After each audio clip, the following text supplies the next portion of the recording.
Alright, getting ready to start our live here. You'll notice we got a new background back here, and I would be showing it on a nicer camera. Having troubles with that, but Wednesday when I do my live, should be good to go for a nicer camera, all that stuff. So sit back, relax guys, and sorry about being a little late.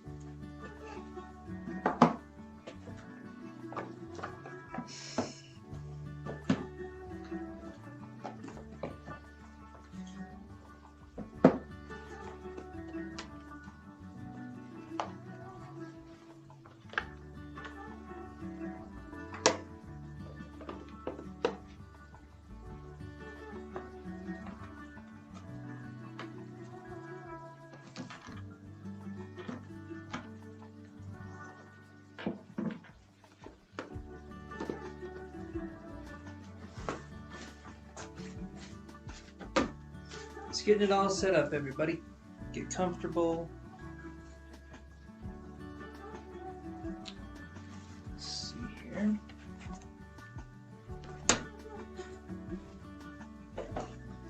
I'm just getting my cards out too. I'm spending so much time playing with the settings on getting this right that, yeah. Do I sound okay? Guys, can you hear me over the music?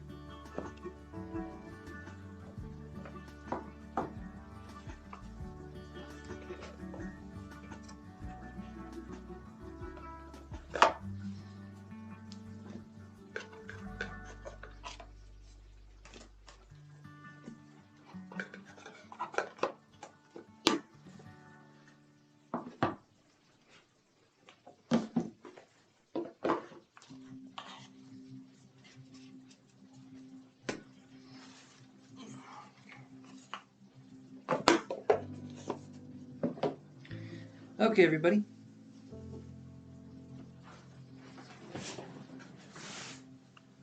So, let's get started. Hopefully everyone can hear me, and hopefully everyone had a good weekend. I know I did.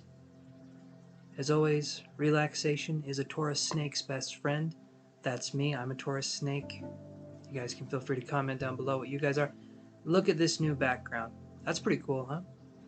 And again, you'll see a lot better when the new camera situation is here on Wednesday. So, sit tight. Hey, Angela, how are you doing?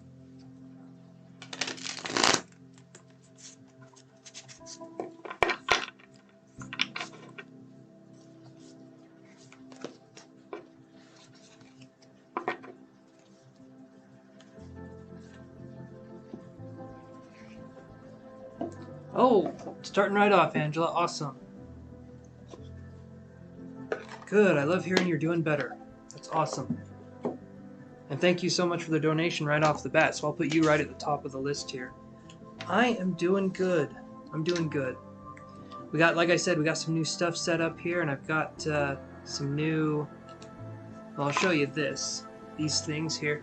This is a selenite wand that we got. Pretty cool. And you guys have let me be able to get some nice new stuff, and so in the next couple weeks you'll see the space behind me start to gradually get upgraded more and more.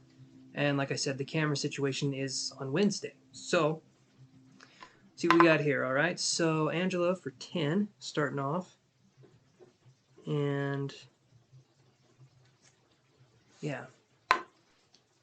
So, I mean, depending on how this goes, what I can do is if it starts slowing down, I can do a general reading for people, but, well, I mean, I can do the generals now. I'm still trying to think how to do this because I'm so late on getting the lives ready.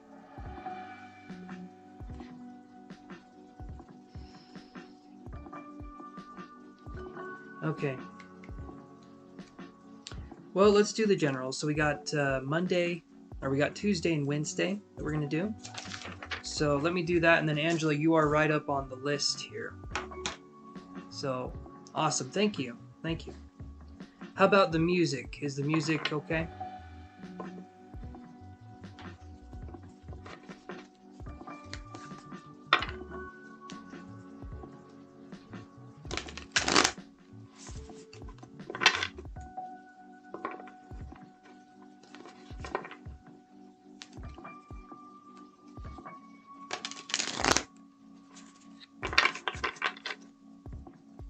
Awesome. Awesome, awesome. Okay, perfect.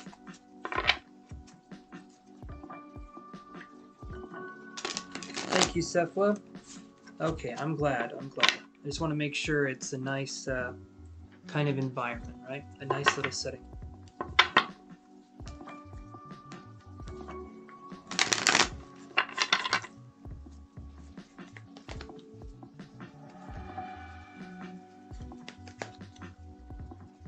$5D, awesome. What do you think of the background, 5D? Had a really hard time saying background there for just a second.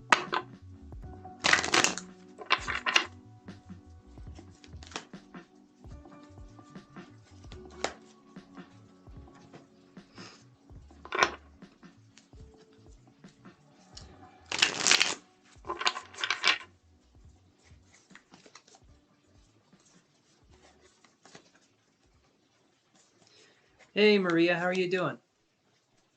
Are you feeling better?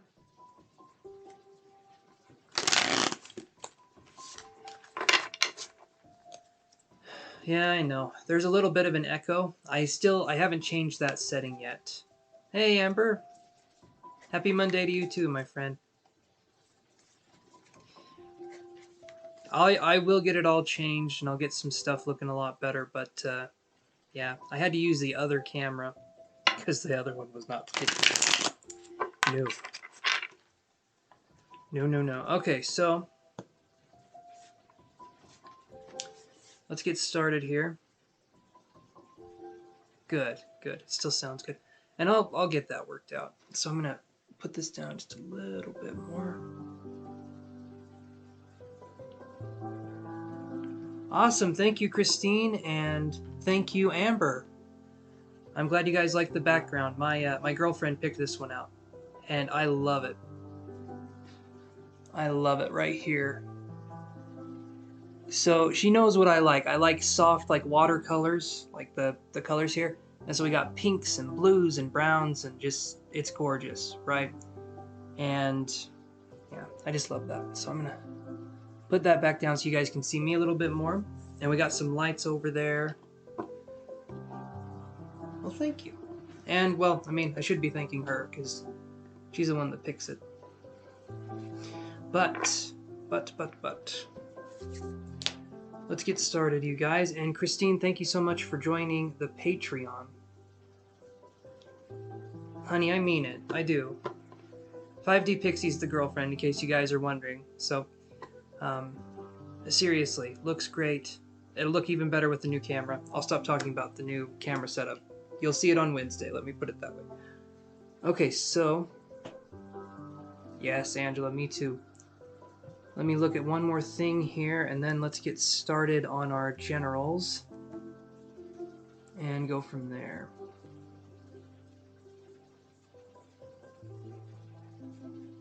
Awesome. Christine, thank you so much for joining the Patreon. We are now cooking with gas. We got 18 bucks coming every month now, and we're going to get that going up more and more, and then we can start doing other fun things with the channel once that get... Oh, very sweet of you, Angela.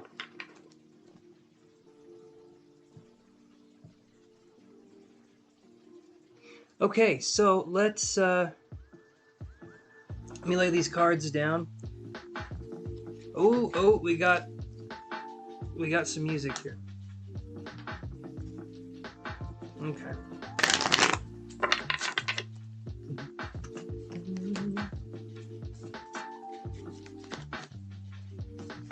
Okay, let's do this. Let's get this going. Oh.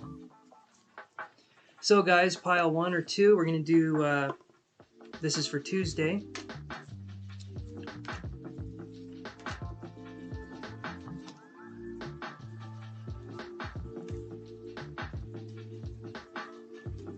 And maybe, you know, in the future, you guys, we get enough Patreon support, we get enough things going on, we could eventually do possibly a podcast.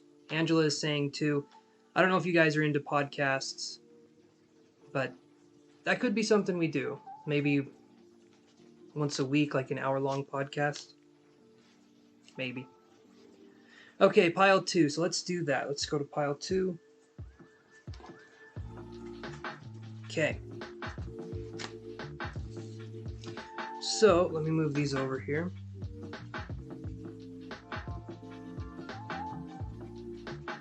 So pile 2, we have woman holding a heart. Okay. Rest and rejuvenation. Okay. Son of Wands. And then Knight of Coins in reverse.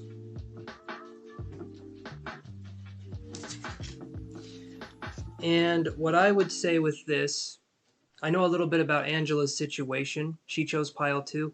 I can literally read this just for Angela. I feel like getting rid of a situation, or maybe a person moving out, or having someone not being around anymore, right? Like we're taking a break from love, or we're taking a break from a possible relationship situation to sort of focus on ourselves. Awesome, Christine. I love that too. I love that you love it. That's kind of the whole thing. Love all around, right? So I see the Son of Wands here. This is the Knight of Wands in any other deck, and this is like, it's kind of an energy that is, it can be a player energy, or it can be someone who is not necessarily the most, yeah, it's done. I put him out yesterday. Awesome, Angela, hell yeah. Oh, if I could give you a high five right here. Love that. And I imagine you feel better because these 2 cards coming up. Rest and rejuvenation. You can probably feel like you can take a breath, right? I love that. I absolutely love that. And when we have the Knight of Coins in reverse too, it could take a little bit of time to get used to maybe being a little more on your own, but I feel like this is a good step. This is a good change of pace, so to speak. So far, right here, this is perfect. Just let yourself kind of recuperate, let yourself feel what's going on, and I think you're golden here, because this is a good reading right here. Awesome. Okay. So let's put these up here, and let's do that. I think you did. I really do. Whenever we get a partner, or we're in a situation where, exactly, and that's the important part. You did that for you. You did that to have that positive energy come back. You want to focus on attracting someone eventually who would be a good match for you, a good suit for you, you know, instead of having someone that kind of just stumbles in. Maybe you want to have someone who's there intentionally and who wants to be there and who shows you that, right? Okay, so let's go to pile 1. This is for Tuesday again. Okay, so pile 1, we have the Sun in reverse, action in reverse, or inaction. Ace of Swords.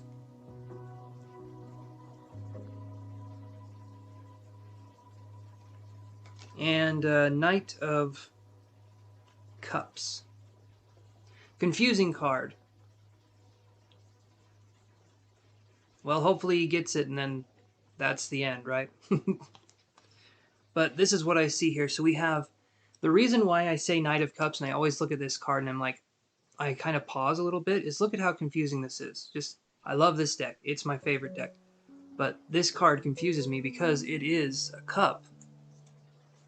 But right above the cup is a sword made out of water. So it always confuses me just a little bit.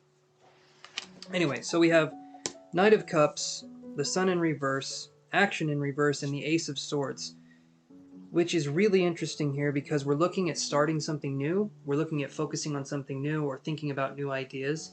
The thing is, maybe we feel we could be not making the wrong choice, but we're kind of in this state where we feel like we don't know exactly what to do. Sometimes when there's too much freedom given to us at one time, or there's too much of things kind of leaving us, right? Even if they were bad things, when they leave us, we don't necessarily know what to do to fill up that space that was there before. Again, even if it was something that wasn't necessarily the best for us, right? So to me, I see this as wanting to start over, knowing you need to start over, but not necessarily knowing how we can start over. And the important thing with with kind of getting into this situation where we could be starting over, we could be looking at a new way of thinking, is we have to take it very small steps at a time. I call it chunking. I've heard other people call it that too. And it's making it so that whatever we try and do, we take it very, very small steps at a time so that our brain can get used to sort of working with this kind of energy. If you want to learn the tarot cards, learn them very slowly, one day at a time, okay? If we want to learn anything, learn it slowly, one day at a time. Let yourself accumulate things over time. I want you to imagine it like a sponge slowly soaking up water. We need to be able to do that. We need to be able to put ourselves in learning mode. We need to be able to let ourselves learn. And for me, the best way to do that is very small steps. And it doesn't seem like a lot at first, but it is. I mean, for instance,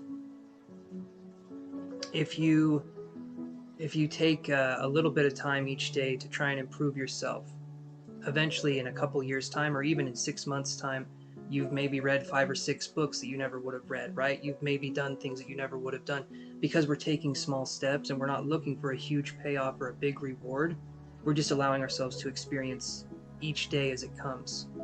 Even if it's small, even if it's whatever, it's progress, and that's the important thing.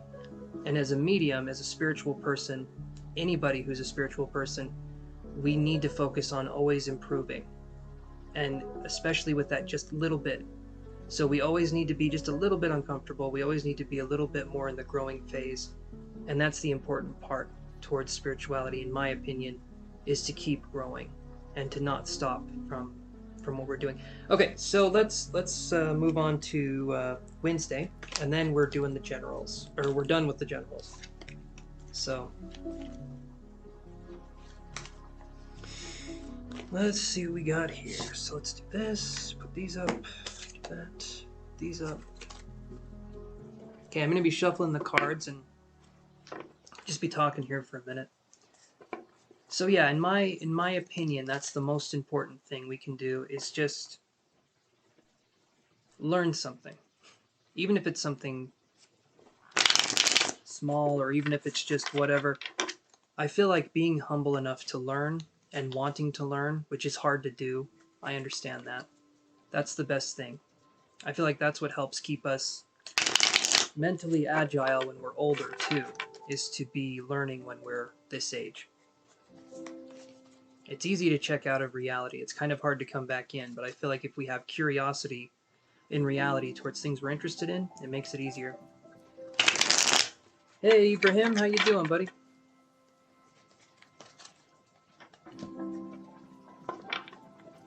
Oh, thank you, my friend. Here's my phone. I will put you on the list. And Elizabeth sent 10. Awesome. Okay, so we'll do this here. 5 for Ibrahim, and then for Angela, and 10 for Angela.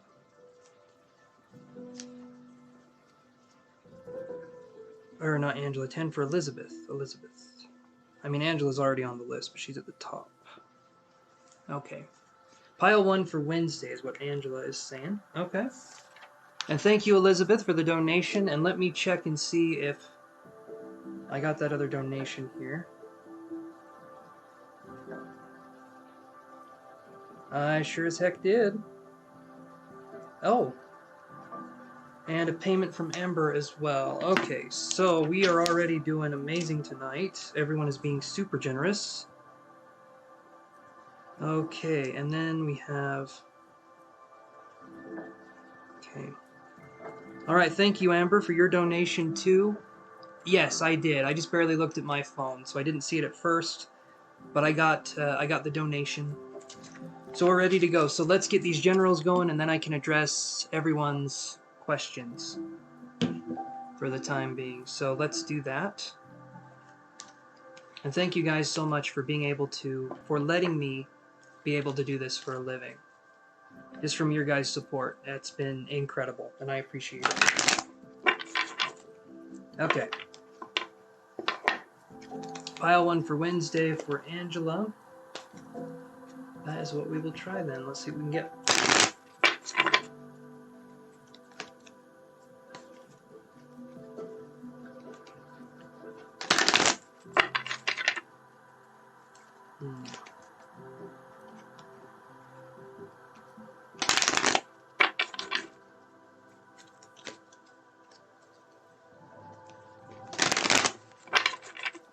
All right, everybody.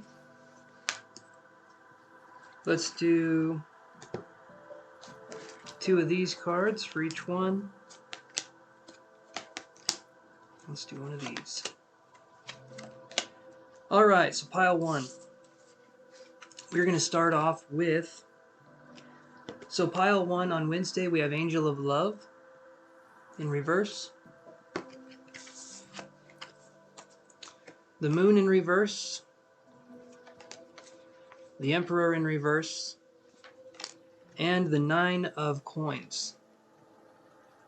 Okay, so how I would read this right here, we have the Moon, the Emperor, the 9 of Coins, and Angel of Love. So again, we could be losing a situation or a relationship, or as I like to call them, a situationship, because it's like the people are in your life when it's convenient for them.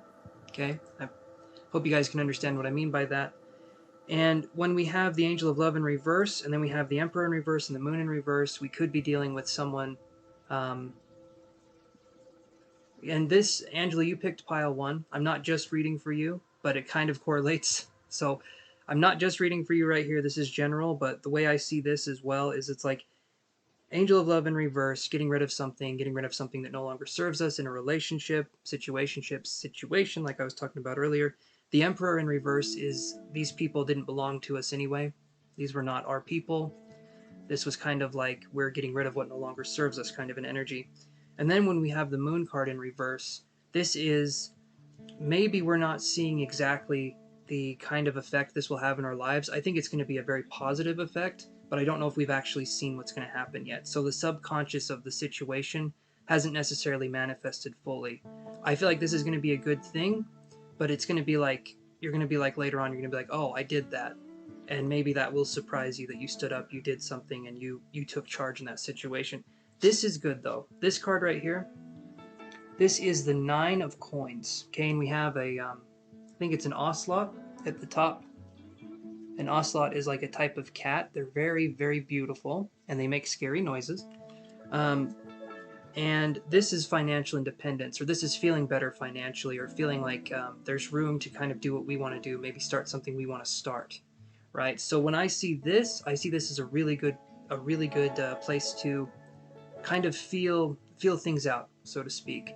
Try to understand things, trying to see what that's all about. So I feel like this right here, financial independence. You want a cat. Cats are amazing. Don't get one of these guys though. These are not pets. But cats are awesome. You guys know I have 2 of them. I love both of them. Maybe one more than the other. Don't tell them that though. Don't.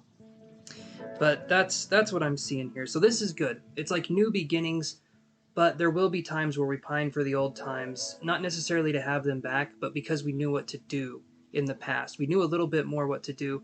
Now that there's this kind of opening and there's these new opportunities, we don't necessarily know what to do with ourselves yet, but eventually that becomes easier, right? Cognitive dissonance, believing 2 things to be true at the same time, one of them eventually wins out. But in this situation, this is good. The Sphinx cat, I think is what they're called. The naked one, the hairless ones, you mean? The Sphinx cat. They are very, very interesting looking little bat creatures. I don't know. Awesome, thank you. My girlfriend picked these ones out, and I'll show you the top here. You got the top there, and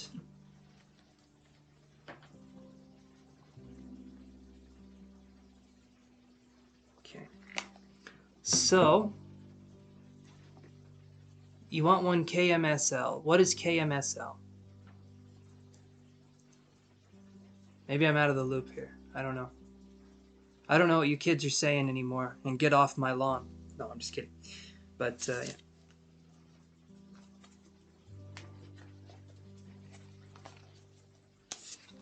Okay, so let's look at this other pile. It does. It's a nice nice setup. I really like it. Ah, okay. Okay. All right, I see what you're saying there. But yeah, so let's look at this pile here.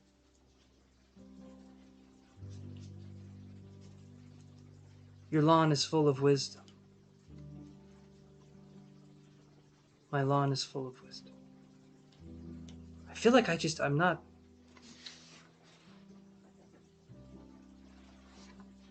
I don't know what's going on, you guys. I don't know what a lawn full of wisdom is. It sounds good, right? I hope.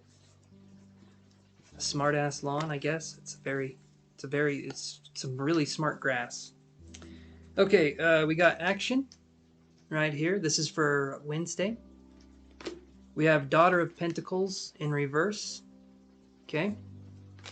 Then we have the Six of Pentacles. Oh, okay. And then we have this card. This is a hard card to explain. This next card you're not going to see in any other tarot deck. So this is a Nant, is what it's called. I'm trying to show you.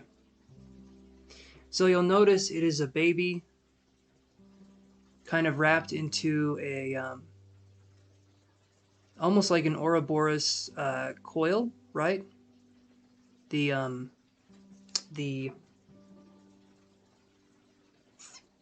what's it called? The tube for the child is wrapped around. It becomes the snake. So this card right here, if it's in reverse, if it's upright, it's a card that is outside of space and time, and it deals with kind of being in the moment. When it's like this and it's in reverse, again, it's feeling like maybe on Tuesday, Wednesday, we're not going to know exactly what to do with ourselves. I do again see that financially we're going to be okay. Financially we'll be all right. We have the Six of Pentacles here. It's kind of like reaping what you sow. So I feel like things are going to come in for us, and I feel like this is good. I feel like this is some good stuff right here. When I get the Daughter of Pentacles in reverse, okay, that card to me says there could be some younger earth sign coming in to our lives that maybe we don't necessarily know how to handle because it's in reverse. And so this earth sign could be someone, it could be someone new at a job, or it could be someone just kind of coming in our lives in general, and maybe they're annoying, or maybe they just seem kind of different from what we're used to. I don't sense anything negative here, but just sort of a way of like they're young, they don't know what's going on. So there could be something like that on Wednesday that we're dealing with, kind of a younger energy. And I kind of like to think of when I think of this energy, it's like Glitch from Wreck-It Ralph, like that kind of annoying, weird energy. I don't know if you guys have seen Wreck-It Ralph. It's cute. It's a cute show. Okay, so let's put these up here, and then let's start with the general. So, Angela, you led off, so what are your questions?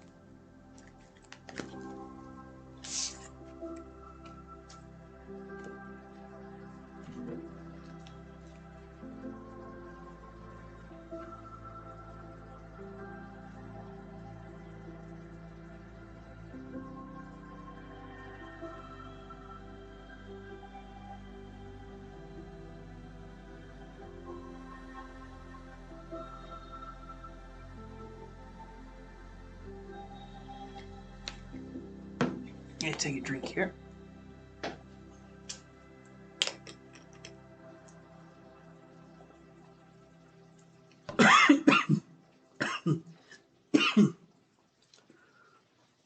Oh, that water is spicy.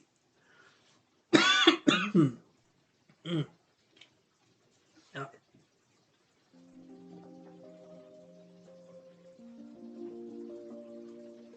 Okay.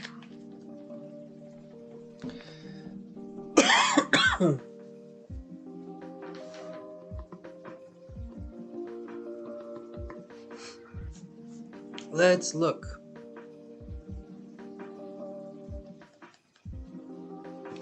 Starting right out with the psychic stuff and the possible mediumship stuff. Let's see what we can do.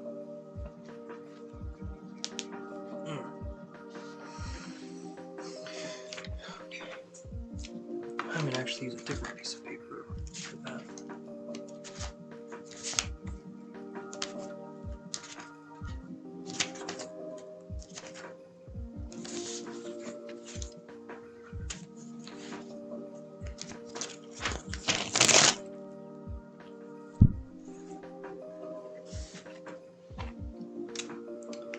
Let's see what we can get for you, Angela.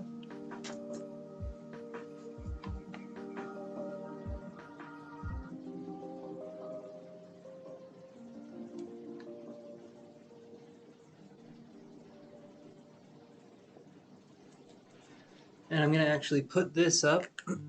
This means I'm answering everyone's questions that has paid so far. But what this also means is that I'm hoping this will stop people from coming in. I like to take my time with these readings, so I'm just going to do this.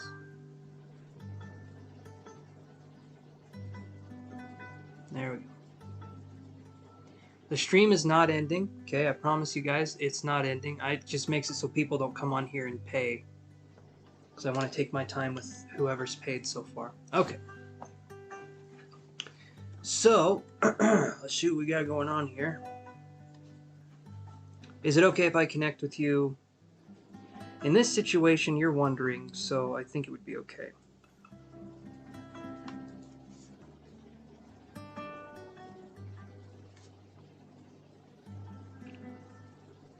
All right, let's see.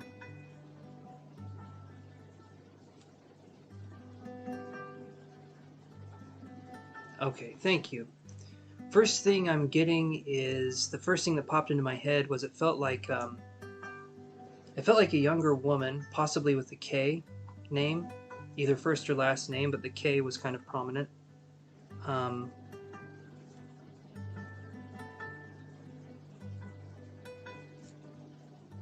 K name, younger woman.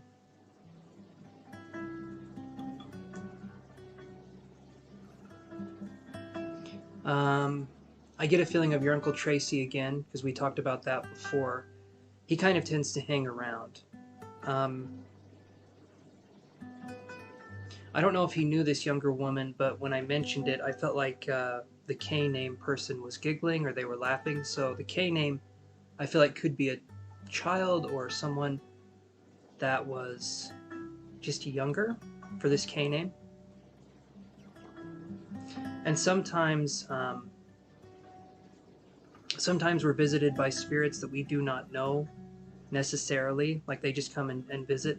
The other night, for instance, had a spirit come in and confirmed something that I was having going on in my life, and it was interesting, but it's something that spirits can kind of just come in and sort of say their piece and then sort of be done with it, come in for a minute.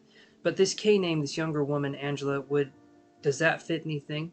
Younger woman meaning, I believe, around the age 17 or lower, so it could be very young, because I was almost seeing, but it feels like maybe under 12, under 17. It just feels like a younger female spirit that starts with the K.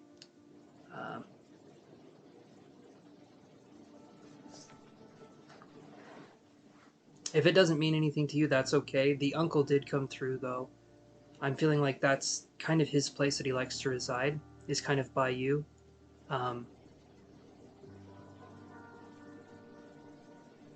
Sort of watching over things, kind of seeing how things are. There we go.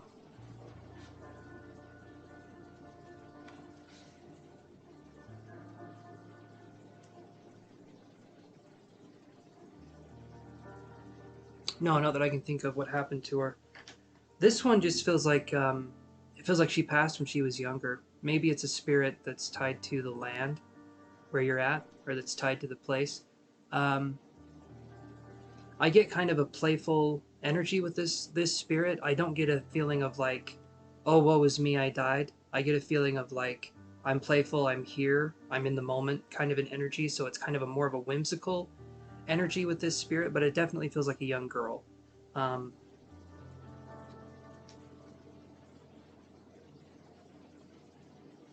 Let me see if I can get anything else though.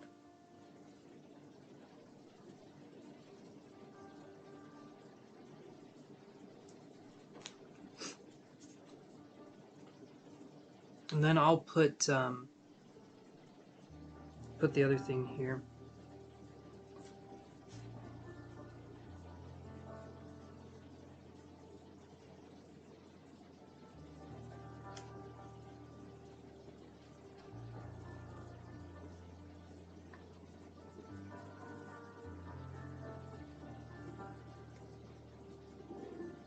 it does feel like there could be a connection with your uncle though, the K name. So that can be something you verify later. But that was just something that I had come in. Uh, and maybe the little girl drowned, or maybe there was something with water, with how this little girl. Because that's what I was feeling. I saw a splash, or I felt splash, and so to me that could be something to do with how she passed. And it could have been suddenly too.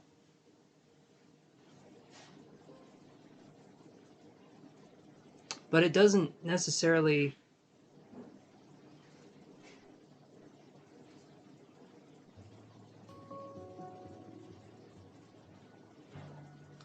But yeah, that's what I'm feeling so far. But again, the way these spirits die, it's not like.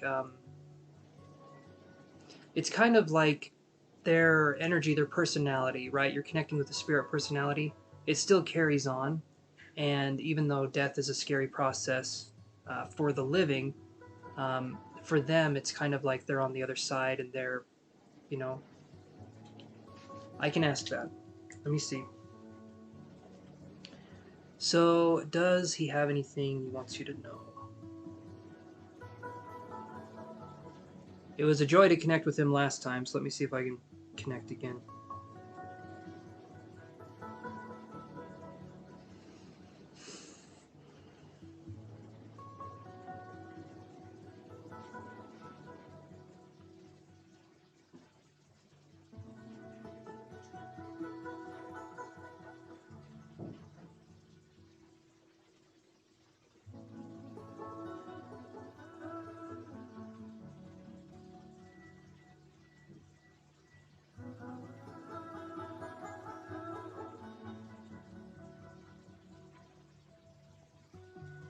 So, from your uncle, the main thing that I'm getting is I feel like I'm seeing images of this person. Again, he's dressed in the coat. That's how I see him for some reason. He's dressed in this coat. And I feel like he's there to protect you and he's there to um, help as much as he can. That's kind of the thing I feel like he wants to stress is he's helping as much as he can. Um,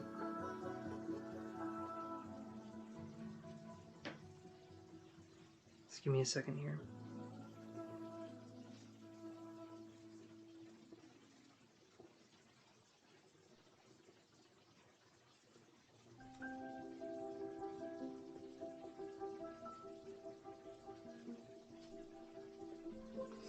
And I feel like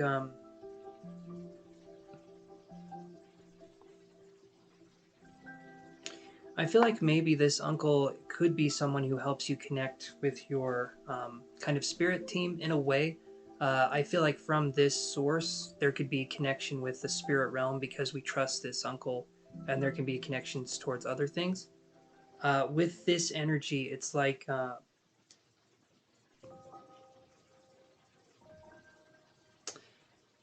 he's saying it's okay to trust in the process, right? So his whole thing is that he will help you in some ways. Now, this isn't a spirit guide, okay? They're labels, they're whatever, but to me, this doesn't feel like a spirit guide. What this feels like is a very helpful person on the other side. And the difference between the two is a spirit guide is usually someone who has kind of transcended that human kind of relationship. They're kind of above that. Your uncle is still very much a human spirit, but he's also a very helpful spirit, and he might become a guide one day to somebody else. But in my opinion, how this is happening is that I feel like your uncle can help train your possible psychic sensitivity because I feel like he helps you work with sensitive issues, or he helps you work with just sensitivity in general, like to the spirit world. Um, so I just get a sense of a strong connection, right? That's the main thing is this kind of strong connection, this sort of I've got you energy is what I feel from this person.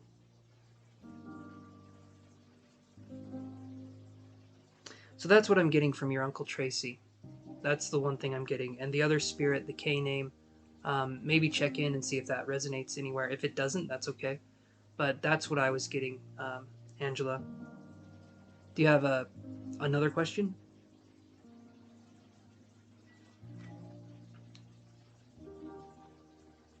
Okay. He could be tuning you into that kind of, because you say, I have been super sensitive the last week or so. So he could be tuning in with that energy, and he could be kind of getting you used to that. I've been sensitive too. I think there's kind of like an upgrade, as we would call it, like an upgrade or a download situation going on. And this makes it so that we are sensitive. We're very sensitive, and we're very like it's beyond being sensitive. It's like not being able to turn it off at all. Being completely raw out in the world, and you're just completely vulnerable. That's what I mean when I say sensitive. When you're talking about being super sensitive, it's like everything that if it's just slightly off, if it's slightly louder than it should be, if it's just like we're one step away from screaming. Um, but that's kind of the energy.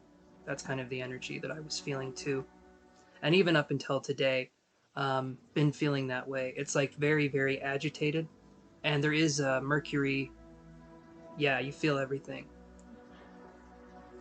This is not a bad thing. It feels like it's a bad thing. It's not. It's kind of like when you jump into a cold thing of water all at once. It's really cold at first, but then you eventually get warmed up to it.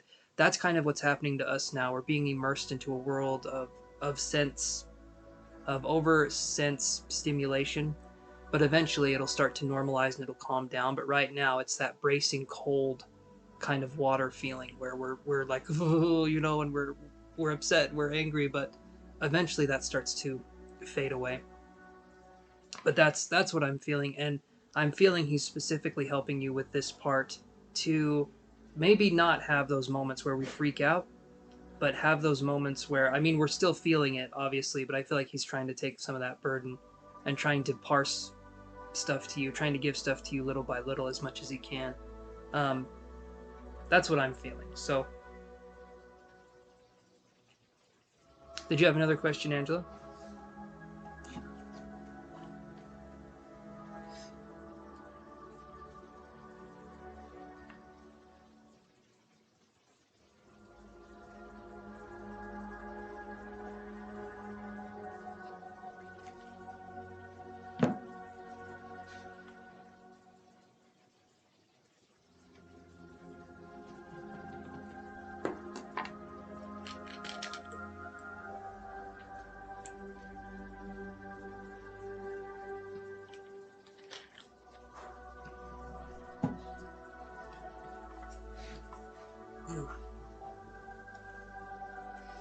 What's coming towards me soon? I feel like my dreams are important, but I can't remember once I open my eyes.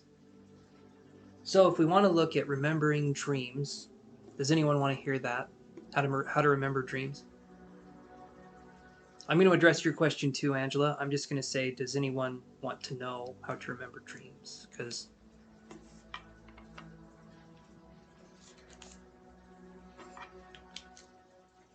so I'll look it up. What's coming towards you soon? So soon we'll do 90 days like we usually do. Elizabeth says yes. Amber says yes. I need help with that. Okay. So here's what we can do to remember dreams. All right. So when we're talking about dreams in general, awesome. Christine says I do as well. Okay, perfect, guys. Perfect. So when we're talking about dreams in general, the best thing we can do to remember dreams, just like the best things we can do to kind of increase our psychic ability, okay? The best thing that we can do is to allow ourselves to be in the moment more in the day. And what I mean by that is this. So, and this goes for developing your clair abilities, your clairvoyance, clear seeing, clairaudience, clear hearing. What we need to do is we need to observe everything the way it is and not put any judgment on it as much as possible. So what this means is if we're going for a walk or a run or we're doing anything, we don't have the headphones in, we're allowing ourselves to be in nature. But I feel like I'm supposed to pay attention, like I'm being told something. You probably are, Angela. When we dream, I feel like we're all being told something, right?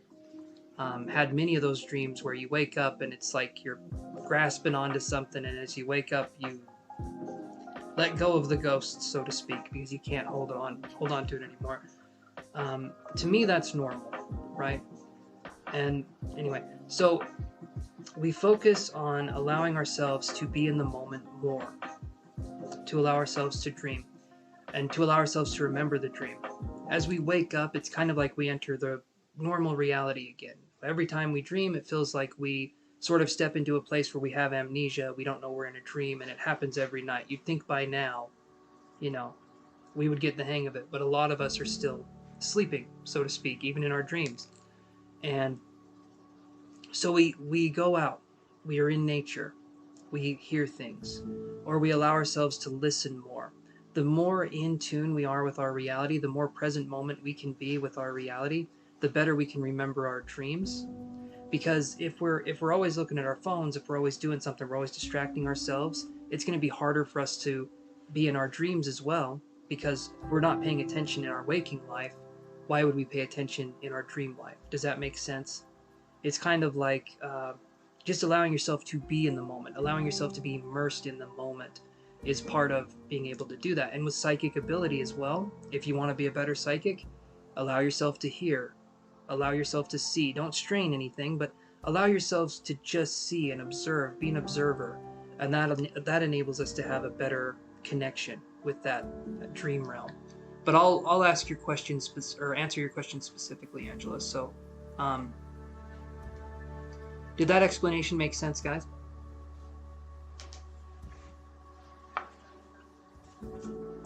But let's look at Angela's situation specifically here. So, when we're talking about soon, I use 90 days. 90 days to me is soon. It's, like the average length of a warranty, but 90 days soon, it's kind of what we're doing here. So let's do 90 days for Angela. What could be coming in 90 days? So let's do this.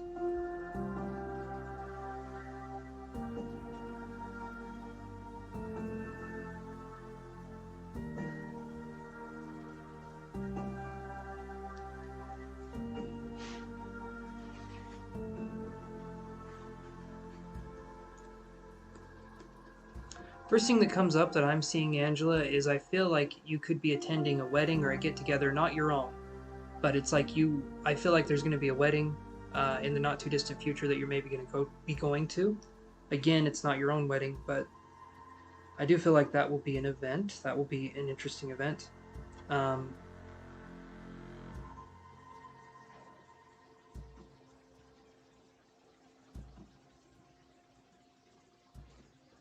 hmm. So there's like a wedding, and then there is I feel like these next 90 days that we're going to be talking about, I feel like you're going to be a little more social than you have been for a while. This to me feels like it's going to be. I feel like it's going to be kind of a fun thing, but this to me is feeling like I'm going to be more social. I'm going to be going out. I'm going to be trying different things. I feel like this is going to be a time where maybe we're trying different things, or we're sort of reevaluating what it is we like or what it is we don't like, so to speak. So I think this is really good. I think this is a really good sign.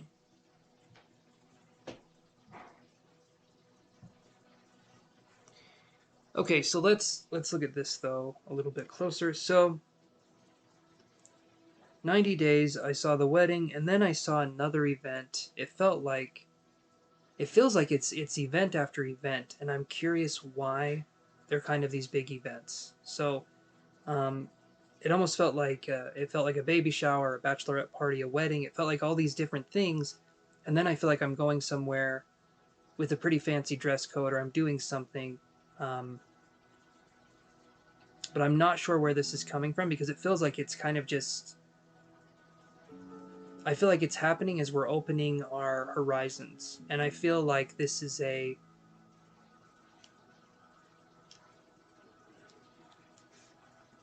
I just heard Spirit say a promise, a promise. So I'm trying to think why that would fit in there. A promise.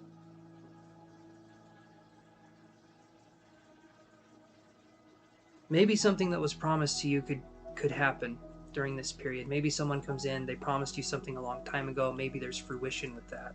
Um,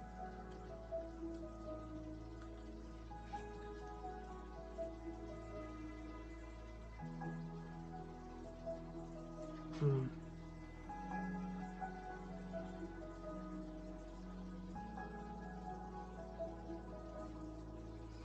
And I feel like there's more of this tendency to be, it's more of a free kind of feeling. It's kind of hard to explain, but it's like there's this sense of release in you, a sense of relief of kind of letting your life move on, right? And I feel like this is something you've wanted for a while, but now you're going to be able to kind of explore this part of yourself a little bit more. Maybe find things out about yourself you didn't know. That's kind of, I feel like what happens in relationships. We're with somebody. Sometimes we lose our sense of identity when we're with this other person. Um, and then when we break up or when we're out of that situation, then we can kind of look at things again and try to see things from a different point of view, so to speak. Okay.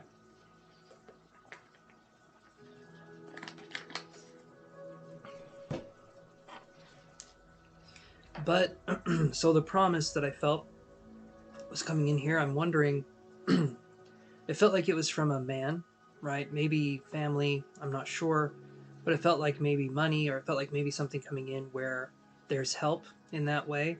Um, like money finally coming in, a promise. And we've talked about the child support stuff before. It could be something like that.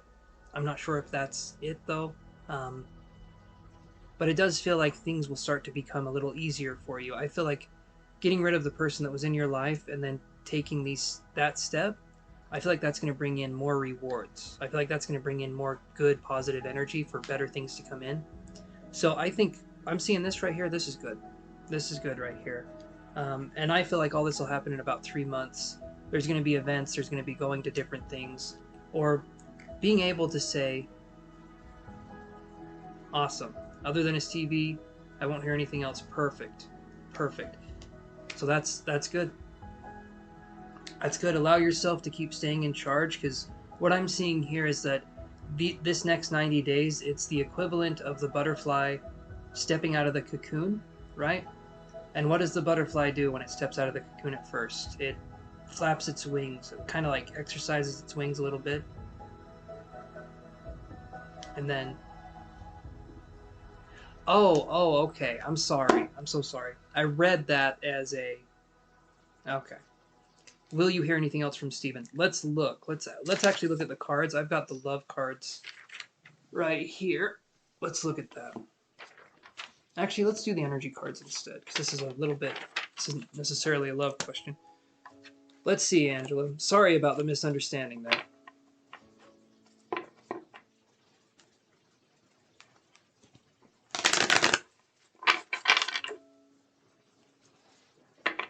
I'm thinking of adding a phone line to do these chats online. If I added a phone line, I think that would, I don't know, that might be interesting. I wouldn't get mixed up as much. I could hear your guys' tone and kind of understand the situation a little bit better. No, you're good. You're good, Angela. You didn't do or say anything wrong. I just misread I misread what you said and got a teensy bit embarrassed. You can't see it on the camera, but I'm looking into it. I'm looking into adding a phone line option, but we will see. I'm not sure if it's feasible. So I'll look into it though. Okay, so will you hear anything from Steven? Let's see here.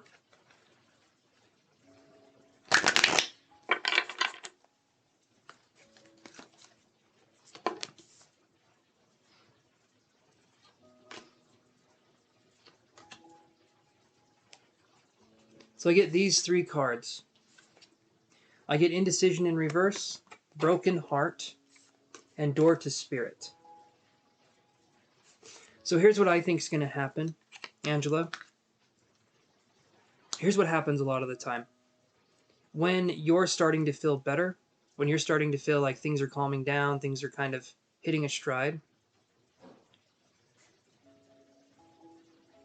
So after you start feeling better, about the connection, like you're not talking to him, things are moving along. I do feel that he's going to try to reach out to you, okay?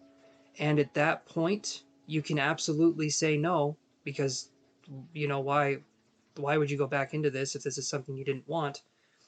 But I feel like that's going to be a lesson from spirit.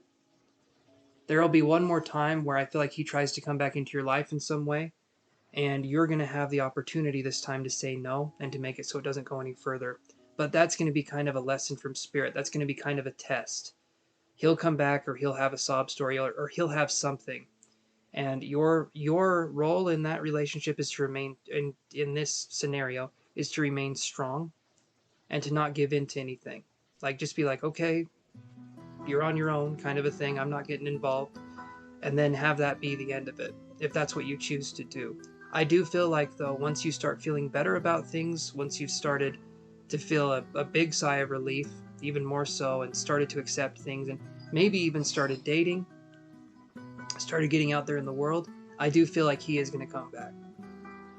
I'm just letting you know that it's going to be when you're feeling positive, when you're feeling good. That's going to be when he comes back. He's going to try to take that energy for himself, but you have every tool at your disposal to say, no, I'm not doing this. Nope. Okay, so that's what I'm seeing there, Angela. Hopefully that helps answer the question. Hi, Gavura Tarashi. How are you doing, buddy? So does that help you, Angela?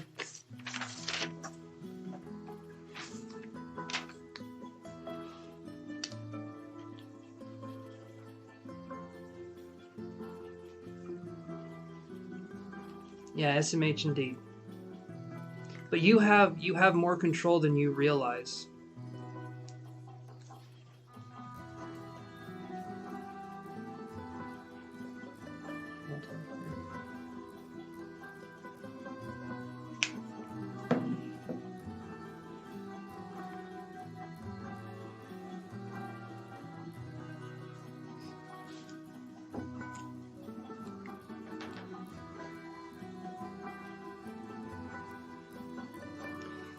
Hey, Javora, so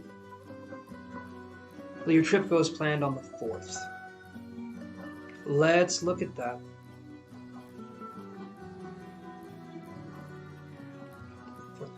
And Javora, if you're wanting to, you can pay through Super Chat or PayPal or let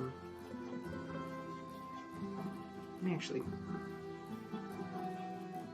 give me 1 second here, guys.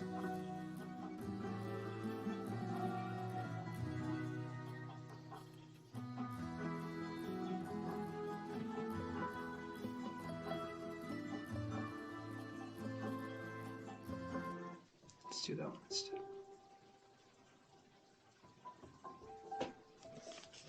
Hi guys, as you can see, so we have but there's PayPal links and there's Super Chats that you guys can do.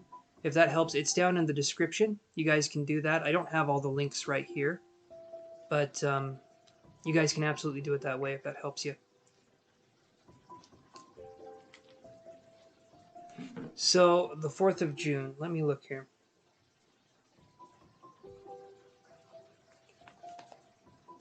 You're welcome, Gavora. I just put this up right here because I'm waiting until I start whittling down my questions a little bit to take more questions. But so far, there's just 3 people after Angela, so...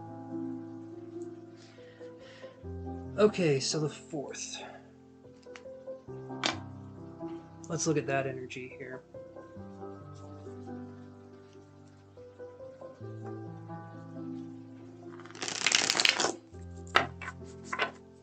Will Angela's trip go well on the 4th of June this year? Will Angela's trip go as planned on the 4th of June this year?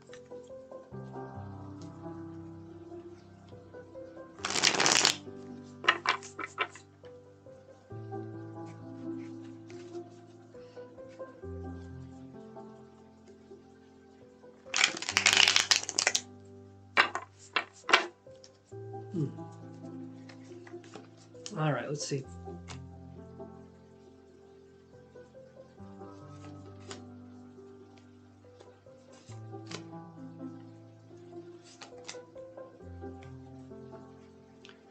So I'm getting these cards here. So we have first card.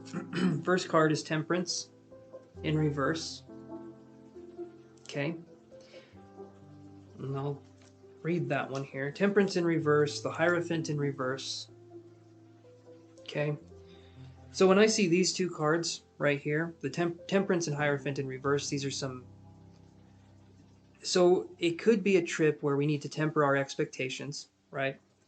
Because something could happen that's non-traditional or that's not very traditional to happen on a trip. So it could be a trip that things, maybe they happen a little bit differently. Maybe they unfold a little bit differently. The reason I say that is because the Hierophant upright is a card that's about tradition, right? And I feel like Temperance in reverse Temperance is the card of balance. It's a Sagittarius card. When Temperance is in reverse, it generally means that things could be out of balance. So maybe something happens on our way to take the trip, or something could happen. I'm feeling like it's overall going to be good, but I do feel like there could be some little things happening. Maybe we start getting dressed later on in the day. Maybe something happens where we're not necessarily able to control the scenario, right? Maybe this or that happens. But when I see the Hierophant, Temperance in reverse, it's non-traditional. So something unexpected I feel like could happen.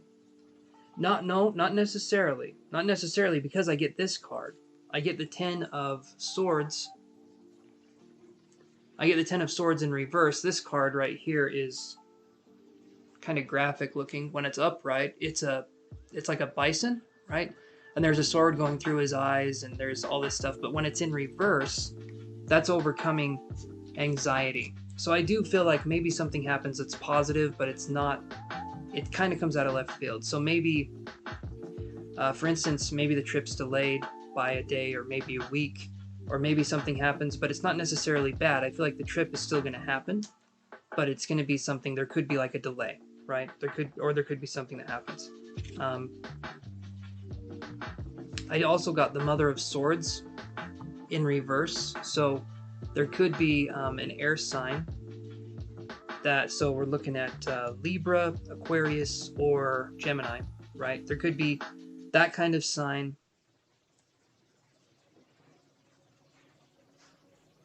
I haven't done the Spirit Animal deck, but this one's really good. The Wild Unknown is one of my favorite tarot decks. But anyway, there could be, like I said, an Aquarius. I'm trying to blank here. Aquarius, Gemini, or Libra individual that maybe could halt things, or maybe things are slowed down by this person. The way I feel it is, I don't feel the trip will go the way we think it will.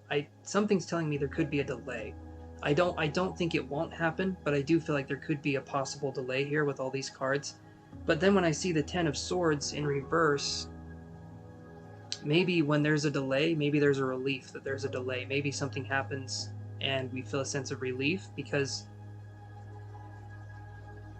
the person visiting is a Libra. Oh, okay. Okay.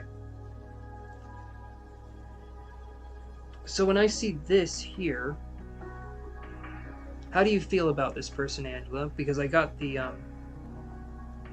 sword in reverse here. I got the Mother of Swords in reverse. So do you like this person, or how do you feel about this person?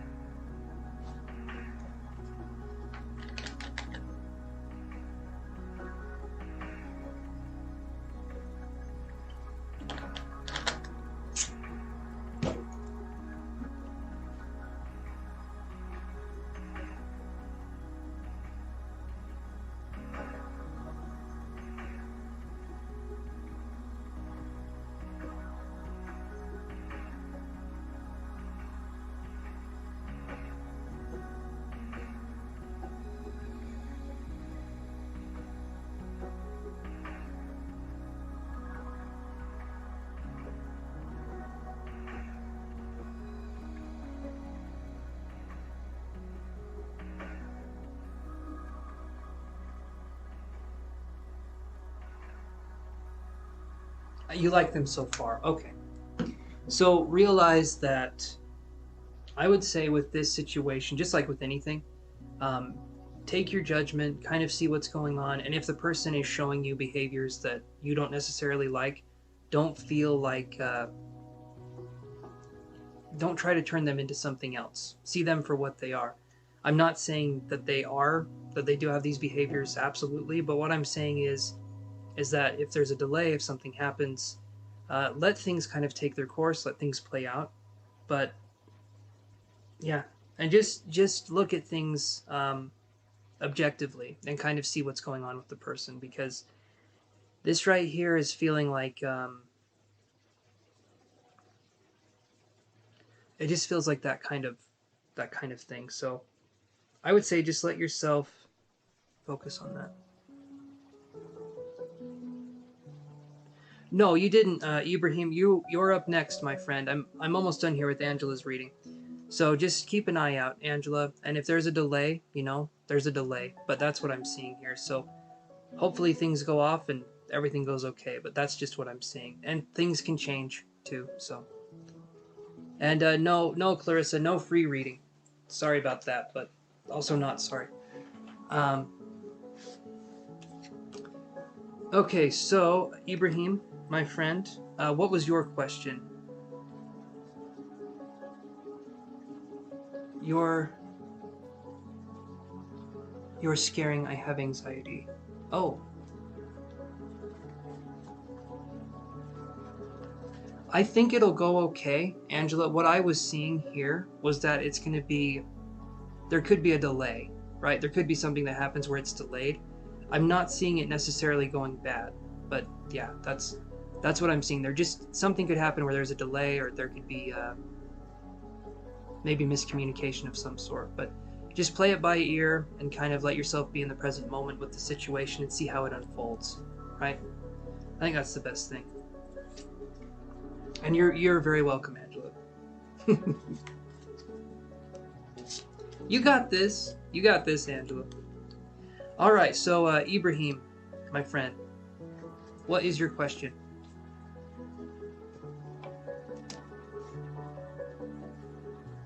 And hopefully I'm saying your name right.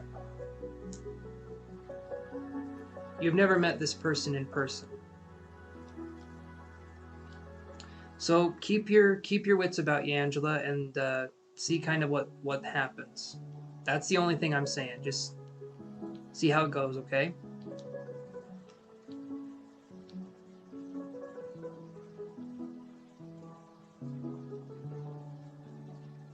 I was wondering where I'd meet my soul tribe or people I'm meant to grow with. I have no issues making friends and keeping them, but I don't feel a spark with friends anymore. That is a good question. All right, Ibrahim, again, hopefully I'm saying your name right. Is it okay if I connect with you psychically, my friend? You can absolutely say no, and we can just do the cards.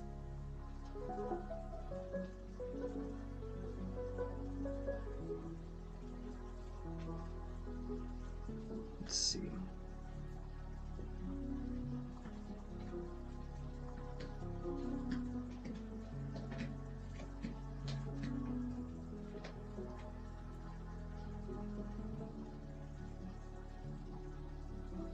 Awesome. Thank you, my friend.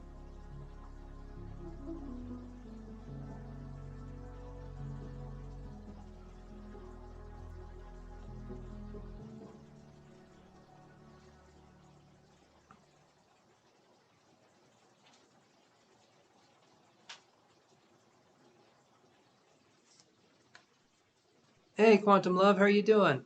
It's been a while since I've seen you. So, Ibrahim, did this happen maybe recently, where you're not feeling a spark with the friends you're with anymore?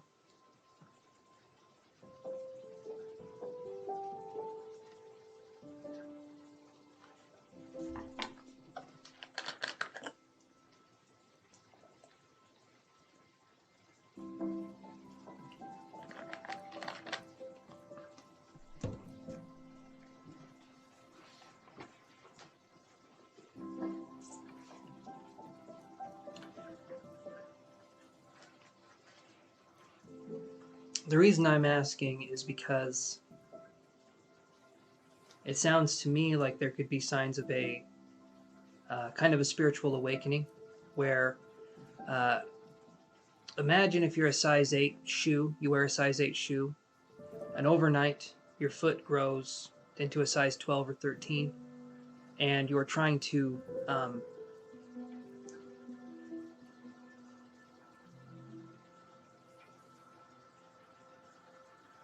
Pixie's doing great, Quantum Love. She was on here just a little bit ago. She's doing really good. And thank you for asking. That's nice of you. So you feel like it's been happening for a couple months, but scared to admit it until recently. Yes. Okay, so that's perfectly fine. The fear, feeling that way, that's perfectly fine because generally, like I was saying, we are a size 8, right? And we're going to go to a size 12 or 13 shoe. Our foot no longer fits into that size 8 anymore.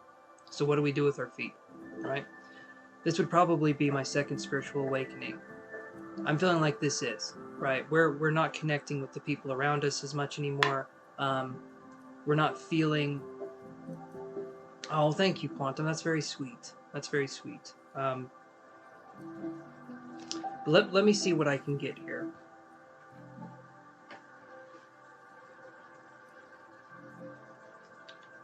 Let's see.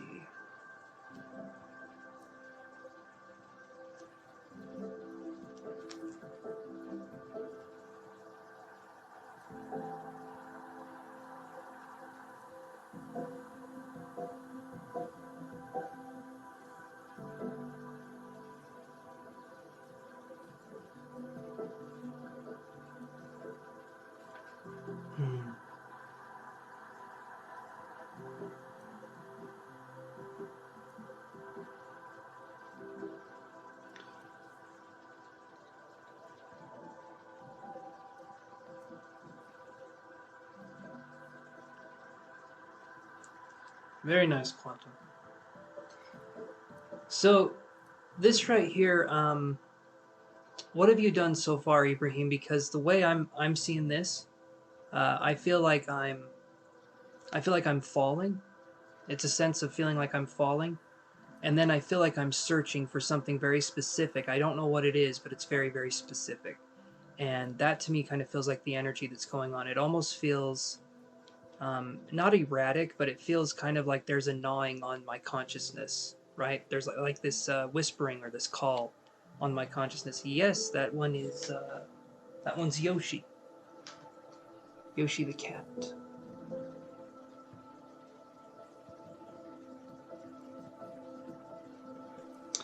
Something that has helped us, especially in a spiritual sense, kind of move into a different sort of world or realm, because it's kind of it's a lot harder to find companionship or friendship in the world nowadays, especially since pandemic and everything else that's been going on. Something that's helped me though is knowing that there's groups out there, or there's like online situations where we can find people, which isn't necessarily like the answer to finding friends, but it's the start of finding a community where we can actually understand what's going on.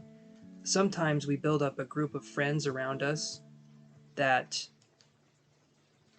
they're good, they're, whatever they need to be, but they can be a distraction towards certain things, or they can be people that um, like we tend to outgrow. I feel like we kind of make friends, and in time I feel like we're supposed to lose some of those friends, if not all of them, and we kind of start a new journey, right? That's what I'm feeling here.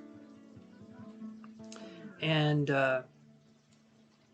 so the online, for instance, like learning a new skill or doing something else online is a very good place to learn where to find people. And specifically though, let me see what else I can find here.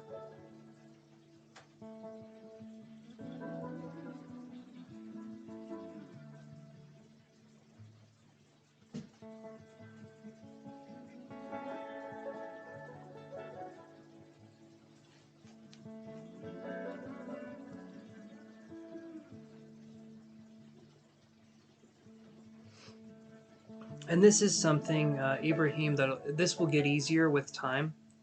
You've been scared to admit it up until this point, or you've been kind of fearful, right, that this is what's happening because maybe it means saying goodbye, or maybe it means cutting off connections. And I feel like maybe you don't want to do that to people. But if you feel like you don't have things in common anymore, or if you feel like you don't have a bond that was once there before, like that spark, that kind of kinship, then it's nobody's fault. It kind of just means it's time to move on. And sometimes time has a way of separating us before we're ready. But I feel like in this situation, you're ready, right? Even though it's not necessarily easy. So as time goes on, you'll become more and more comfortable. Like you just typed it out, you said it. You'll become more and more comfortable with that fact, and it'll get easier. Because the first thing I'm feeling is searching and seeking for something. Again, not knowing what it is, but feeling like if I find it, I'll know it.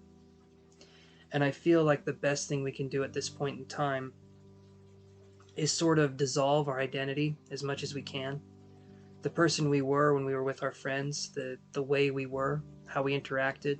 I feel like it's a good time to sort of start over. Like maybe look at ourselves differently. Maybe say, and that's another thing, when we stay with a group of friends, sometimes we're not allowed to grow past a certain stereotype or trope of who we are.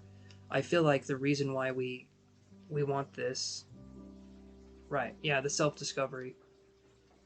And I feel like that's the main thing, is discovering the self and then learning what we can do from there. But specifically, Spirit is telling me I feel like we need to ask different questions to get different answers. So instead of, I feel like you don't feel that connection with your friends because maybe it's more of a vapid or tenuous connection. What is the most? Thank you. No, you are good, and thank you, Kiera Skyra, for the $5 donation. I'll put you on the list here.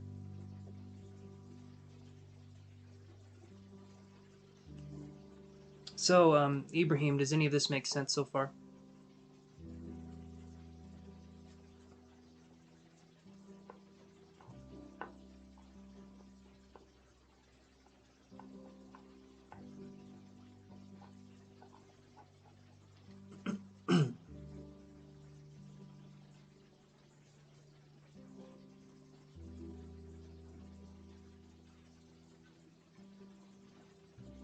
Well, I'll answer both the questions when Kiara's turn comes up. Okay. So, Ibrahim, Spirit is telling me, kind of in a no nonsense way, we ask different questions to get different results. If we're with a group of friends, if there's a vapid connection, like I said, tenuous connection, um, then of course we don't fit in with that. We want something that has value. We want something that has reason. We want something that has that sense of purpose, right? Maybe a purpose driven friendship, like you said, the soul tribe, kind of growing with that sense.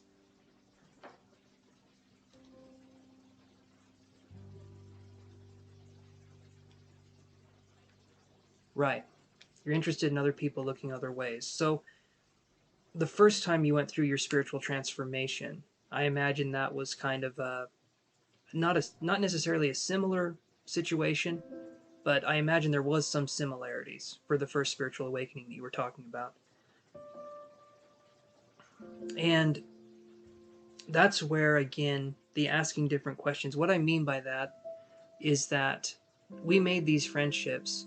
Maybe sometimes we make a friendship out of loneliness, or sometimes we make a friendship for X, Y, and Z reason. Not necessarily to grow with the person,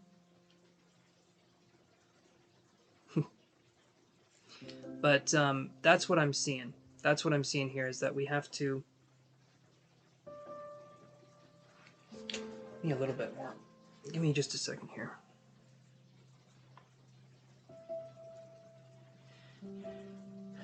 Sometimes we make, as I was saying, sometimes we make connections so we don't feel alone. And those connections, I honestly feel like sometimes we're not meant to grow with those connections. We're not. They were meant to serve a purpose. at a time in our life where maybe we were feeling low, or maybe we were feeling like this was right for us. But just like with everything else, we should be able to change. Nothing should keep us bound to anything. For instance, tomorrow if my favorite color is pink, that's great. The next day if it's purple, who the hell cares? What I'm saying is that it's a time for self-exploration, but it's also a time to understand who you are as a person more and more. Friends or labels of society or even family members can kind of limit us to a certain role that we play. Again, you probably already know this, but that's what I'm trying to say, is that there can be freedom here of exploration. And if you want to have different friends, ask different questions. Online is a good place to start. Something, if you're really wanting to do, so where are you at, Ibrahim? Are you in the United States, or where is it that you're kind of located? I can give you some suggestions.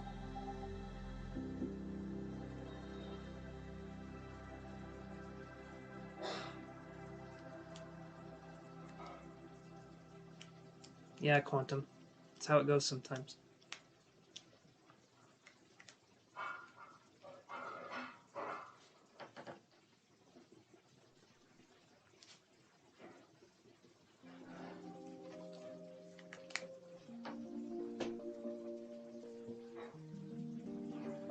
You're in the UK. Okay, so let's do this.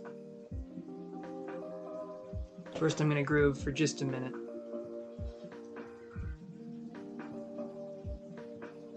Okay, I'm done grooving. So,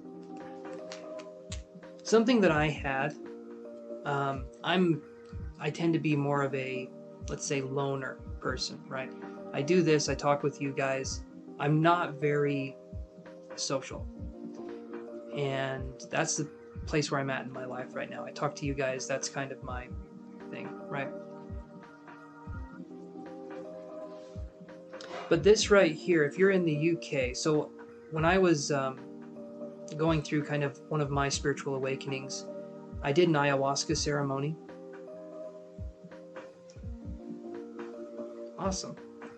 But I did an ayahuasca ceremony. There's other ceremonies that are similar that talk about spiritual things.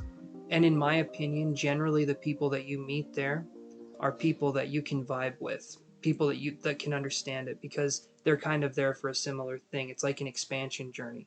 And ayahuasca was incredible. And I can go on and talk about that experience in another video, but that is something that I feel like if you're wanting to find people that have similar values, similar kind of ways of being, that kind of thing where there's a ceremony where it's kind of a legit place to meet people of like-minded people, then that's a good way to do it. The internet is also good. Facebook groups are good. Again, it's not that like connection in person, but I feel like that could lead to something much better in time. Certain spiritual groups can be a good place to go. Meetings where there's different things there.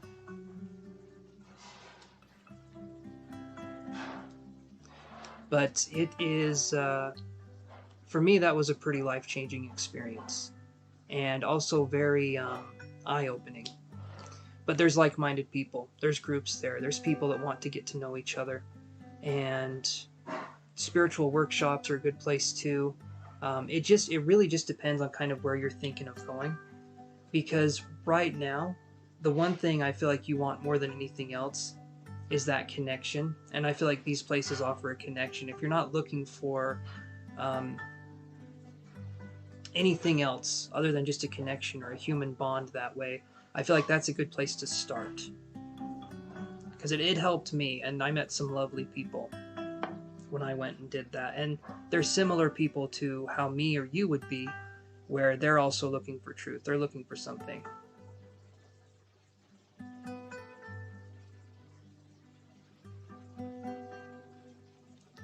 Oh, your channel in general. Well, I can do that. We can talk about that. There's ayahuasca, there's peyote, no, I've got other questions to answer. Okay. Sorry, I go off on tangents. But thank you, Elizabeth, for saying that my channel would be a good place to, and my Patreon. That's very sweet of you. Eventually, I hope so. I want to make a community on Patreon too, where we can kind of have people going in there. But that's going to be the start, because this is what I felt when I connected with you, Ibrahim. I'm just going to say this part here. A lot to talk about, absolutely. But what I felt when I connected with you, my friend, is that there is a soul, there's like that spark, there's that longing for connection. And you will find it. You will find it. But I'm glad that you're seeing when something isn't working for you, like your group of friends. I'm glad that you're seeing that's not necessarily the connection you want anymore. That's a painful realization, but you're looking at it for what it is, and you're not trying to turn it into something else. You're not trying to turn that group into something. You're trying to say, you know what, I might go my own separate way here. I wish you guys the best, and I think that's good. So I think finding like-minded people, finding people that want truth, that's the important part. And if you're into spiritual development in any way, my friend, tons of groups that you can go to. There's Zoom calls, there's different things that you can do where you can sort of make connections and sort of see what that's like. Because I know in the spiritual community especially, there can be a lot of kind of woo-woo stuff out there, but there's a lot of genuine stuff out there too. It's just kind of like you have to search through it, so to speak. So hopefully, Ibrahim, that helps answer your question. Moving forward here, just know that you'll get there, but you just gotta give it some time and let yourself separate from what no longer serves you when you're ready, so that things that can serve you can come in. And hopefully that helps answer your question.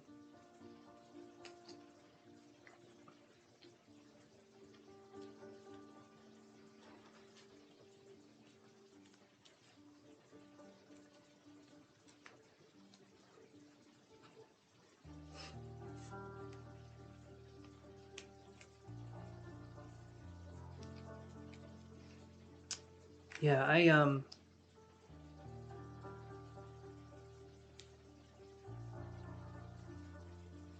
feel like you got a longing for connection, so I do believe you'll find it.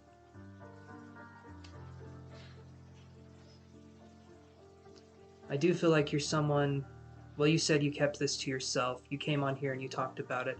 And to be vulnerable is absolutely beautiful, my friend, because that's something the world needs more of, is for people to talk and to be open.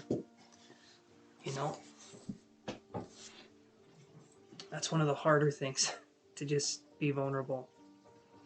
And an ayahuasca ceremony, or anything of that nature, you can come face to face with that vulnerability and hopefully shake hands with it and give it a big hug. But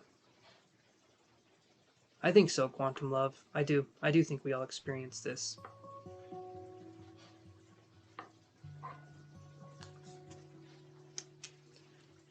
Well, I'll write this down, okay? Quantum's been there since the early days, Elizabeth.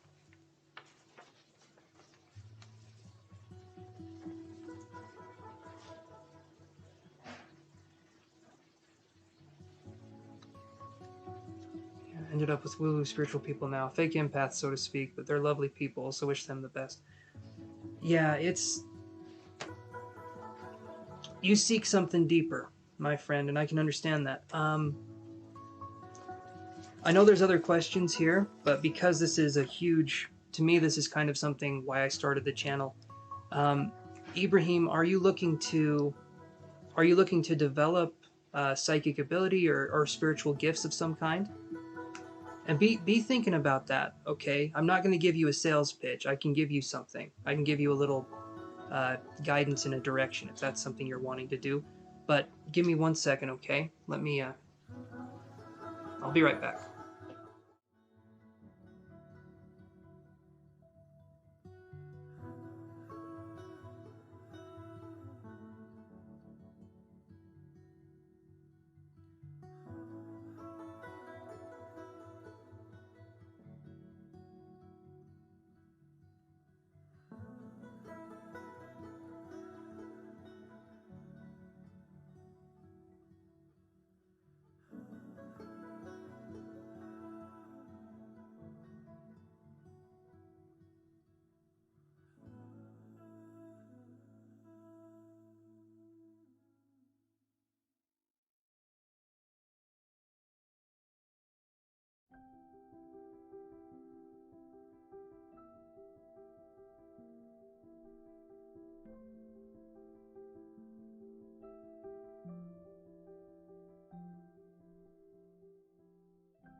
Okay.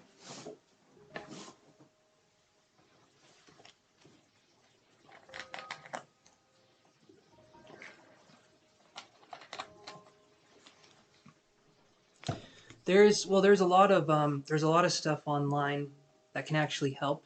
There's a lot of people. For instance, here's my.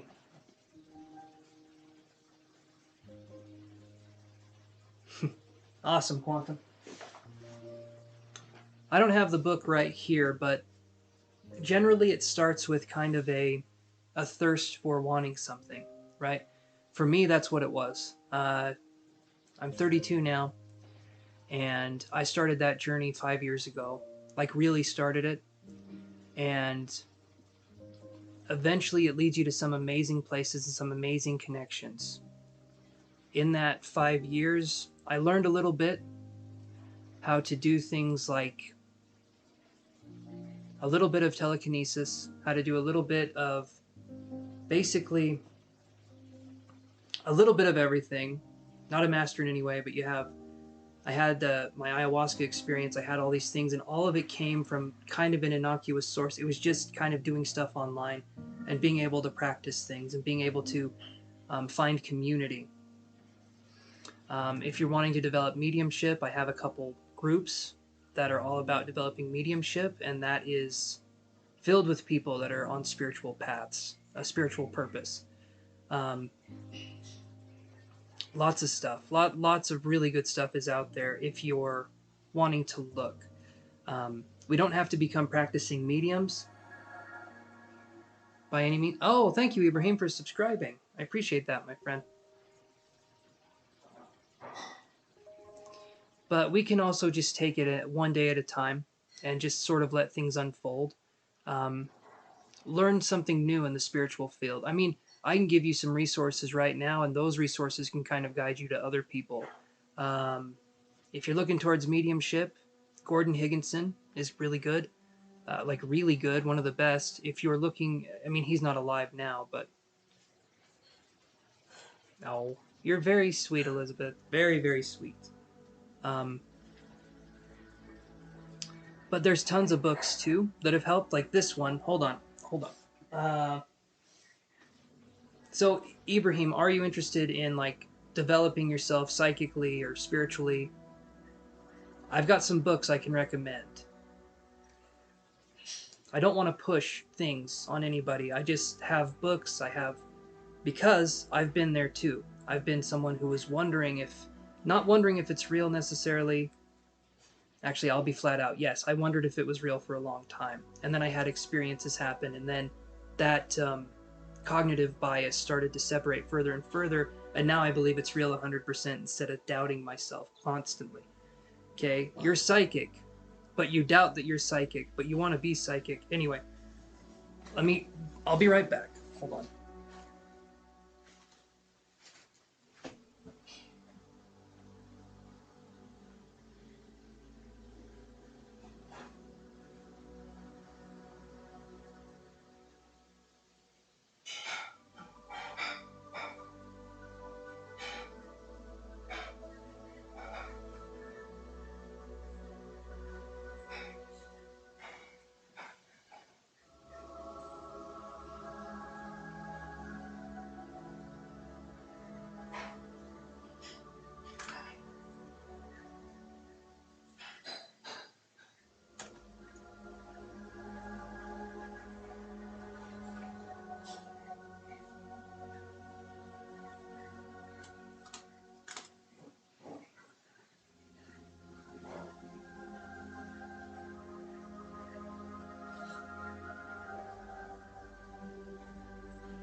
Okay. All right, paper with knowledge coming up. It's 10:11 for me, I do believe. Okay, so here's what I got. Okay, so I did this book here, right? This is Mediumship Mastery. I'm rereading it again. Okay. And then I just got to show you this. So my girlfriend did a bookmark for me, and it's just so cute. It's just like bees and stuff. Anyway, this book right here, Mediumship Mastery, The Ultimate Guide, The Mechanics of Receiving Spirit Communication, okay, by Steve Herman, right there, the author. The reason I'm putting so much emphasis on him is I reached out to him, I read his book, I reached out to him, and I had a mediumship session done with the author of this book. He was really good. He was really good. And honestly, I listened to it a couple months ago because he talked about my year ahead, right? I listened to it a couple months ago, and everything that he said would happen for my year ahead basically did. And he was really good medium. This one is for psychic, okay? This is You Are Psychic, The Art of Clairvoyant Reading and Healing, okay? By Deborah Lynn Katz. This book right here has absolutely everything you need to know about psychic connection, and it takes it from being this, I keep saying woo-woo right now, it keeps it from being this esoteric, weirdly abstract concept.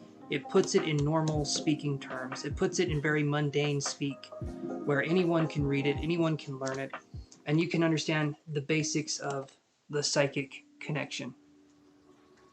So these are really good books. I've read both of them. I'm reading the Mediumship Mastery one a second time, or I get distracted very easily. Hello, everyone. But that's what I've got there. So just to make it clear, I'll do this.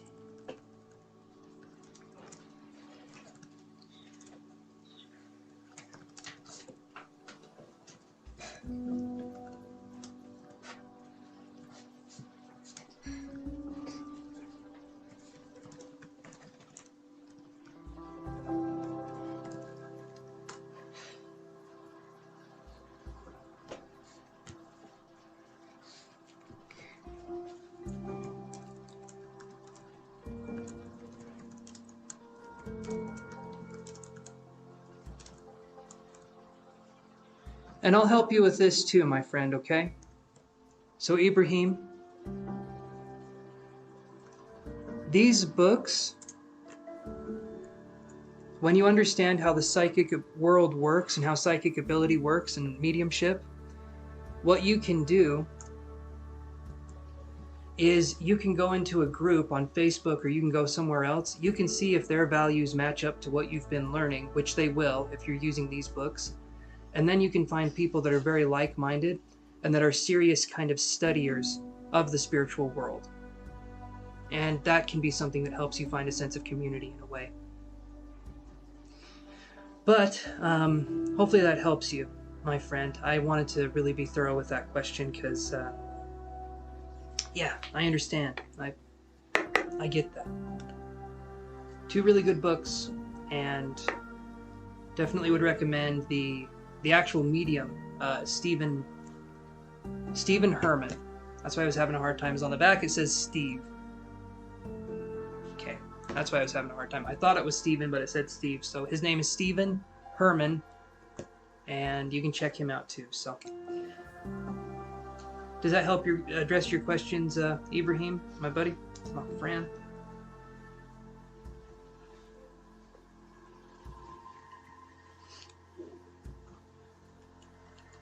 So we'll move on to, if everyone is in concordance, we'll move on to Elizabeth here.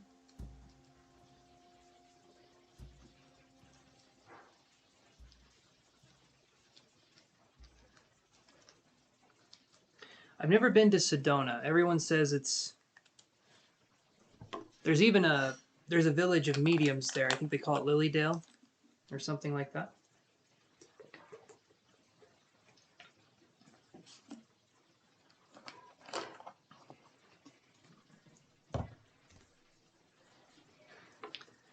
Okay, so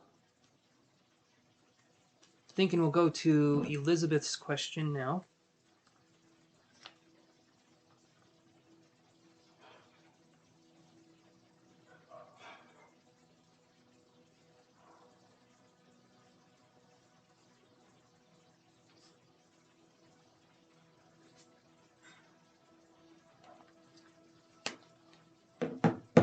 Okay, so Elizabeth, what are your questions?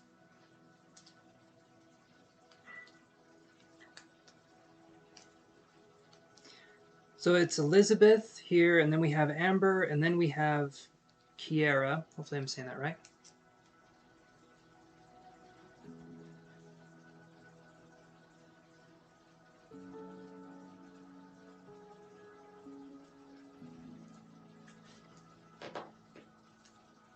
I'm sure it is. Sedona sounds like a beautiful place. I wouldn't mind being surrounded by those energy vortexes. Maybe give me a little bit of a boost. Oh, I need to go there.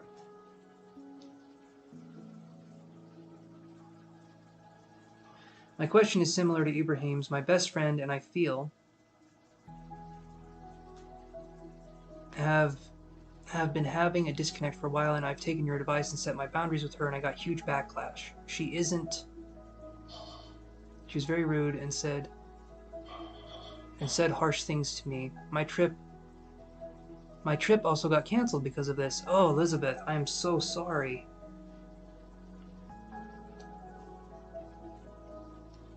You know in your heart these things are happening for you, not to you. But you know what, Elizabeth? Let yourself be angry and upset, because that's kind of shitty, right? That's okay. Okay. If you feel lost and erratic, let yourself feel lost and erratic. Eventually you'll find yourself to center. In the meantime, what you're feeling, let yourself feel it. Lean into that feeling, right? That's what's going to get you through this a lot quicker, is if we say we're feeling it, we allow ourselves to feel it, we push through. So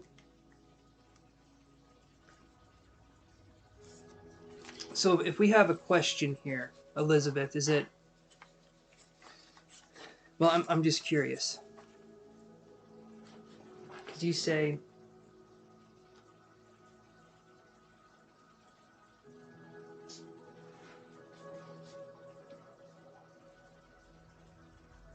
We're using foul language. I always make sure to be respectful in a disagreement, and she said that was stupid. Well, yeah, that seems...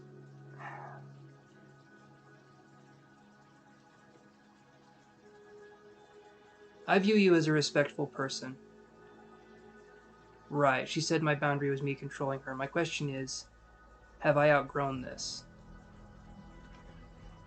Okay, so your question is, have I outgrown this? My question is, I think you know.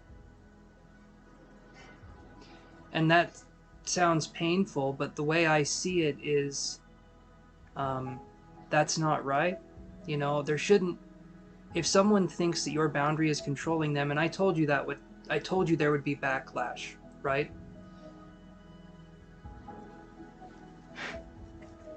I'll look at the cards, but while I'm looking at the cards, I'll say this. I do feel like you have, because when we set boundaries, we're not making a negotiation. We're not saying, right, you've been friends with her for 7 years, so that's a connection, and I can understand that. I can definitely understand that. But let's look here.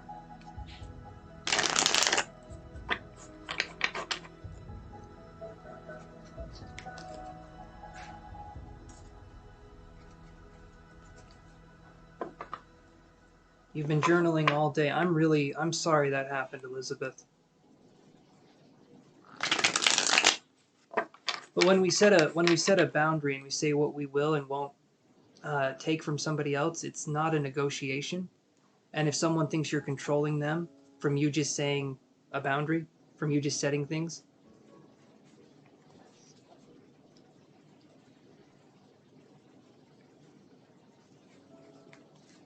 you want advice. So you saw 110 today all day. I wrote that down. It's what it means to me, free flow after hard times. Right. Okay.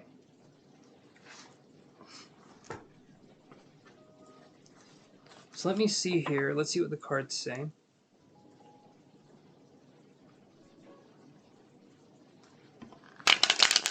Absolutely. Anyone we have a connection with can break our hearts. Every single person.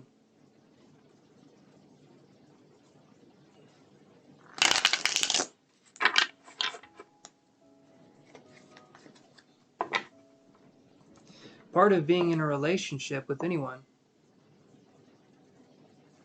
She always takes me expressing how I feel as a personal attack. She misconstrues what I say and flips the narrative. Sorry, lots of type. Hey, you're okay. Lots of typing. Type it out, girl. Type it out. Write it out. Whatever you need to do. I'm here to help and I'm here to read. So.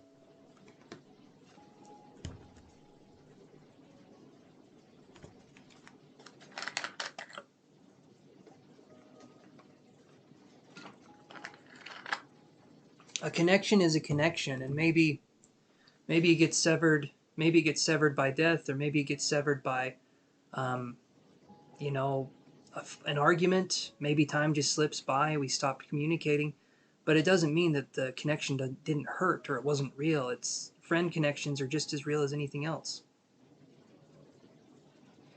You felt so disconnected from her, and when you started saying how you feel, and that probably wasn't even you putting up a boundary. You literally were just saying, I feel this way, and if they take that as a personal attack, that's not for you anymore, Elizabeth.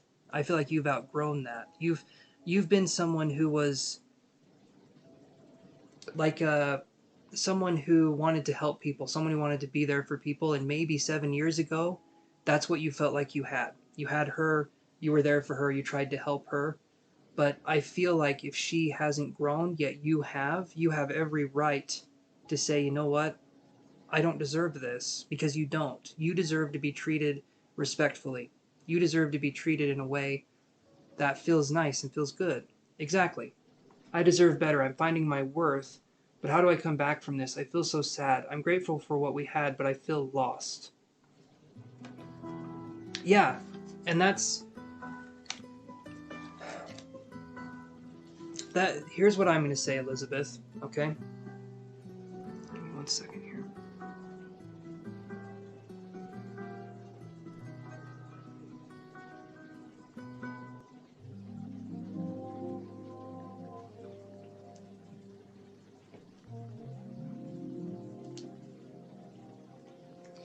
I think what she's saying, Quantum, is that she feels sad. Like she needs to...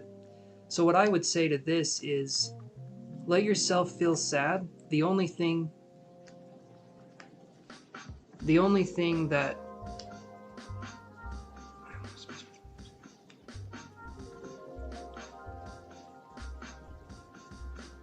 She kept messaging me and berating me after I said I wanted space. Okay, so that's... Here's what I say, and then shuts down the convo. Okay, so here's what I say right here.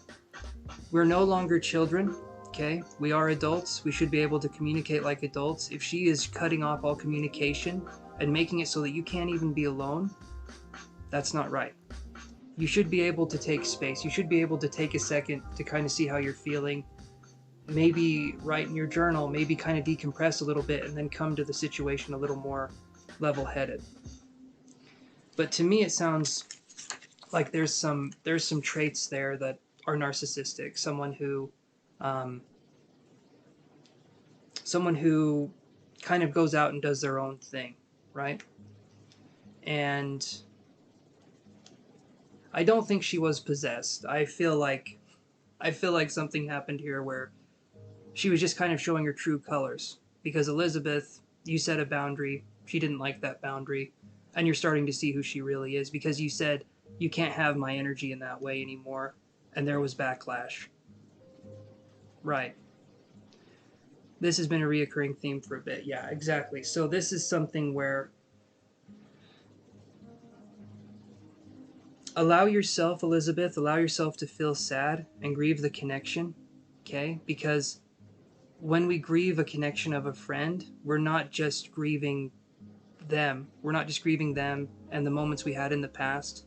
We're grieving the moments that we didn't have going forward in the future. That's something that happens when we lose somebody.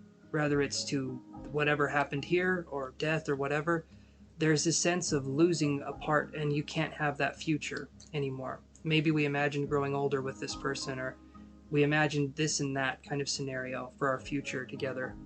But now there isn't one because this person has shown that disrespect.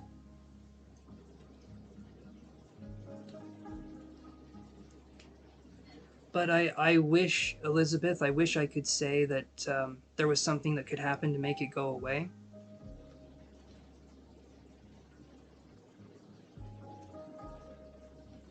Kiera, that's close. That's pretty close to what I think is happening. It's that narcissistic trait where someone tries to control you, but they do it in a very subtle, underhanded way. But that's close to what was happening, I think.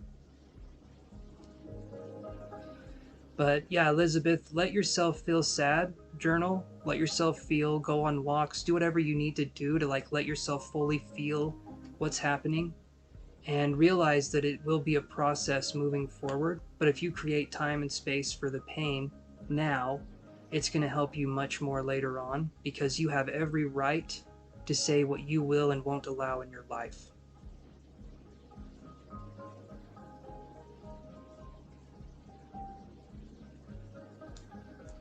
And so, yeah, it may not feel like it now, but I would also say this, Elizabeth, with all due respect, I mean, block her, get rid of her. Um, I would say because this person will not see your side of the story, they will not hear it. And this kind of argument, if you guys were friends again after this argument, if you tried to bring it up again, she would shoot you down again. It would turn into a whole thing. And I don't feel like you could move past this argument without talking about it, but she's not even letting you think about it. She's not giving you space. And then she's berating you and making you feel worse for um, setting a boundary for yourself. So I feel like that's not, you know, that's what happens. That's kind of the empath journey. You see people how they are. When you start developing self-worth and you start developing that sense of self-love, you start to see other people that don't have that, and you have to just say, okay, I'm out. There's nothing wrong with that. And I know, Elizabeth, a part of you is probably thinking, and maybe back then you thought you could help her, you could save her, you could do something, you could be there for her. But the end thing is that this person, they don't want that. This person wants to focus on what they want to focus on, and you can't change that. So let them live their life in whatever direction they want. It'll just be without you.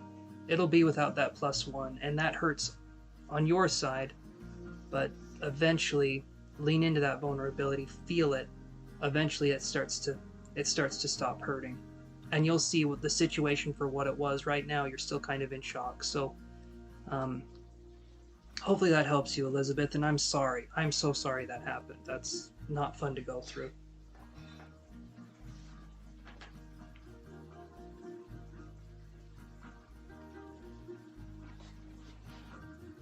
Of course you would. You're a trusting person. You're a very trusting person. So you feel like if someone does something like this, that there must be a reason, or they're, like you said, to see if you were wrong, but you weren't. You weren't, Elizabeth. And any other friends that are around you or family members that can see it clearly, I think they would say the same thing.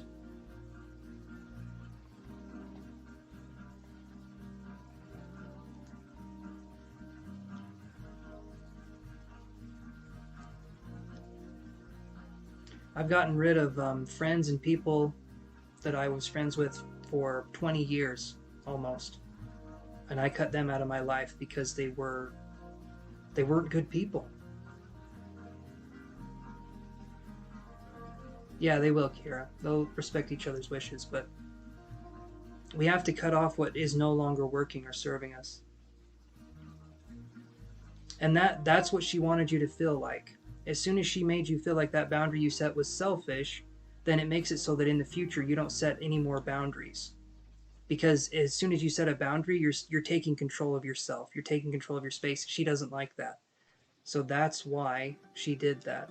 She made you feel selfish so that you wouldn't do it again because you're a nice person, and she knew if she made you feel bad about it, that you wouldn't set that same boundary ever again. But instead of listening to her, you took a step back and tried to see it for what it was, and you're seeing it clearly.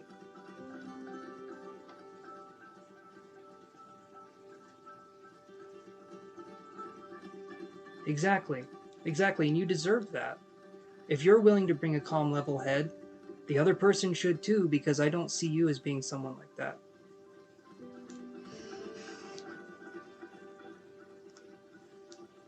You always take time before you talk so you don't say the choice words you have. That's a good habit. That's a good thing to do.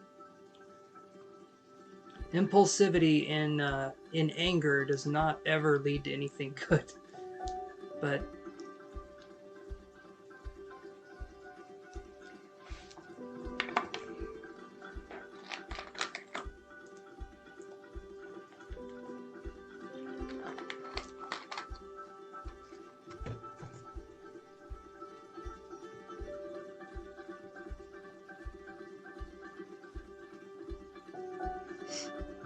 But you've got this, Elizabeth. It's just not a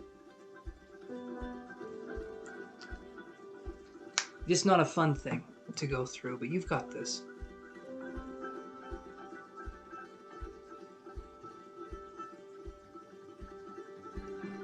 Quantum, we're all still learning. We never stop. I'll tell you right now, I never stop learning. Some days I wish.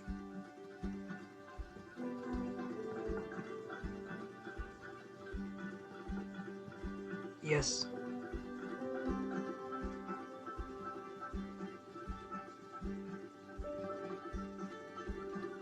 You should. You're getting rid of a connection that no longer serves. And although it doesn't feel like it sometimes, even though forever, or even though for now,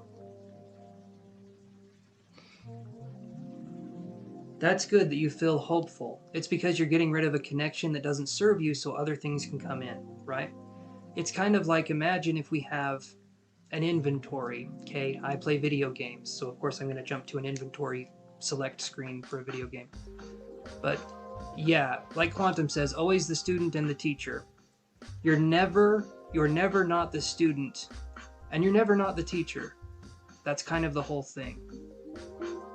And what's most screwed up is she said she felt like I was leaving her behind. Again, Elizabeth, that's to manipulate you. So if she says that, and then you do it, or you attempt to do it, you're going to feel guilty and you're going to come back. It's another manipulation tactic to try to get you back. She was covering all of her bases, but know that it came from a very awful place. Okay, none of that is true. She's trying to make you feel like it is. It's not. Okay, it's one person trying to make you feel guilty or make you feel bad for setting a boundary.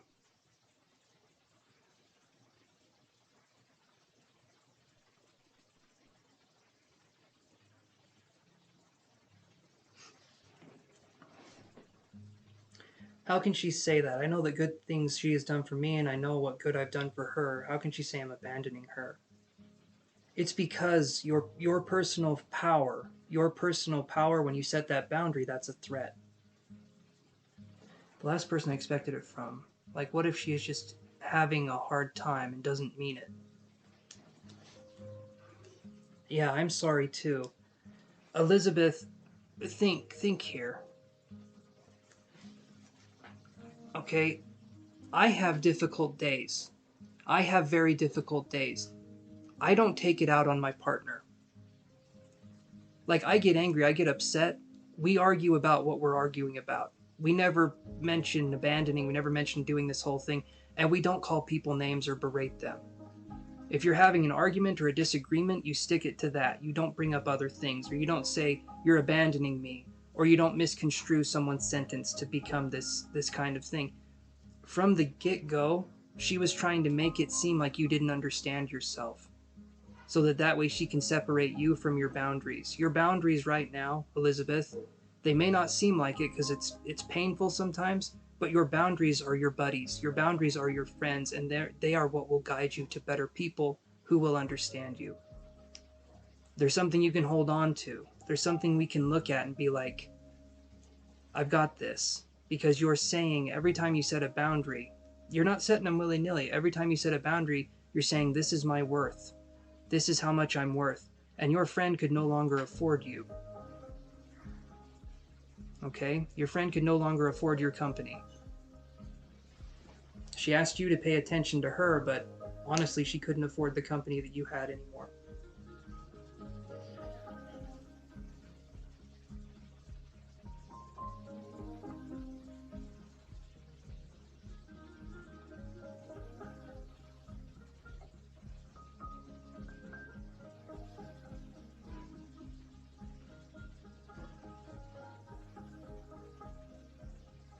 The way I say it too is hurt people hurt people, healed people heal people. And it's no longer it was never your job, but it's no longer your thing to take care of. She can handle her own stuff, and in time, she'll eventually stop reaching out to you, Elizabeth. If you block her, if you do all that, she'll eventually stop because, you know, she's not getting a reaction anymore. Yeah, communication is key in all relationships. We should be able to talk about everything. For instance, again, my partner, I bring her into this. We've been together for 13 years, almost 13 years.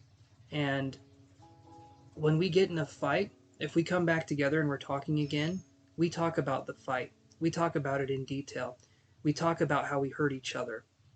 And we get defensive, sure, sometimes, but we talk about things. We see things through, right? Spirit even said to me in a dream I had to sacrifice something, but this has happened before. What am I not doing right? I'm sorry, I feel not myself. You're okay. You're okay. Elizabeth, right now you're doing everything right. I think the thing that's the hardest for you is to sit with your feelings and to feel them right now. You probably feel like they'll overcome you and they'll be overwhelming. And they will at first, but just like a wave that washes over us, eventually we start to see it as just that. It's a wave. This will go down in time, but you have to let yourself feel it. And again, that's not fun. That's not a fun thing to do. Things are going to feel not good, but you have to let yourself feel those emotions, because that right there, the pain that you're feeling right there, that's also part of you saying you're setting a boundary, right? You're stepping into this new version of you. And the reason why I think this hurts so much is because you're seeing that your new version of yourself is something that maybe not everyone can respect or love, and that's hard. But it will also lead you towards people that will respect and love you in a way that you can't even imagine now. But the boundary is very important. You just have to allow yourself to feel that.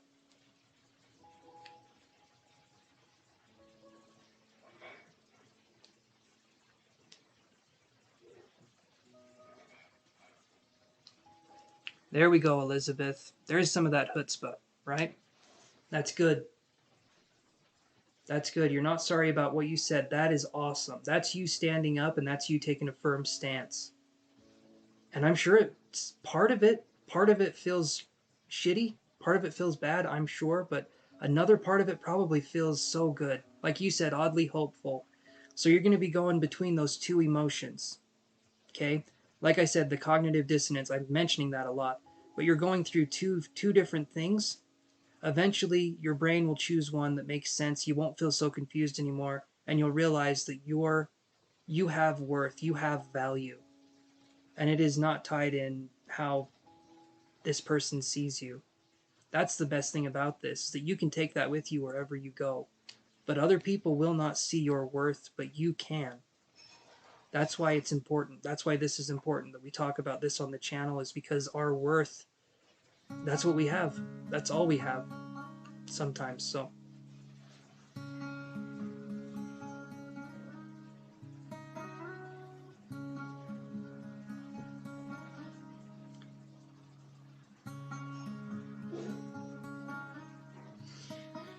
hopefully, Elizabeth, that helps. Even in some small way. I know what you're going through is painful, and I'm sorry. I don't wish that.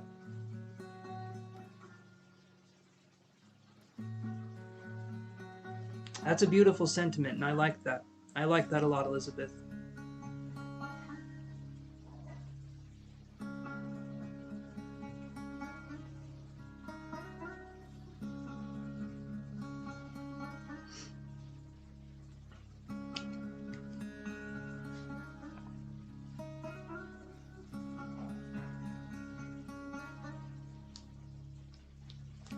You're very welcome, Elizabeth.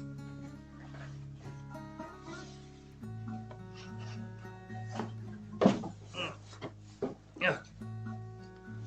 Let's light another incense, shall we? So I've got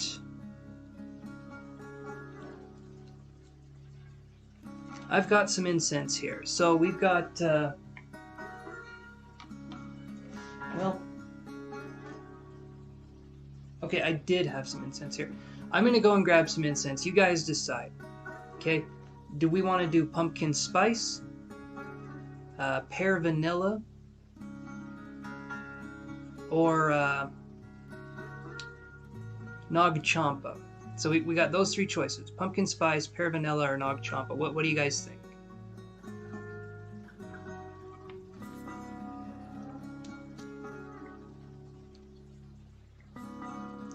I'll let you guys talk about it. I'll take another drink.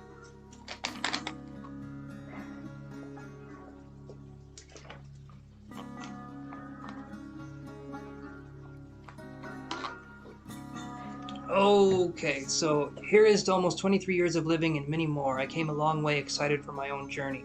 Yes, there you go. You are the main character. Okay, so I said the second one.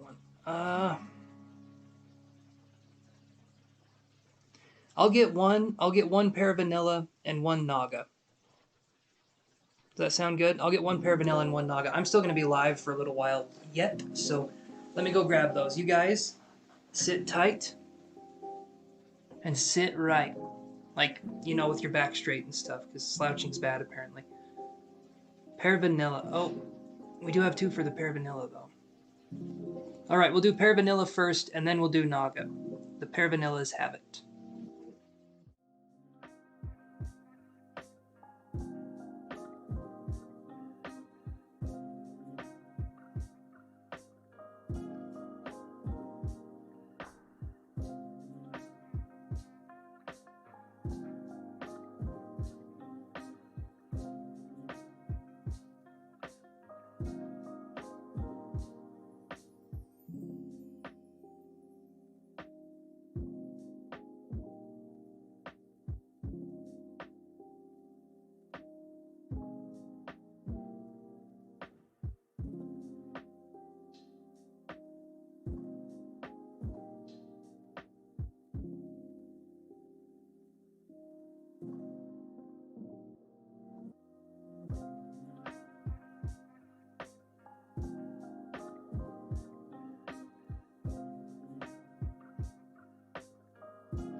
Alright everyone, I'm back. Could not find Nog Champa for the life of me. Could not find it. But we do have pear vanilla. And it's wiggly. So let's light it up. And Amber, you're next on the list. Would you want to ask your questions? God. Having a hard time talking.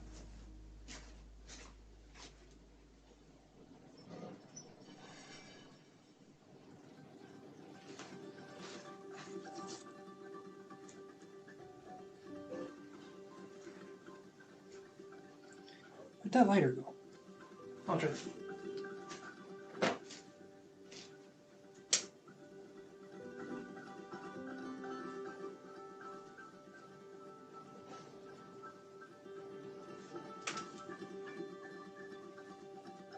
I don't know if you guys can see that. That's a pretty big flame.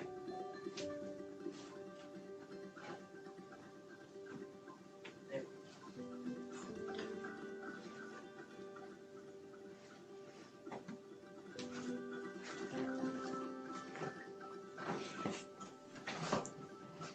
Thank you. I love it too. It's one of my favorites. Oh yeah, big flame. Huge, huge flame. But we have pear vanilla now, so it'll all go good. 2 questions, Amber. Go for it.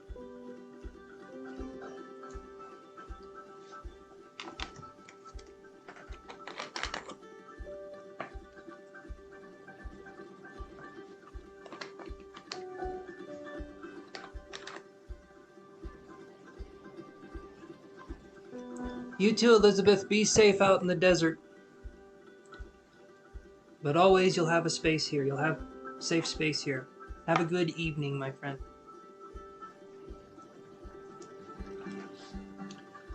Alrighty.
Let's look at that here. So let's address the first question.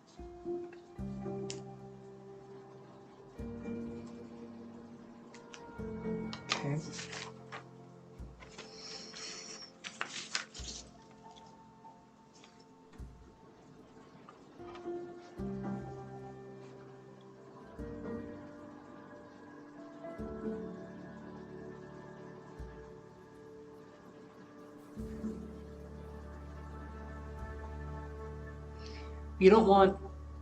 You want to make peace for yourself, Amber?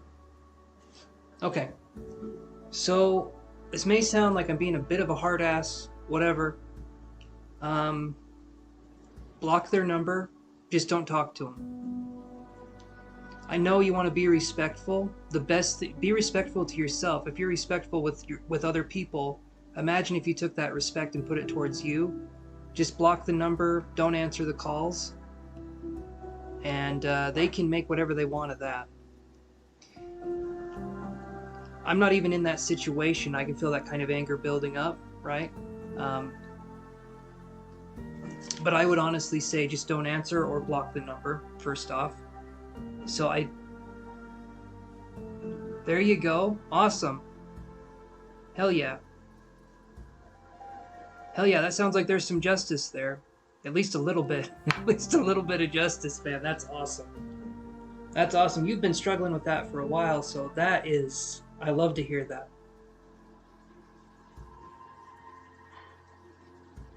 I love that. Two people today have had some good... I mean, it's been an eventful day, no matter how you look at it. A lot of people that have come on here have had some stories, have had things happen. I find that fascinating, and it's all happening within the same... Oh, that's interesting. That's so interesting. Okay. Anyway, yeah, you want to be respectful, block the number, don't answer. To me, then they can make whatever they want of the silence, but it's not you saying anything. Stay classy, stay above that. That's my vote, or my opinion on it. But specifically, so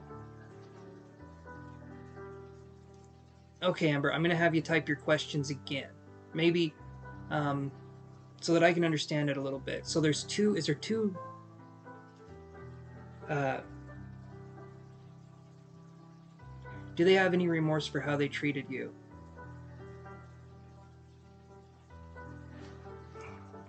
Let's look.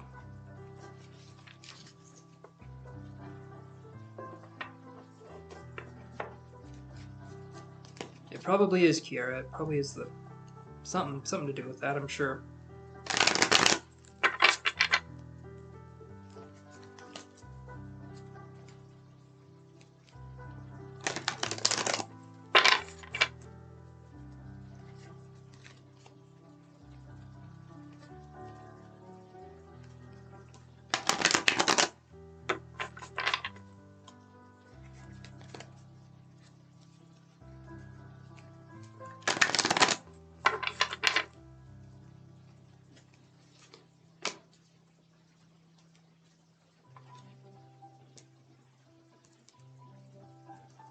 So Amber, you asked, do they feel sorry? Do they feel sorry about what they did? And I get adjacent possibilities in reverse. So when I see this, I feel like, well, let me do this. I don't normally do this, but in this situation, I'm going to do this.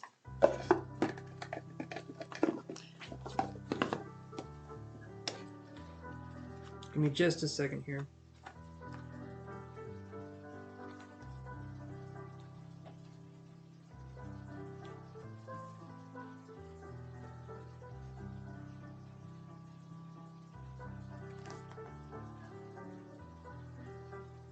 Let me hold on one second here.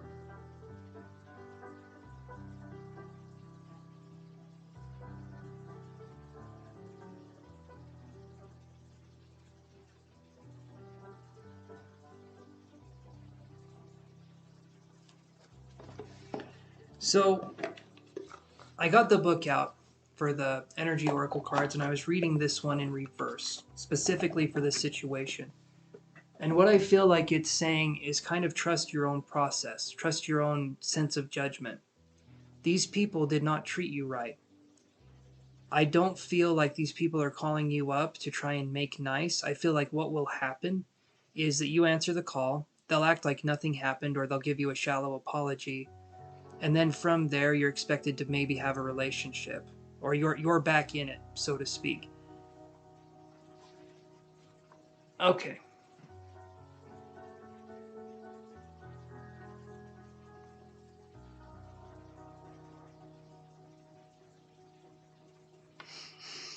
Okay, I used to work as a dancer and have been wanting to get back into it. I don't like the agent I'm with, but don't want to look for a new one. I'm also older and want to know if I should. Okay. Okay, let's do this here.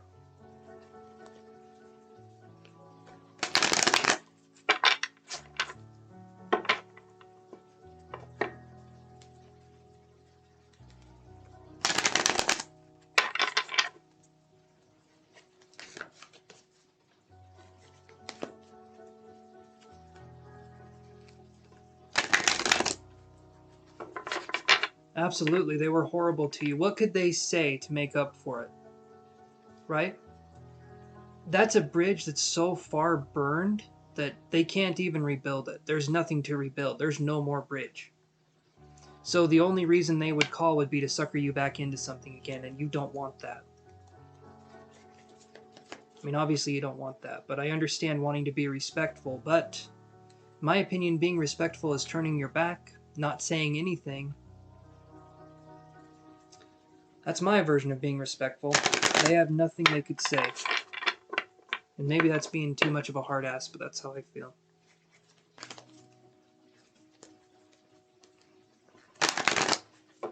Okay, let's do this here. Used to work as a dancer, and I've been wanting to get back into it. I don't like the agent I'm with, but don't want to look for a new one. I'm also older and want to know if I should. So should you look into dancing at this point in your life?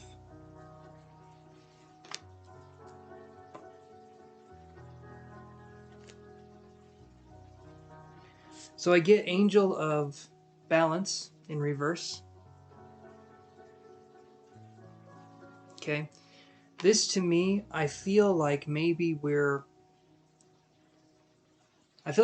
trying to get our fingers in a lot of pies, so to speak. I feel like we're trying to be here, here, here, here, and here, right?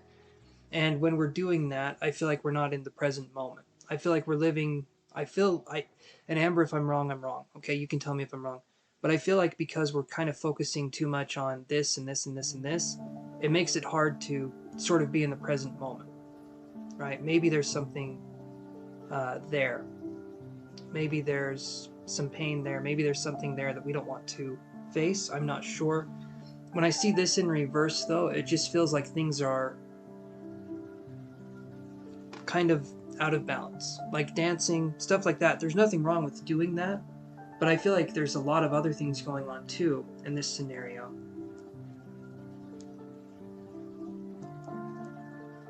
But you have a passion for dancing.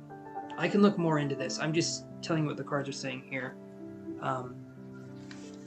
It just feels, to me, it feels unbalanced. And actually,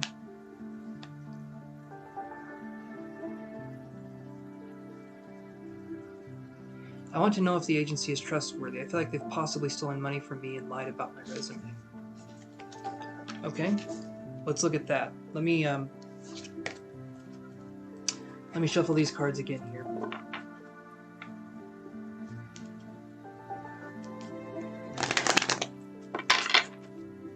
So we have Amber's reading, and then Kiera's reading is coming up. So I'm just putting that out there so that there's a list and people can see that. But let's address Amber's questions.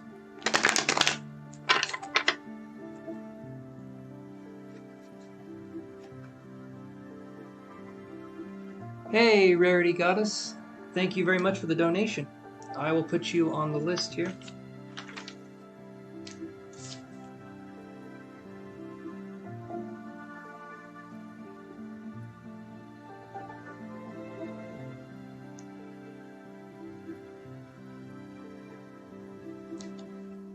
Okay.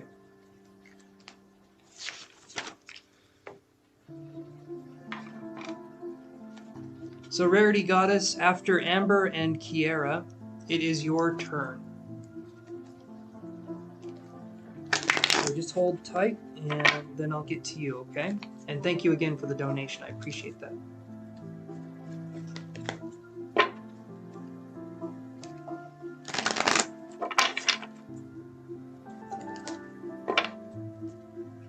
Let's see here.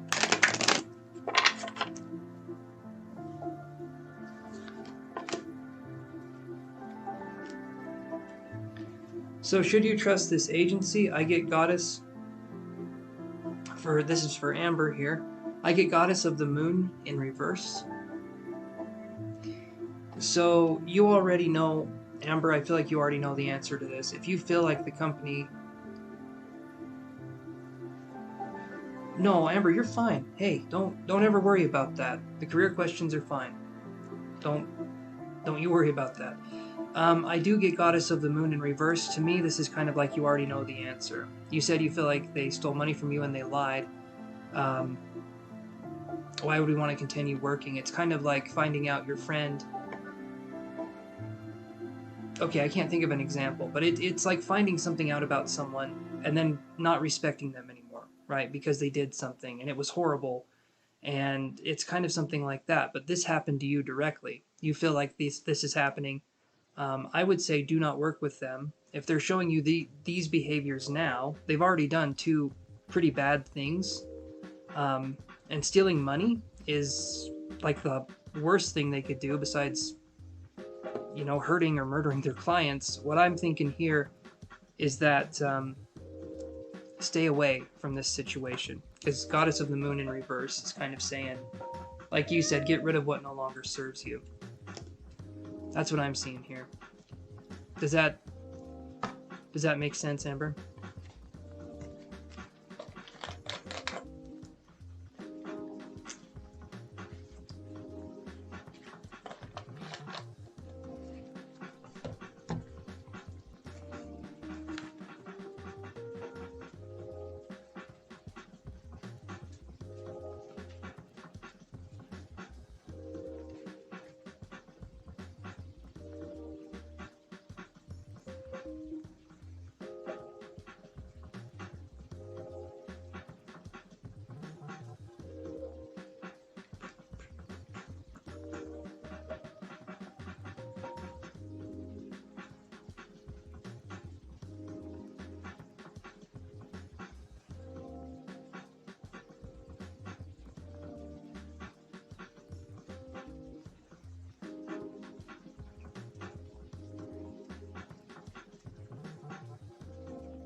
Okay. So that answers your questions then too? Or did I answer both questions? Just want to make sure.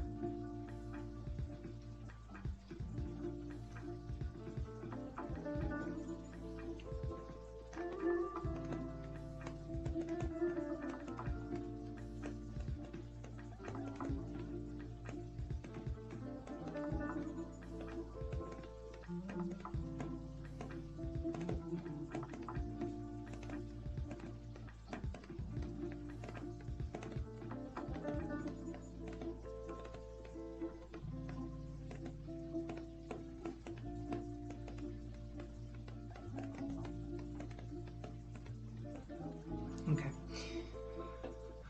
All right. So, Kiera, do you have your question? Well, you already had your question, so...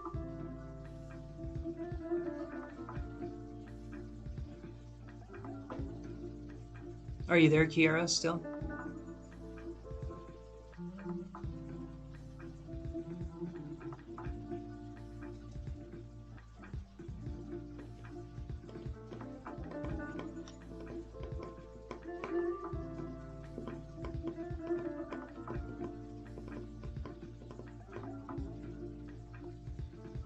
Okay.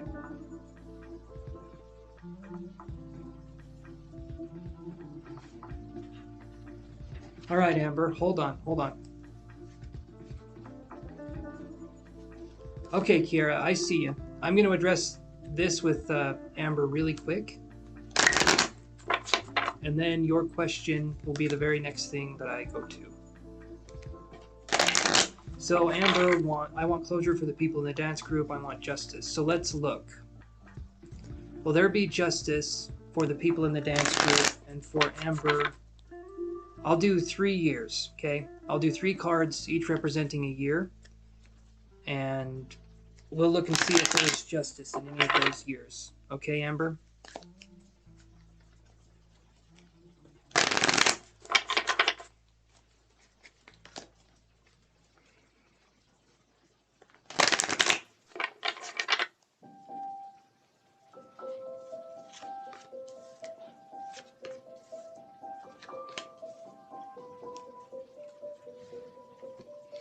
So the first and the second year, I would say, so the first year we have man holding a coin, So there could be some huge power play dynamics going on in the first year, but this could also be kind of a front for something. So, well, here's what I get. The second year, so 2 years, this would be either 2022, because if you count this year as the first year, it'd either be 2022 or 2023, but then we get this card, Cornucopia. So in 2022 or 2023, there will be something that comes up where I feel like there will be justice that happens, but it is going to take a while. I feel like you already know it's going to take a while, the litigation, things being tied up, all that stuff, but I do feel like there will be justice, but for some reason it's kind of a slow-moving justice, right?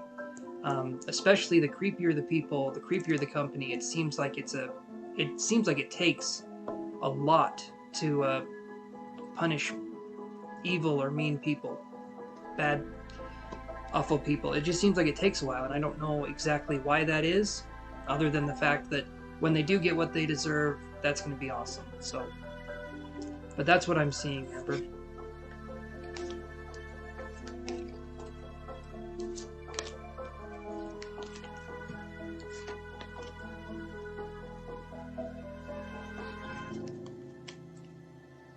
And I'm sorry that happened.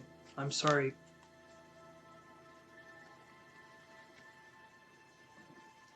I think they'll get what they, I think they'll get exactly what they need. And not in a fun way. I'm thinking they're going to get their comeuppance in some ways. In some way. I'm sorry that happened though, Amber. You didn't deserve that. Nobody deserves that, but especially you.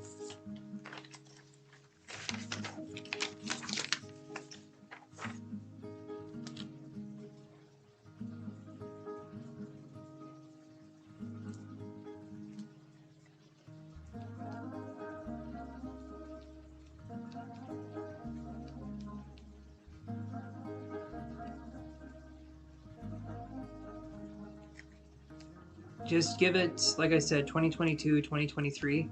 Hopefully before then, but if not, I do think something will come and something will come to light of the situation. So hopefully that helps give you some peace of mind or some comfort.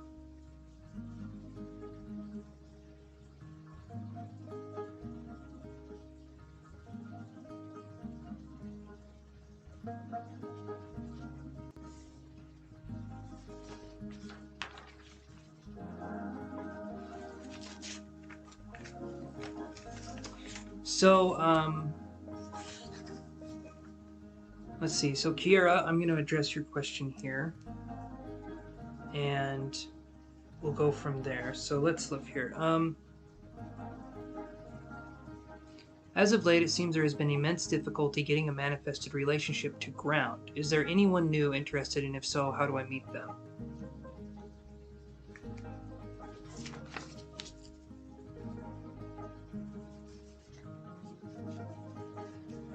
The new moon, you mean, Quantum?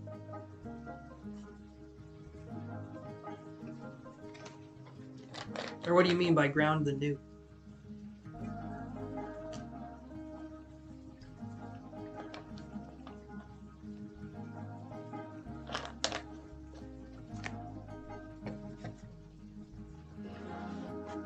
It can be, and you have to choose your intention carefully, but the best thing that you can do, especially with magic of any kind, is you need to do the spell. You're very welcome, Amber. Very welcome, my friend. You need to do the spell, and after you've done the spell, you need to kind of forget about it.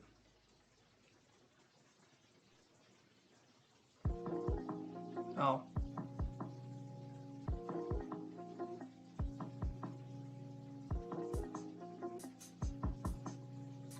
But when we do spell work, any kind of spell work, and I am by no means someone who practices spells that well.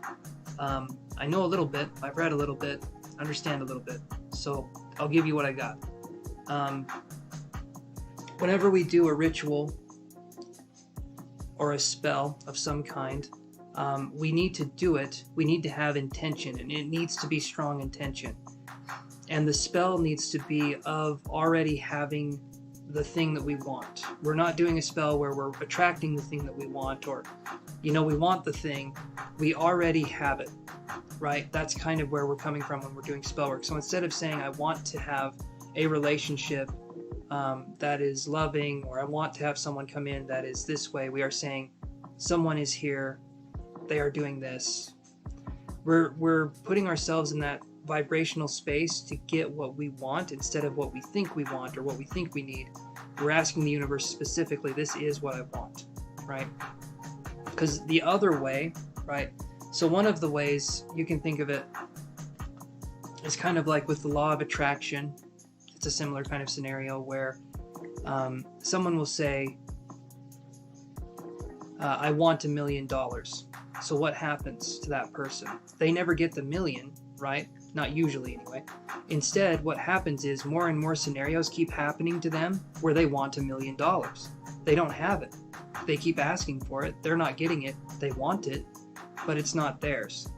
And the universe keeps attracting more and more scenarios where the wanting of $1 million keeps coming into play. So that person keeps wanting that money, but they never get it because their wording, their intention is off. So if we're wanting to attract a mate, we need to come from the perspective of already have attained it. What would that look like? What would that feel like? Right?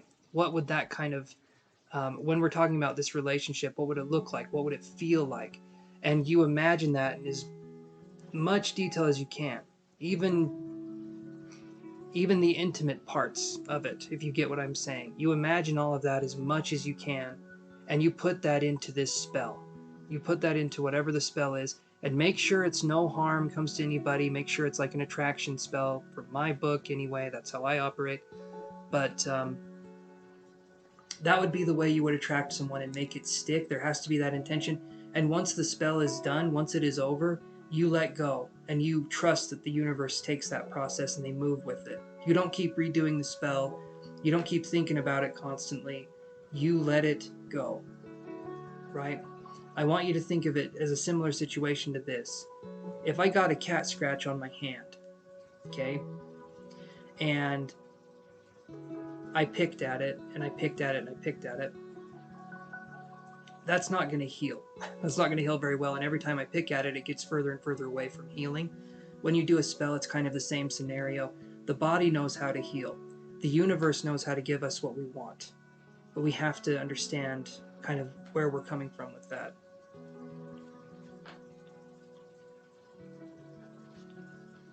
Okay, how does it actually happen in real life? All right, I can look at the cards here.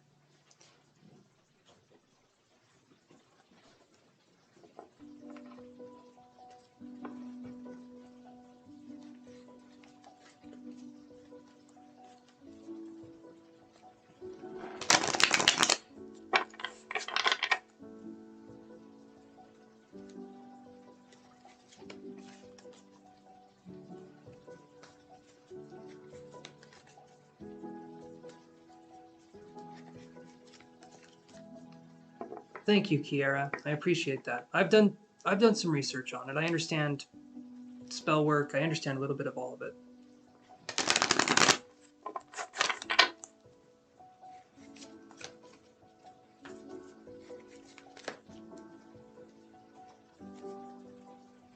There's probably a better analogy than scab picking, but I felt like that's something everyone's done.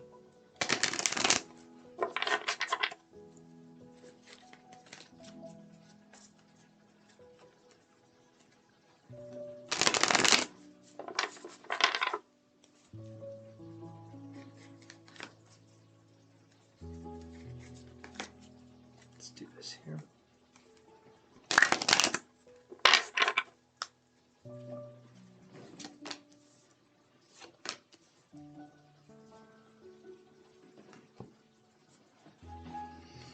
So I get this right here. We get the thinking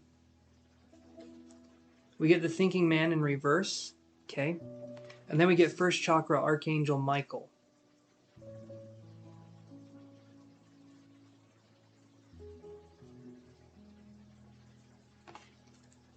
13 years is a long time. Did we use any ritual to bind our relationship? No. It was... Oh, it was a ton of hard work at times. Communication, talking openly with your partner, not letting the other person, for the most part, leave upset, like talking it out, trying to find where things are coming from. Me opening up a lot. Um, you know, and the binding and stuff like that, that's all, to me, and I think it works, of course, but that's all symbolic of something, right? That's all the symbolic part of it. And thank you, Manjuti, for a reading for your health. Okay, so, Manju, I'll put you on the list here. You're right after Rarity Goddess. I want you to know, though, my friend, Manju, that I'll do the best that I can, but please do not take what I say to be, I'm not a doctor. I'm, you know, I'm doing this. Don't take what I say to be gospel or absolutely true. Please see a doctor if you feel like you need to. And there's a disclaimer down below, too. But I can look and see if I see anything.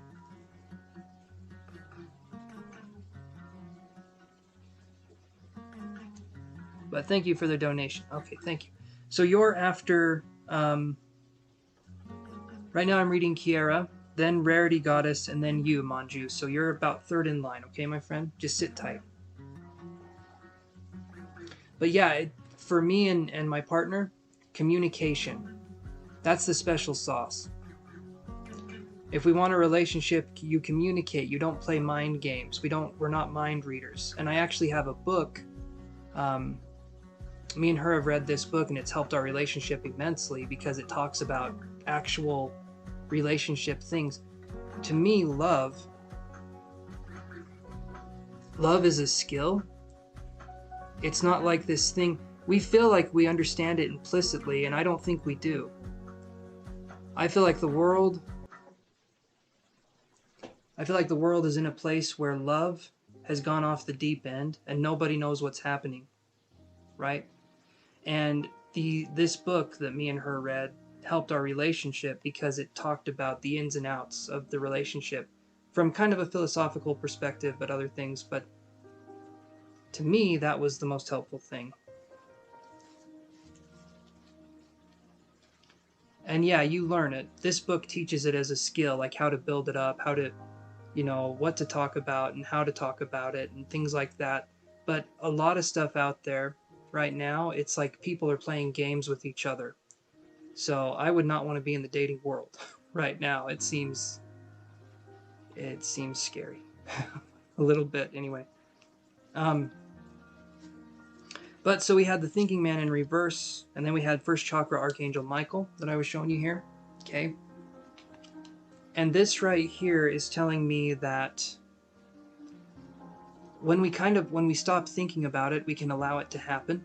I feel like we're overthinking it. I feel like we're, and that's the thing with spells or with anything, right? If we overthink it, the magic is gone. We have to let ourselves kind of flow through that, right? And if that's something that we can do, if we can flow into that, that's great. The person that you're going to meet, though, the best thing I can tell you, because the cards, my psychic ability, I'm not going to be able to pull stuff out of my ass. I wouldn't feel right with that. But what I can tell you is that if we want to find a long-lasting relationship, we have to understand in what ways that we're hard to deal with as people. And we have to tell a prospective partner, that we're kind of a little crazy in certain ways. We have to be vulnerable, we have to be open, but the connection to finding the right person, that's the hard part. I feel like the best thing you can do for a love spell would be to attract the person to you, and then from there, no more spells in the love part. Let things happen naturally, let things unfold naturally, because I feel like sometimes when we're talking about love spells, there can be a tendency to take away someone's free will, maybe, or there could be a tendency to, like, the best thing to do, have a scenario happen where the person's attracted to us, and then from there build up a relationship based off of honesty, communication, openness, and vulnerability would be what I would say.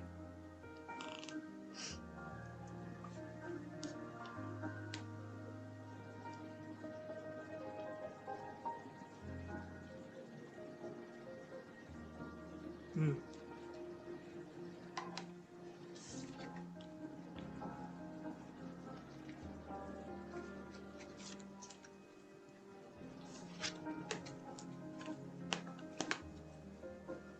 But, you know,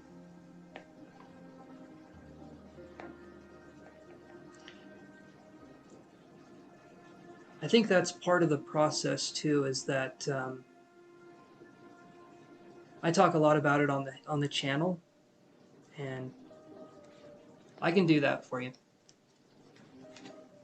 I got the tarot cards here.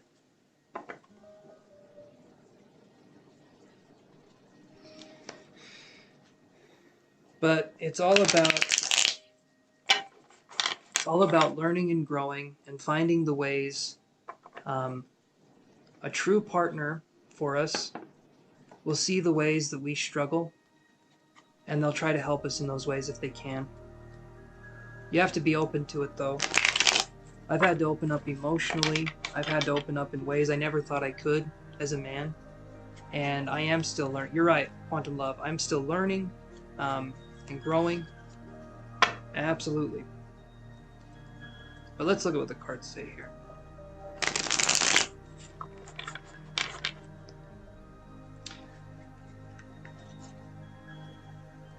The Wild Unknown. That's what this one is. It's a good deck. The True Black one is my favorite. But the Wild Unknown one is super easy to shuffle, and I love it. The cards just melt in your hands.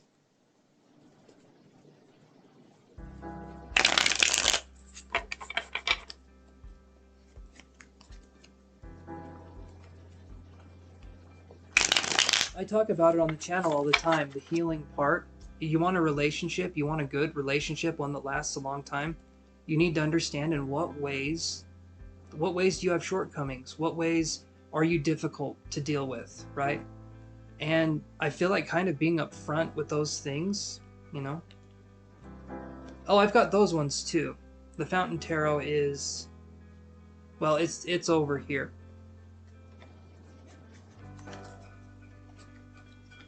Okay, so Kira's wondering about her person here, so what can the tarot cards tell us?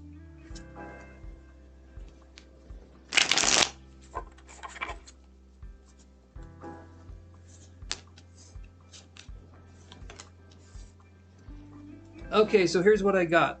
Wheel of Fortune in reverse, meaning, okay, if I see this card, the Wheel of Fortune in reverse is kind of like stopping the flow, right? That's kind of what we're getting here. So the Wheel of Fortune in reverse is saying that we need to let things kind of carry on their course. We need to kind of trust the process. But I understand if we're feeling like we need to be in a relationship or we need to have something like that, that's going on. The other card I drew, though, is this. It's the Hierophant. So if I'm going off of star signs here, this would be a Taurus individual. Or maybe someone who could be, it's a Taurus individual, it's someone that could be pragmatic or a more traditional person, right? So they could be kind of rigid in their ways of thinking, but I am feeling like that would be kind of what we could see here is a possible Taurus connection, right? And I don't feel this is talking about like an old relationship, even if there was one with a Taurus, I'm not sure. This feels to me like it's new, and it feels like when we stop the wheel, I don't think there's a sign to this one. The Wheel of Fortune in reverse, if there is a sign, I never learned it, and I think I know almost all the signs for the major arcana. Let me look.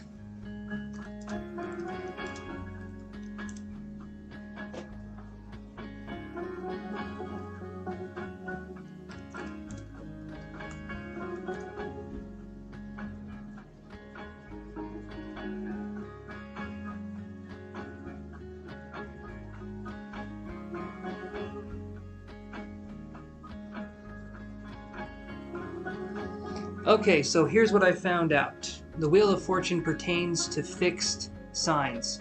So it's Scorpio, Taurus, there's two other ones on there, but So that's what I'm seeing here. So the Wheel of Fortune in reverse could be pointing towards a Taurus, and then the Hierophant could be pointing towards a Taurus as well. But we have to let go of wanting it so bad, and I know that sounds contradictory, right? But if we let things kind of ease into our lives, it's going to be a lot easier to attract someone. I feel like we're gripping onto that soap, and if you drop the soap, I'm just saying, we need to let go so that we can bring in what we can attract. Okay, I use this analogy all the time. Okay, my hand is closed like this, and I'm closing it really tight. I can't hold anything. That's a fist. That's not going to open for anything. And that's sometimes how we are. We can be very tense about our desires, and we can be very stressed. If we can breathe and let go and be in the moment, our desires can come to us. So that's what I'm seeing. Very mature, very grounded, so it's like a double Taurus. Whatever the hell that is. No, I'm just kidding. It could be. But the Wheel of Fortune here is in reverse. So that, like I said, this to me isn't pertaining, it's not necessarily pointing to an individual. If we had to look at it like it was a sign, then Taurus, Scorpio,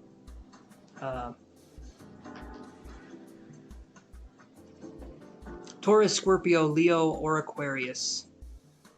But the way I'm looking at this is that it feels more Earth sign, so it feels more Taurus for me on this one. So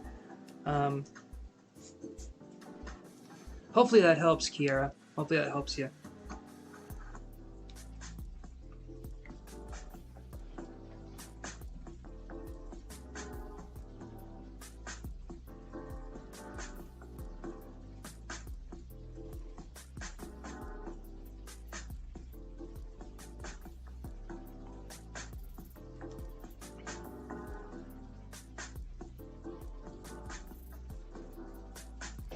Okay, Rarity Goddess, are you there?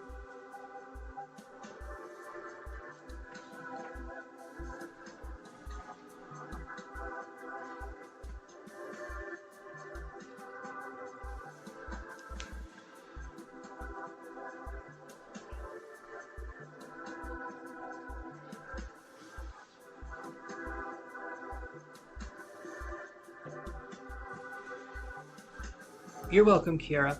You're very welcome.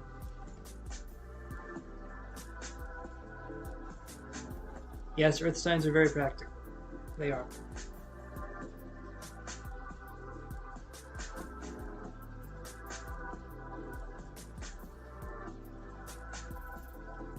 Okay, if Rarity is off for a second, then maybe I can do a read for...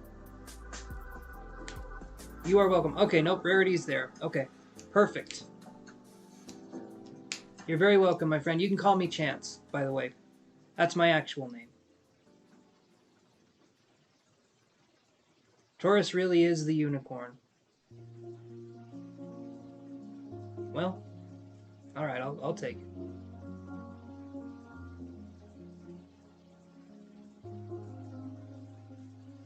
Okay, Rarity, I can get your question here. Hold on. I'm gonna handle it here. I'm gonna grab it from up above and paste it down below so you don't have to type it again. So just give me 1 second.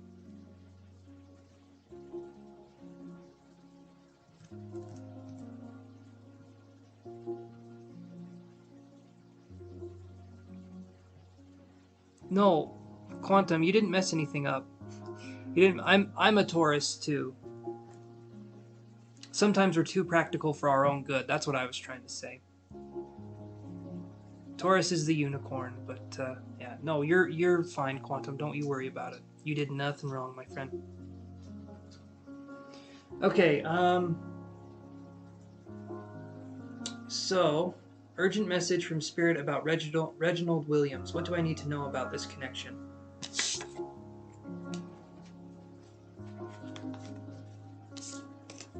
All right, so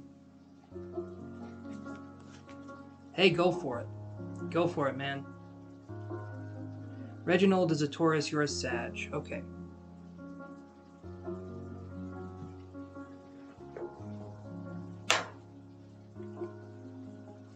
Let's look, Rarity Goddess, and see what we have.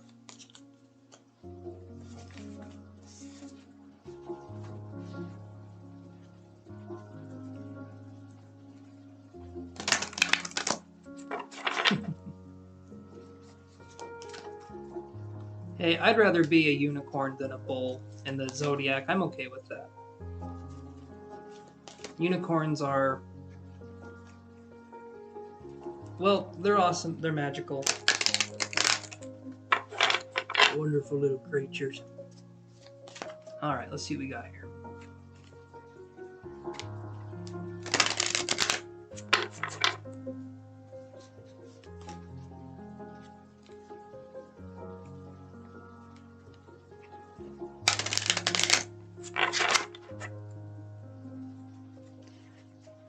There you go. Quantum. Very nice of you to say that.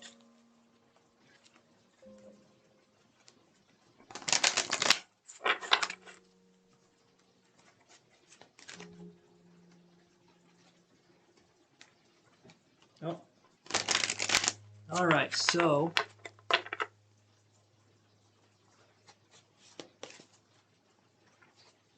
what do I need to know about... what do you need to know about this connection with Reginald?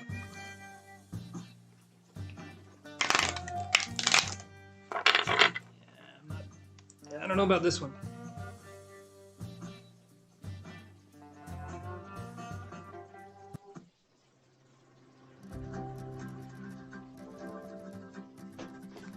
Okay.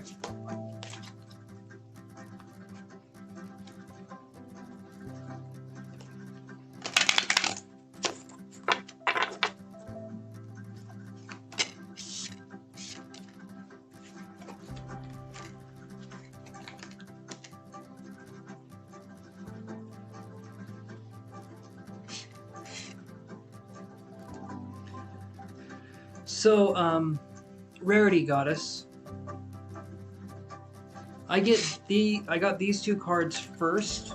I had Intimacy. I had Intimacy in reverse, and then I had the Divine Feminine in reverse. And so I'm wondering here, Rarity Goddess, was there a fallout with this person? Did something happen here where there was no respect, or maybe there was something that happened to ruin trust or something along those lines?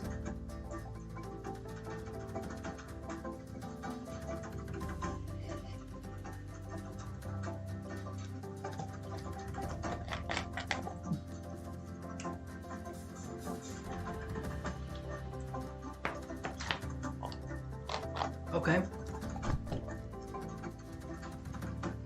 When I see these two in reverse, that's what's having me think. Because we have... the third card I had was a love card here. It's upright, but these other two are in reverse, and so... okay.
Okay, he did call you, but it was weird. Alright.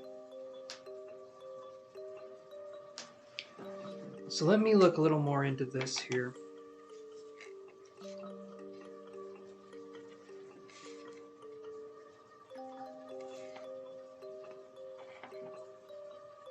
So you just feel like something was off, right, with the conversation?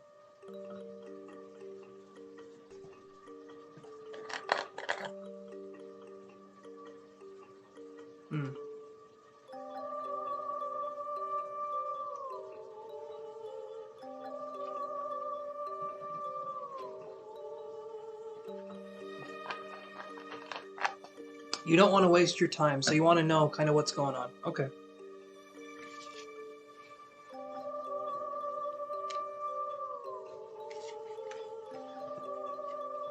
the things I saw here.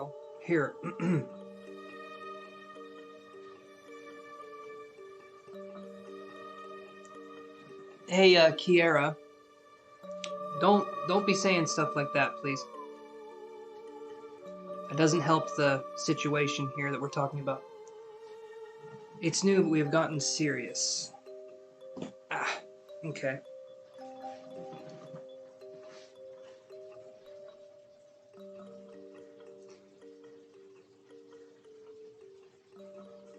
Let me look a little bit more here.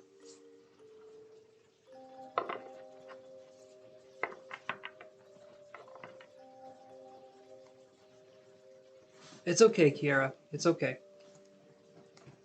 I'm just letting you know. I'm setting my boundaries too. When we're doing these readings, I don't want, comments like that. Hold on. It's gonna leave here. Give me a second. I can go back to it. Nope.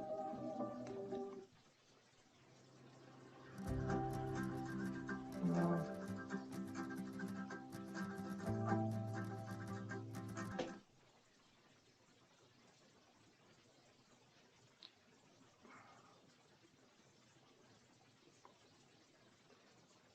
I'm sorry, Kiera. I can't find what song it is. It was something, though.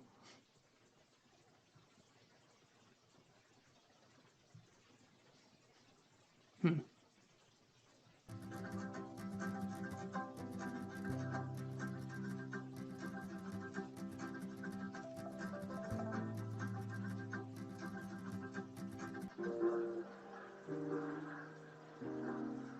Okay.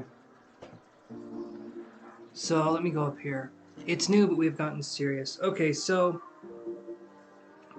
I'm gonna shuffle this deck here. We're gonna see what we get. There's a connection here. Right, Rarity Goddess. I understand that. I'm doing my best here, though, okay? So, understand that I'm trying to do my best. I know you were patient. And I appreciate that. Oh, well, she did apologize. She did apologize.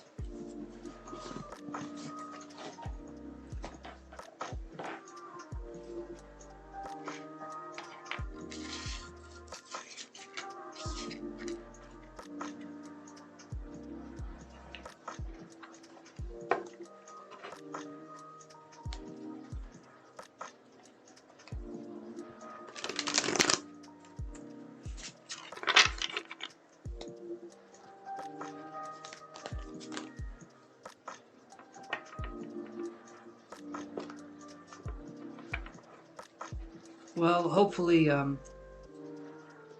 yeah. A little bit silly at the wrong time, and that happens sometimes. It wasn't appropriate, but I don't think she'll do it again.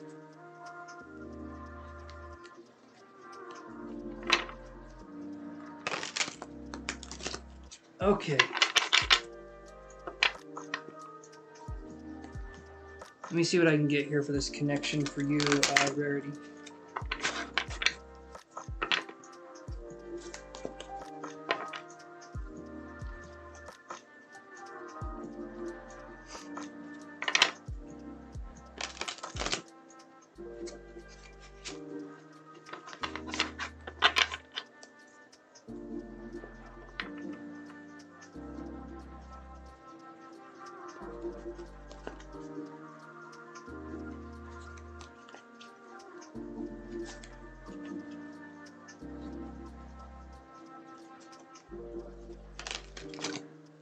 Okay, let's see what I can get here. So let me keep shuffling.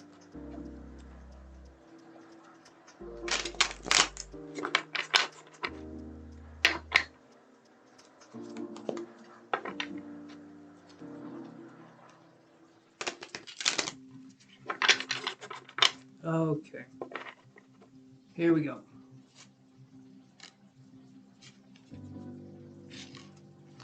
I'm just curious, Rarity, right?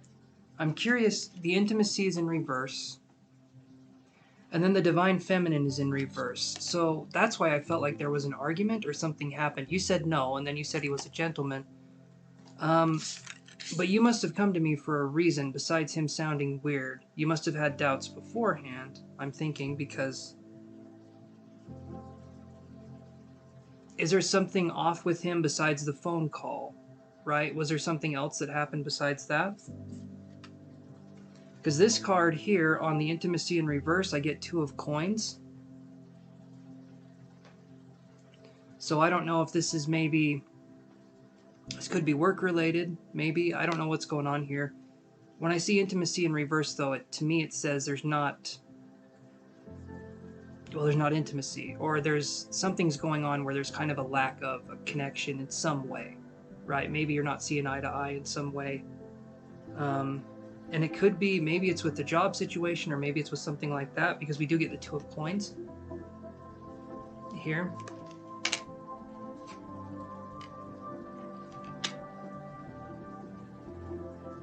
Was this a fast-moving connection? Did this kind of happen suddenly, Rarity Goddess?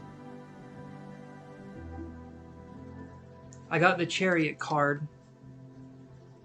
Right. It's kind of hard to see.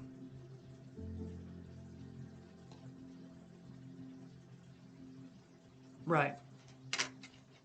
He told you he was tired today after work. Okay. It was fast. Okay, so it was a quick connection.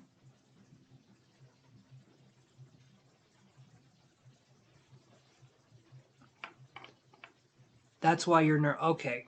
Say no more. That makes perfect sense. I mean, say as much as you want. It's yeah. Anyway, would it be okay, Rarity Goddess, if I connected with you psychically, and I kind of saw things from that perspective?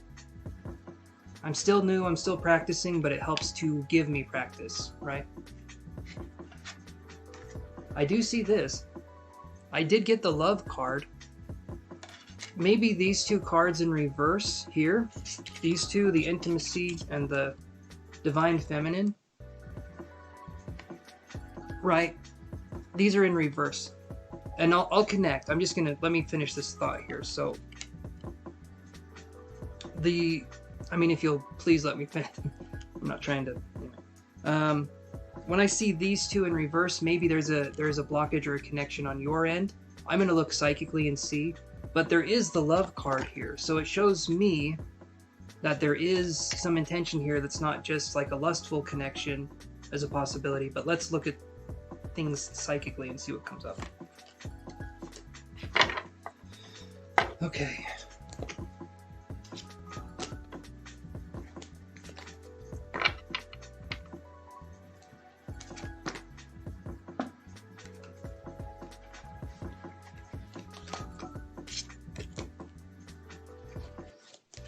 Hi, Wanda.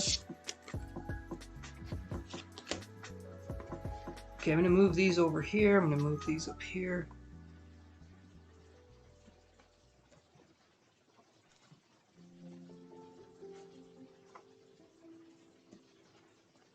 Hey, Angela. Just doing some readings. Just getting them going.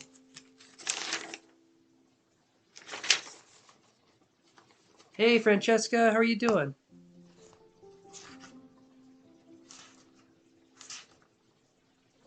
I'm just getting well, I can use this one. I'm getting a piece of paper for you, Rarity, so that it helps me to kind of tune in a little bit. Okay, so, Rarity Goddess, I'll put your name up here.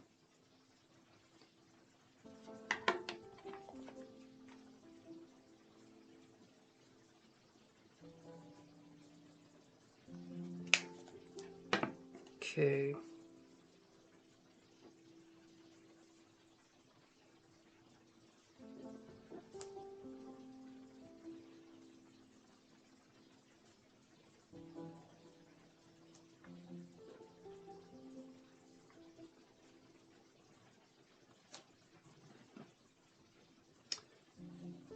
Yeah, okay, his living situation isn't ideal. No, actually, Angela, after Rarity, I have, Manju, and then that's it.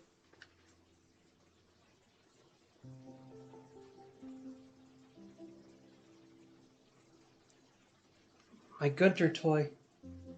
Yes. The penguin from Adventure Time. Yeah. I love... Yeah, Adventure Time is good. He has a master's degree, though. LOL, very intelligent. Let me see what I can fill for this connection. And, Angela, be my guest. I'll put you on the list again at the bottom. Sorry, Rarity. Things... Don't worry, you're on my go-to list. Just things keep kind of happening here. You gotta learn how to multitask, and being a man, I can barely do one thing at a time, let alone more than one thing. Alright.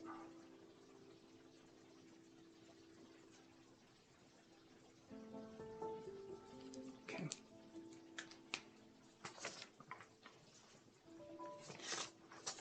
Alrighty, Rarity. Let me tune in here and let me see what I can feel.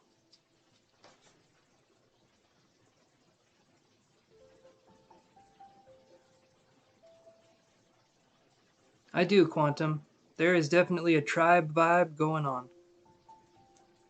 And I appreciate that. Thank you, Rarity. Thank you. Do you guys, and I'm just going to say this because it's what I felt, do you guys have names for each other, like Sweet Pea, or like, do you guys have nicknames for each other? I heard something, and either to me that's an actual thing that's going on, or there is a love connection here that feels genuine. So I'm curious if you guys have nicknames for each other. I heard Sweet Pea or like Little Pea or something like that, but it was kind of a sweet nickname.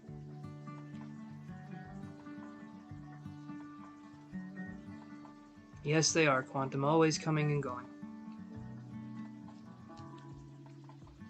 That's what makes them interesting.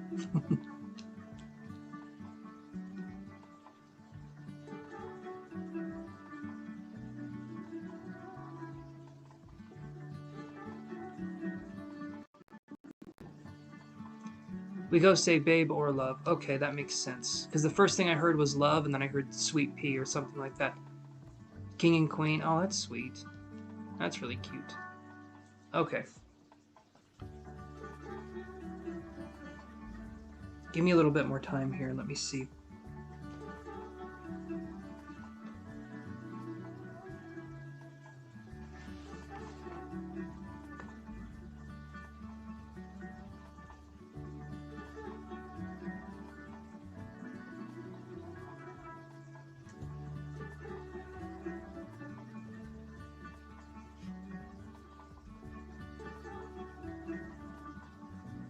Yeah, Sweet Pea's a cute nickname.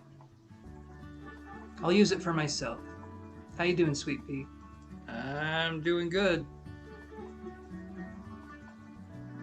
Oh, thank you, Manju. Everyone is being so nice. Sweet Pea is cute, though. Let's see. Okay. I had something psychically that came in.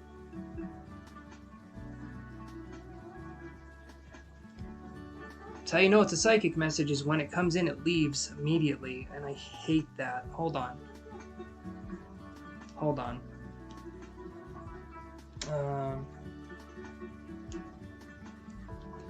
So with the name, I had a name come in and it felt like an A name.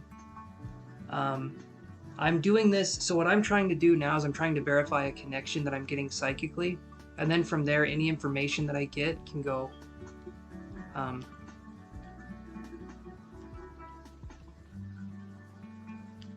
but that's what I'm feeling is going on there.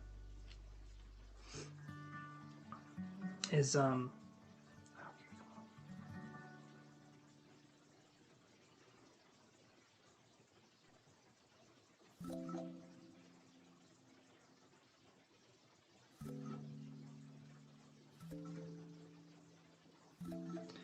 yeah, there was an A name coming in. It felt like it was the name Arnold, or it was the name like Arnaldo or something. There was like an A name coming in. Rarity, I don't know if you can take that.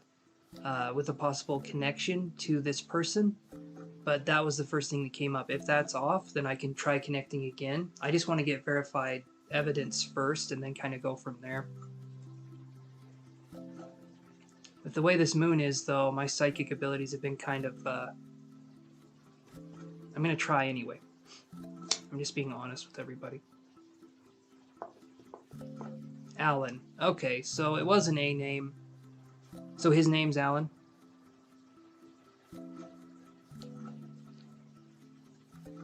Why did... Middle name is Alan. Okay, middle name's Alan. That works. That's a connection. I don't know why I thought Arnold. Or Arnaldo. Okay, that's an exotic name right there. But, give me just a minute here. So, Alan. Let me see what else I get.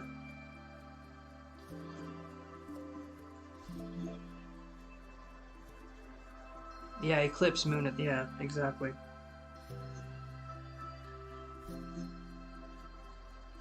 So is this... I'm going to call him Alan. Okay, Rarity, if that's okay, because then I have a name for him. Is this person in touch with their feminine side, would you say?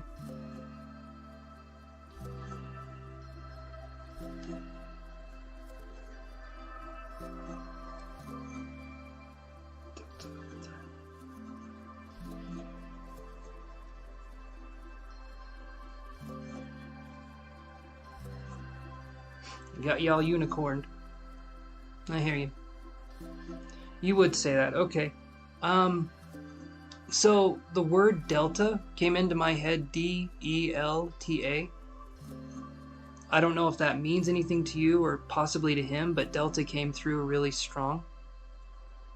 He is a Taurus, yeah, okay. The delta thing coming up, though, I'm trying to figure that out.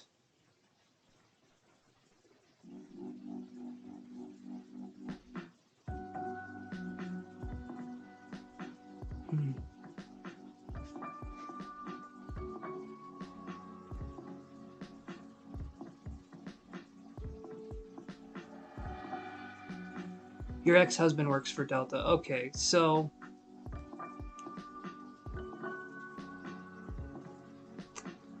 Okay, I feel like we're connected. I feel like we're getting some verified information, sort of. So, Christina, it's just... Right now I'm on Rarity Goddess, then it's Manju, and then if Angela donates again, it's her, and then it would be you.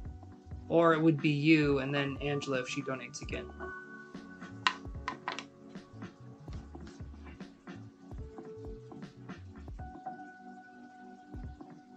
Okay.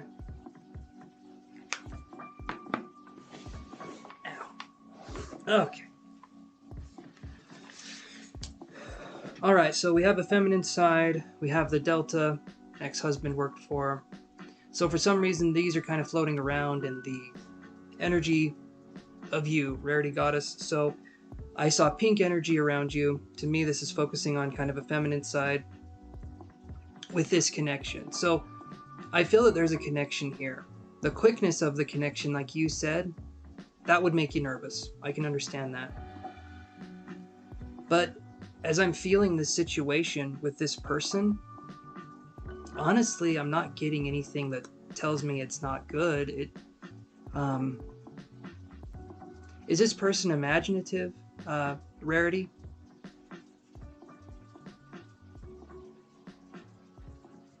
Okay, Christina, I'll add you to the list. Imagination came into my intuition, so I was just going to throw that out there. So Christina.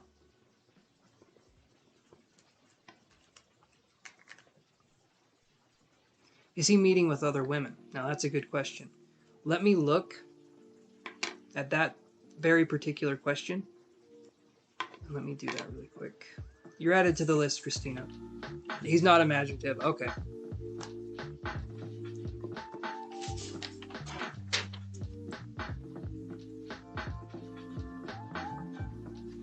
All right. Let's see if he is meeting with other women.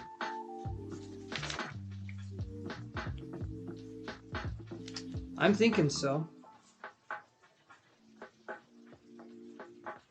It feels it feels good, but let's focus on that question in particular. Is he meeting with other women? Is he... Okay, is he meeting with other women?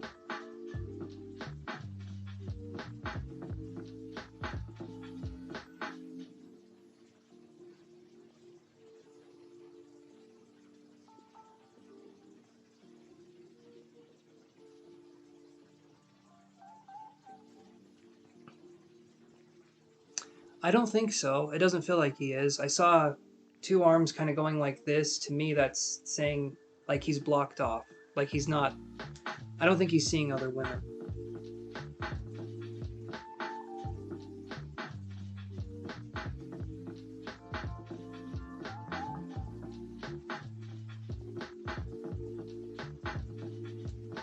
So honestly, Rarity, I do feel like it's... I mean, use your own judgment, as I've said many times to other people. If it does feel too quick, set up a boundary, like make yourself a priority and make how you feel a priority. What about Min? I saw that, but I can look again and see. I would honestly say, if it feels like it's moving too fast, just say you feel like it's moving too fast, and then see what he says.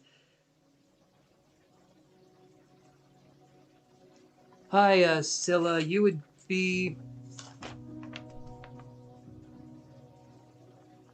2 down on the list. Besides this person I'm reading, there's 2 other people on the list. But let me look for that.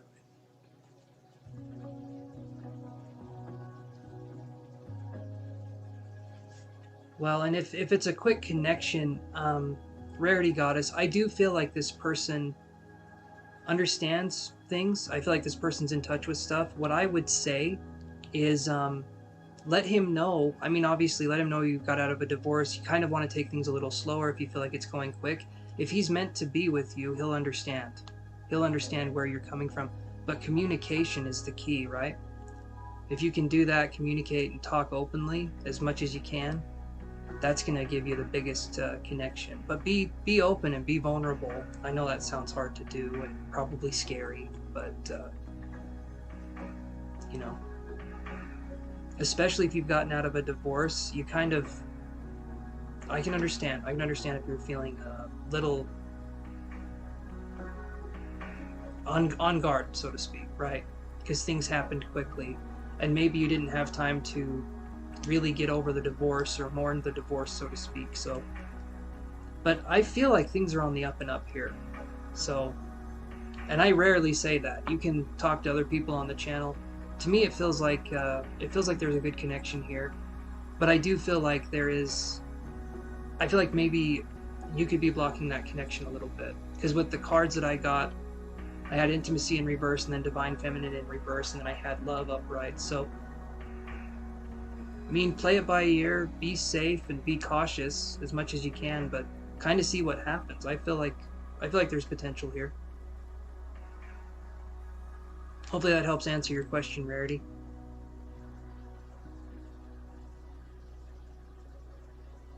I'm the 3rd person to say that. Well, hopefully that's a sign then.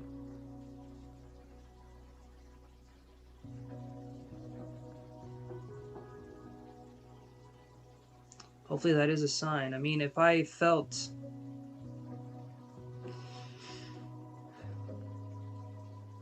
I don't feel any maliciousness, but, you know. Okay. Awesome. It helps a lot. Perfect. Perfect, Rarity. Thank you for letting me do that reading for you. I'm going to go to Manju's reading. So Manju,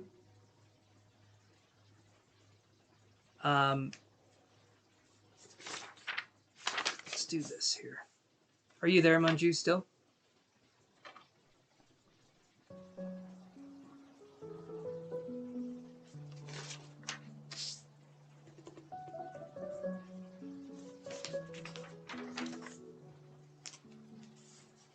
Okay, so we have...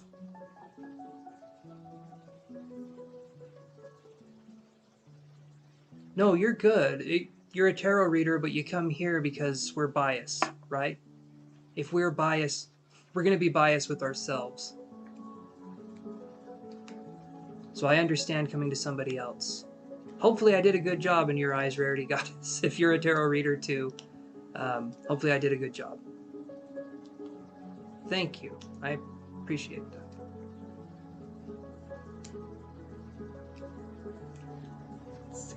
Cloverfield Constellations, how are you doing?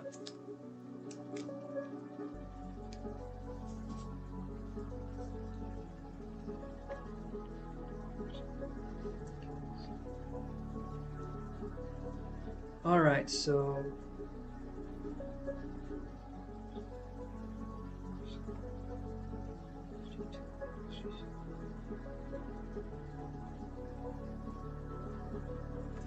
Thank you, Rarity. You have...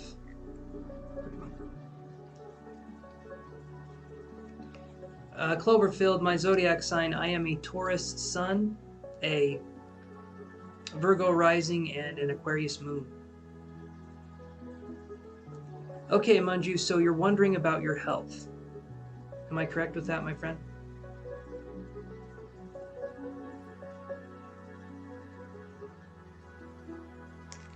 So, Manju, let me... Don't say anything, okay? And I'll try to... Would it be okay if I tune in psychically to you, my friend?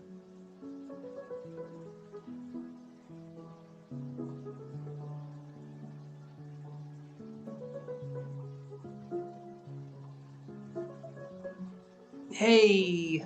I'm going to call you Snowden because I don't know how to pronounce your first name, and I don't want to butcher it. How are you doing, Snowden? I'm doing good. How are you?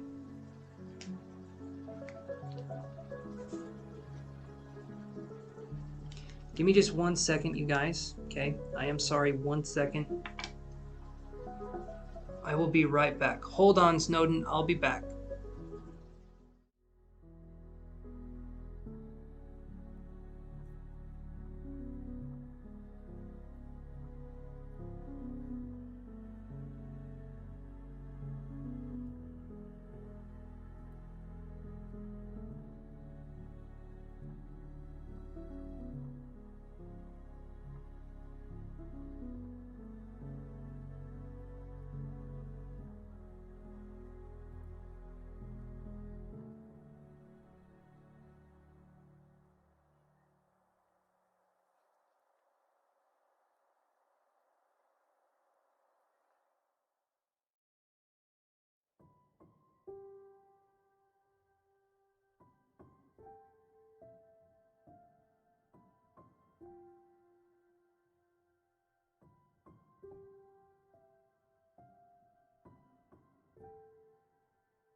Alright, it's that time of evening again. I'm gonna do this. And sorry for other people watching. I'm gonna put this up.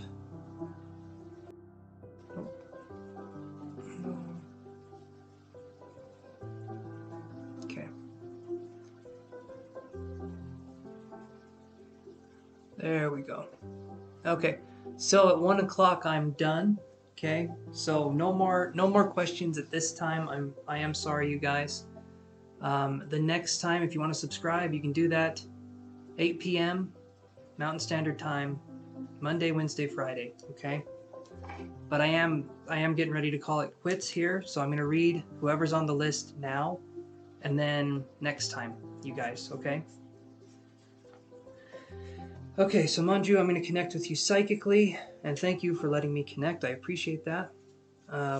Let's try doing this here.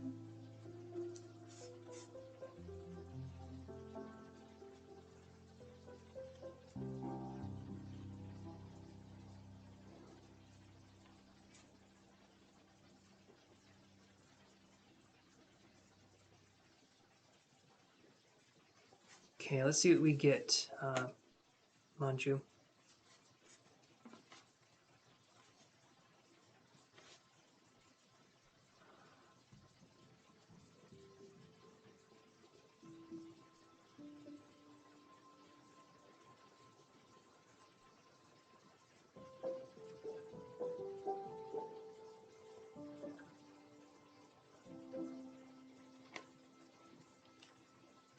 Did you pay for a reading, Snowden? Because if so, don't do it now, because I'm not gonna be doing any more readings.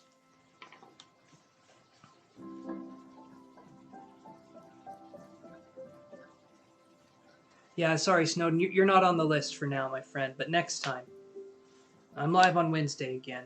Okay. Yeah, I'm live on Wednesday again. Sorry, I've been live for almost 5 hours or 4 hours, so I'm gonna call it quits after this. So the very first thing I'm gonna say to you, Manju, is I'm feeling that there could be something going on, and if I'm wrong with these, please let me know. But for some reason, it's the stomach, the spine, the ribs, and fingers, maybe. I'm wondering if maybe there's circulation, or there's not very good circulation in the fingers, or if there's something wrong with the stomach or the spine area, maybe the lower back. You could let me know if I'm right or if I'm wrong with that.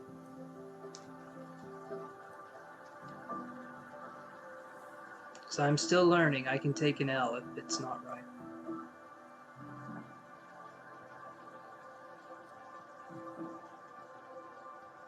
It almost feels, I mean, if it's what I think it is, because there was 4 things that were listed here, but I'm going to wait to see what you say.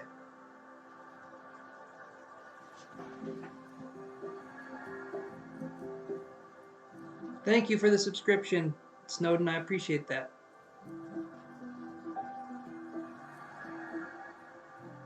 Oh, thank you, Cloverfield Constellations, also. I appreciate that. Awesome.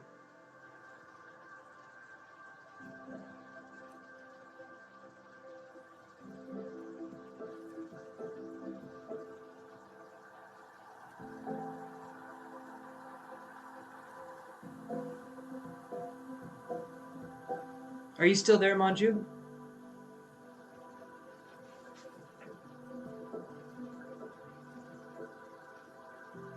Maybe there's a little bit of a delay.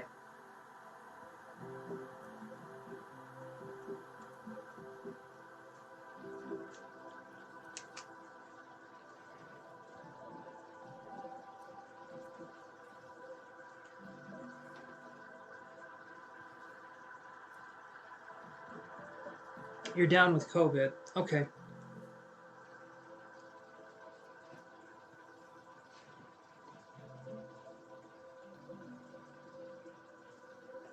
So, are you experiencing upset stomach? Okay. Is there pain anywhere else on the body? Is there pain in the maybe the upper part here? If not, that's okay. I'm just curious if there's any pain. Because it said rib here, or I had a feeling of rib. It was kind of a bunch of stuff coming in, so if not, that's okay. But upset stomach. All right, that was the first thing I got was stomach. Okay. Okay.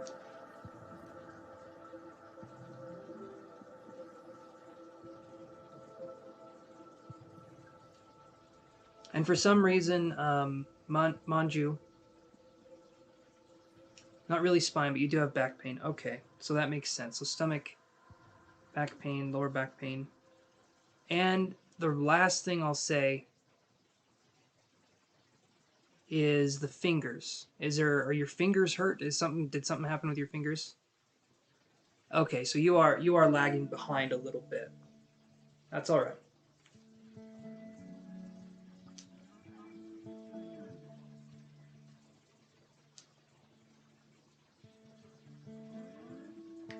Not ribs, but lungs. Okay, that makes sense too.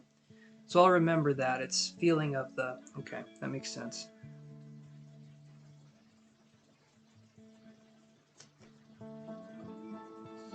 Okay.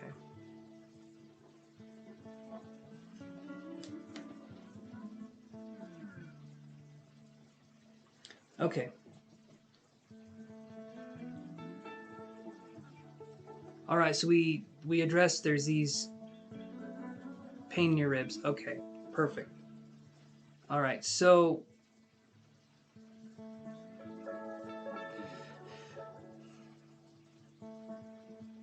Manju, what's the question?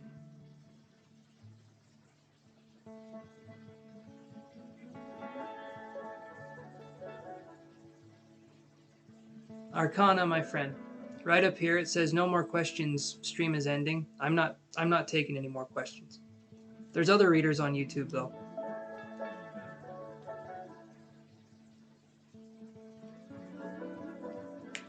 And Manju, so what's the question though? With this, you're having pain. You're experiencing. You know you have COVID, or do you think you have COVID? I'm curious what you want me to help with. Little rash on right hand fingers. Okay, so there is. So everything that came through, there's something going on. Okay. I was off with the ribs a little bit, but lungs and then fingers. Okay, so I'll remember that. I will remember that.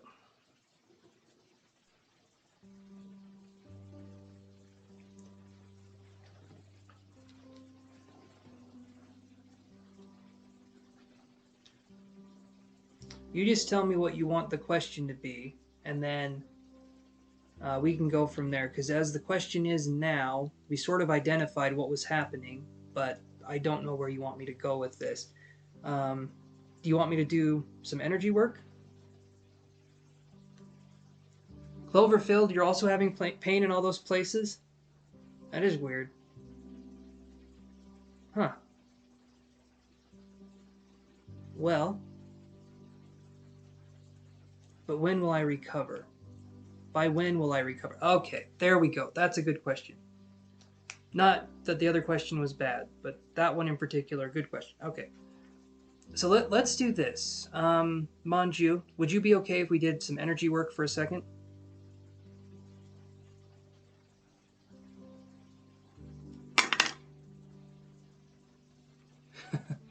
Finger and back pain. Well, Cloverfield,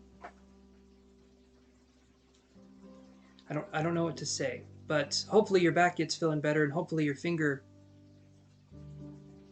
Why are they called fingers? They don't fing, right? I don't know. Heard that somewhere, and I thought it was funny. All right.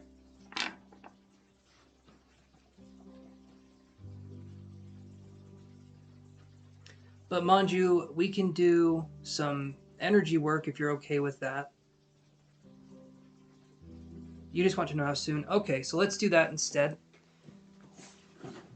How soon will you recover? Okay.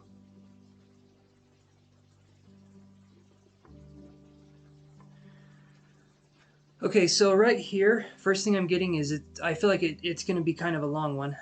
This right here to me is saying 3 weeks. I don't feel like you'll have it for 3 weeks. I feel like you will be recovering for 3 weeks. Are you having any issues with appetite? I'm feeling like it's like not wanting to eat or not feeling like I can eat, possibly. So hunger and appetite could be an issue. Okay. Um, I feel like the best thing to do in this situation here is to make sure you're hydrated, even more so than usual, because I feel like that's going to be, I mean, obviously it's important, but drink lots of water. Um, eat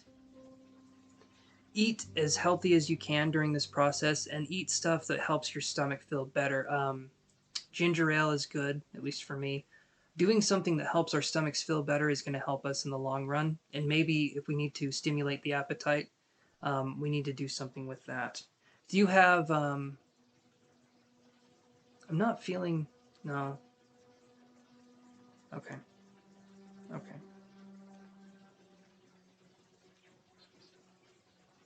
So 3 weeks was what I said would be the recovery time. It's custom to each person, was something Spirit told me, just barely. So it's going to affect you differently than it has other people. It doesn't mean, and you are okay with energy work. Okay. Okay. Let's do some energy work then. All right. You are lagging behind by probably 2 or 3 minutes, I think. I'm not sure. But you do have a lost appetite. Okay. Let's just do some energy work here. Okay. Okay, Christina, I will get to you. You're right after Manju. Angela never paid or anything, so you are right after Manju. So just sit tight there. I won't leave without addressing your question. You're the last one on my list.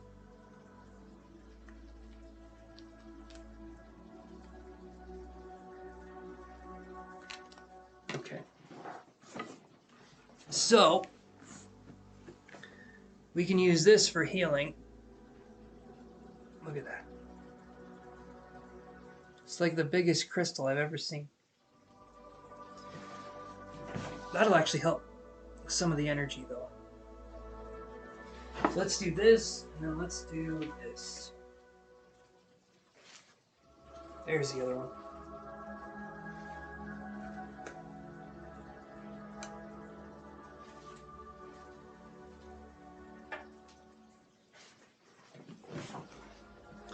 Okay, Manju, so we're going to do some energy work. This will be about 2 or 3 minutes. During this process, I want you to just allow yourself to relax, and it doesn't matter if the video was lagging or anything like that. This is a quantum experience, so when you watch this, just let yourself feel the energy that's coming.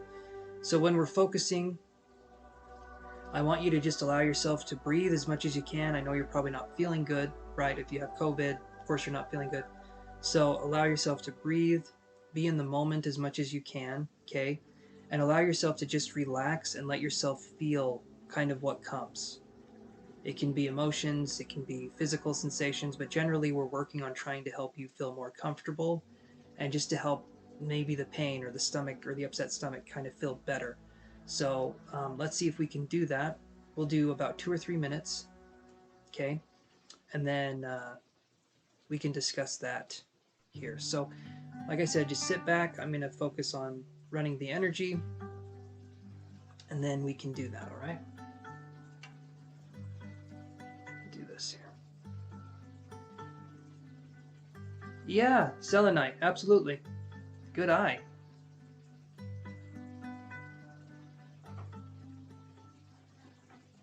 Good eye, my friend.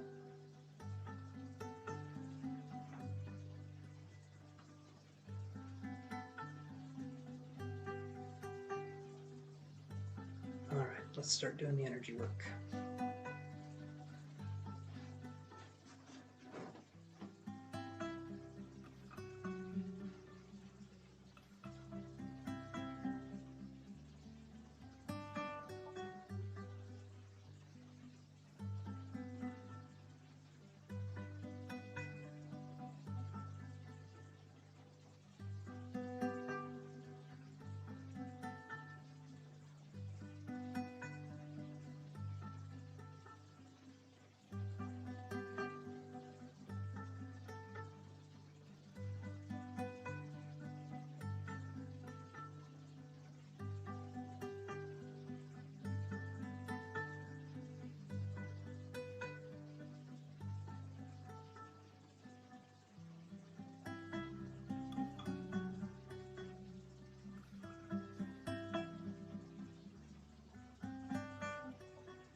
All right, Manju, my friend. Allow yourself to come back.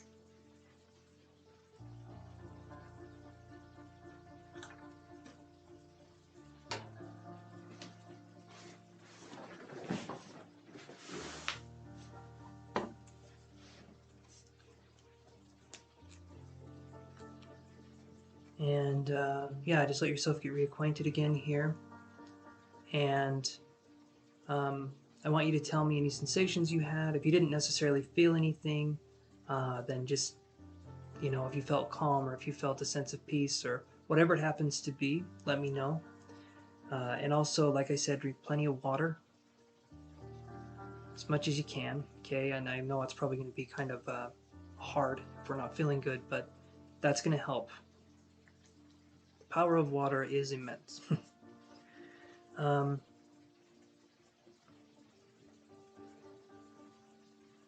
Yeah.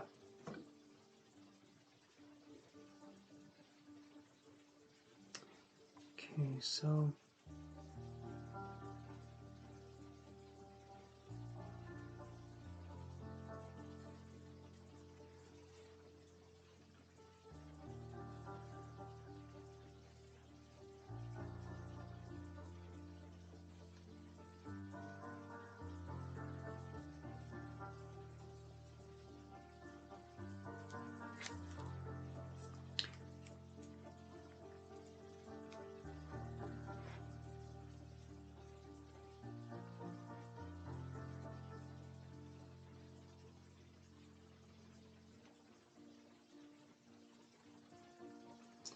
okay, so I'm going to do this here.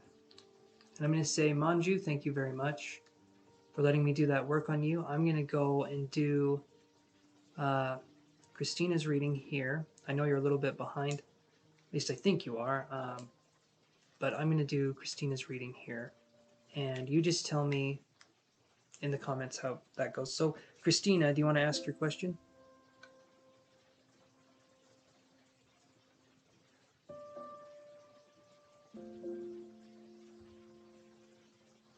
Cool breeze. Okay, that's good.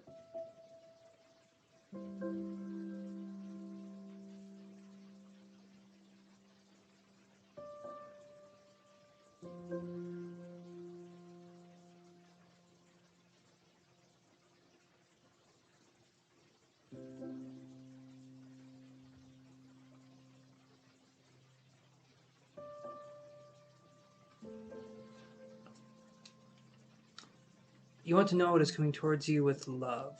Okay. All right.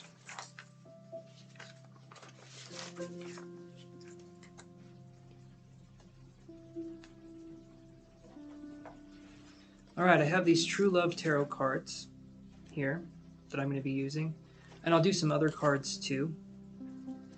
But I'm going to use these to kind of make a foundation and then use the other cards to sort of fortify that foundation, if you will. So let's try doing this here.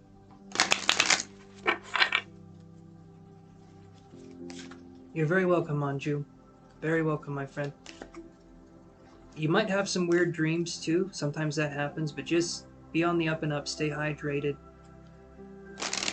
Get enough sleep if you can, and just take care of yourself, okay?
Oh, thank you, Manju. I appreciate that, my friend.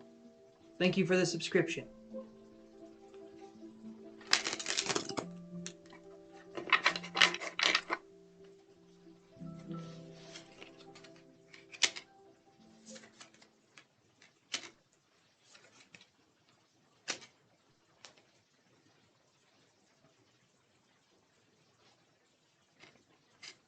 So the first thing I see with this love, I get connection in reverse right now. So this I'm focusing on in the present moment. I feel like connection in reverse. And then I get the King of Wands upright. So I feel like maybe right now love isn't coming to us as easily as we would want it to, but I do feel like a new form of self-love is taking its place. This King of Wands, I feel like maybe we're getting comfortable with kind of finding ourselves out, or try to figure ourselves out.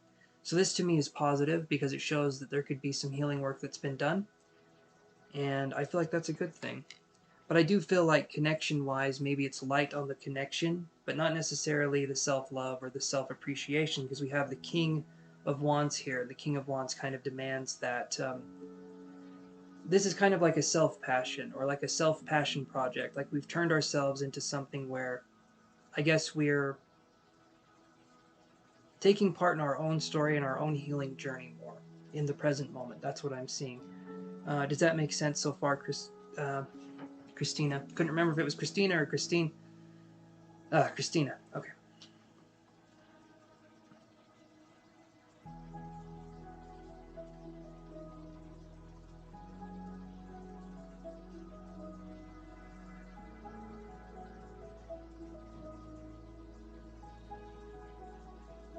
Perfect. Okay. So that does resonate. All right. So then in the future, we have this. The Divine Masculine, upright, and the Star card. Okay. It's a good word to see. So the Star card is Aquarius. I mean, you already know this, I'm sure. But the Star card is the Aquarius card, and when I see the Divine Masculine here, so in the future we could be hoping for a relationship of someone that has the qualities that we want to have. The only way I feel like that's going to happen, though, is if we stay aligned. Like you said, continuing to stay aligned with myself. If we stay in alignment, we put up boundaries, we don't put up with things, we look at the red flags for what they are, and we try to see the world for how it is instead of how we want it to be. If we stay on that path, then we can attract someone, possibly an Aquarius individual, but they'll have this divine masculine energy or this presence, right?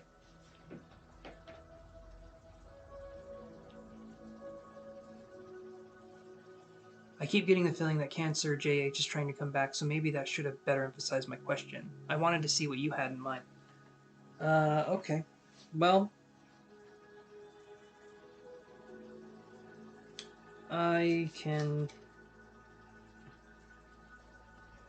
Staying aligned's a good option, but okay. Let me look.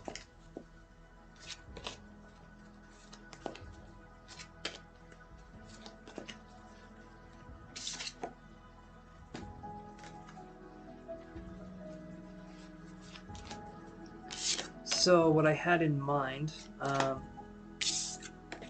see what the cards say.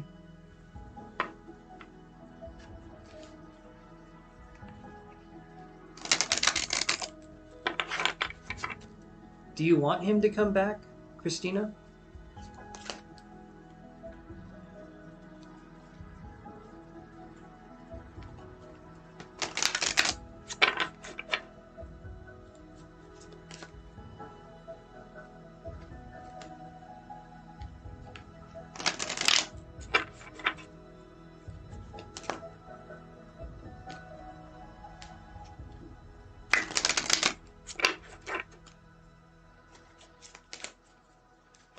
But I'll see what I get for that. Is JH trying to come back?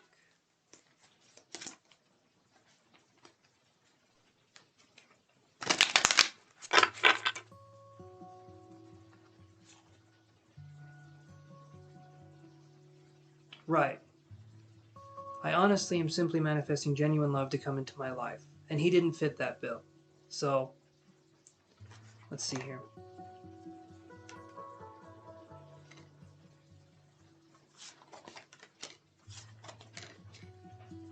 The connection, all three of these cards with JH, right? Well,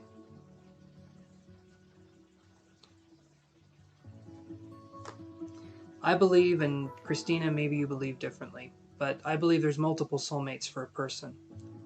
And the way we've talked about him before, it didn't seem like he understood your value or appreciated you. But I get this for the connection. Spiritual maturity in reverse, forgiveness in reverse, and then sexuality in reverse. He's just in his head so much. But that's kind of the thing. I mean, you should be a priority too, right?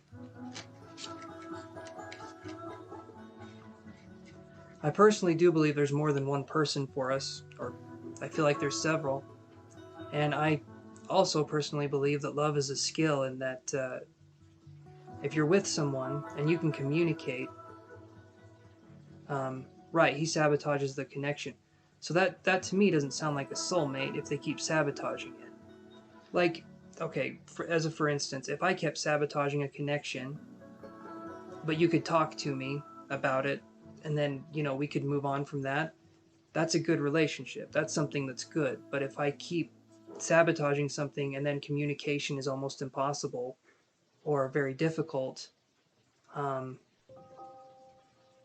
how how does that turn into anything else other than just a very stubborn person, right?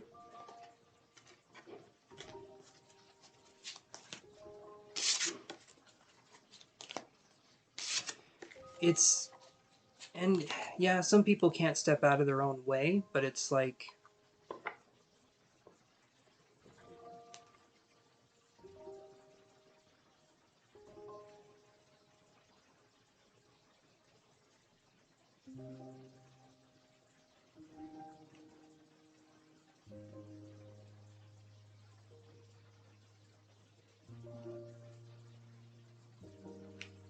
yeah, since we are in separation, I don't take anything personal, but when we were together, he didn't sabotage it. This is truly... Do you mean he did sabotage it? You probably mean he... Right? I mean, I want to make sure I'm reading it right. No, that's true, though, Christina. It's kind of like...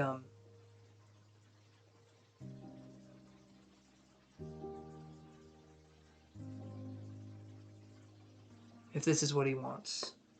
Okay.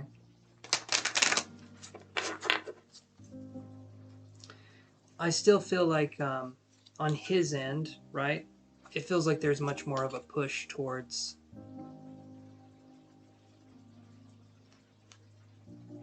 not necessarily seeing things the same way you do. But let me look. Okay, so Christina had a long talk with JH.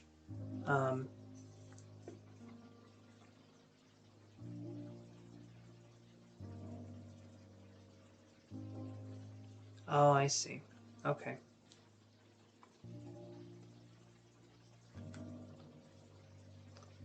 Okay, yeah. Holding it in and then kind of... All right.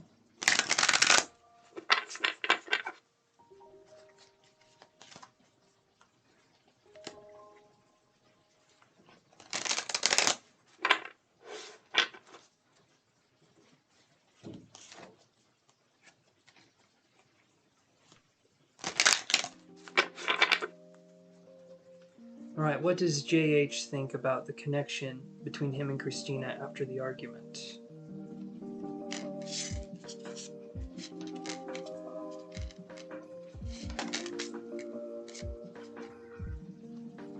Okay, so here's what I got. There's good news and bad news. Okay, first one is this. There is the soulmates card. Okay, but then there is this. Yin Yang and intimacy in reverse. Both of these are in reverse.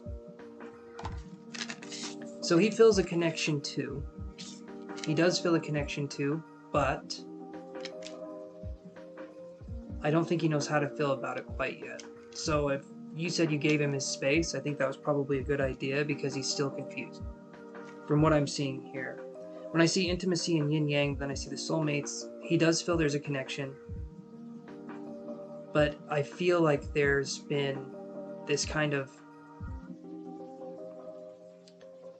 it's like a breach in trust, right? Or like that argument you were talking about. It's like there's these things that are, I guess he's still trying to make sense of it.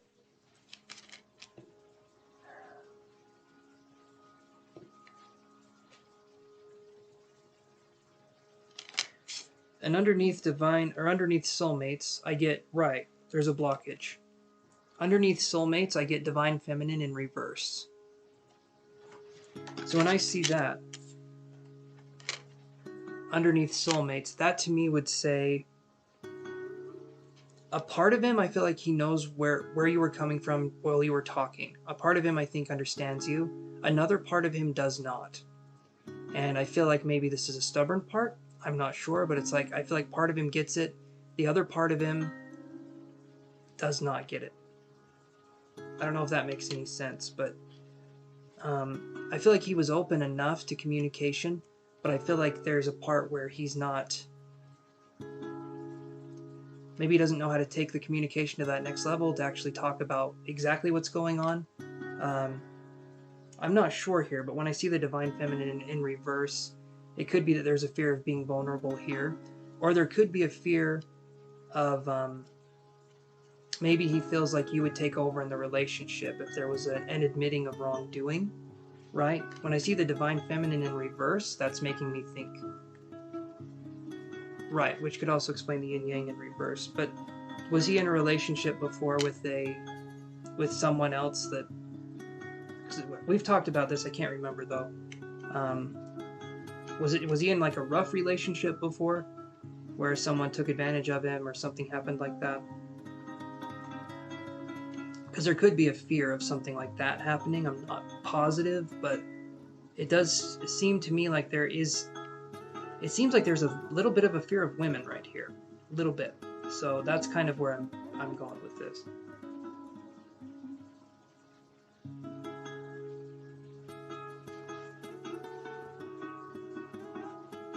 Did take advantage and cheated. Okay, so that makes sense.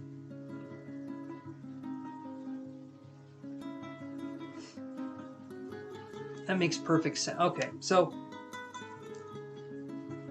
so I feel like what he's going to do is he's going to take more time to think about this. As long as you give him space, he doesn't want to be alone. Oh, he doesn't want to be, but also fears being vulnerable. Okay, so the best thing you can do for him, Christina, the best thing you can do, and it's because he has trauma, and if he wants to work on that, he can. That's up to him. The best thing you can do is just give him his space. If he wants to talk to you, great. If an opportunity represents itself to organically talk to each other, also great. But if neither of those things happen, I feel like the best thing to do is to leave it alone and let him possibly see what happens that way.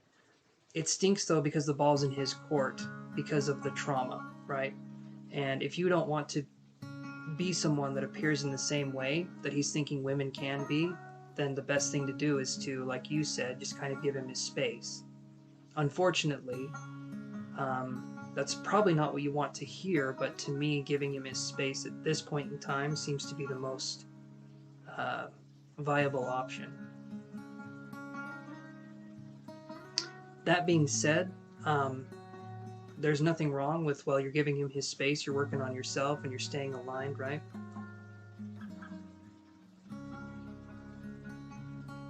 Yeah. You're doing it right.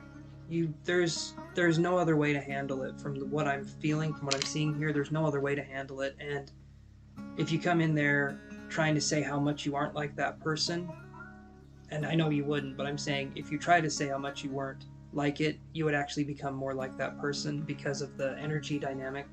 So you have to just kind of let things go. Yeah, unfortunately, but that's what I'm feeling for now. Does that help answer your question, Christina?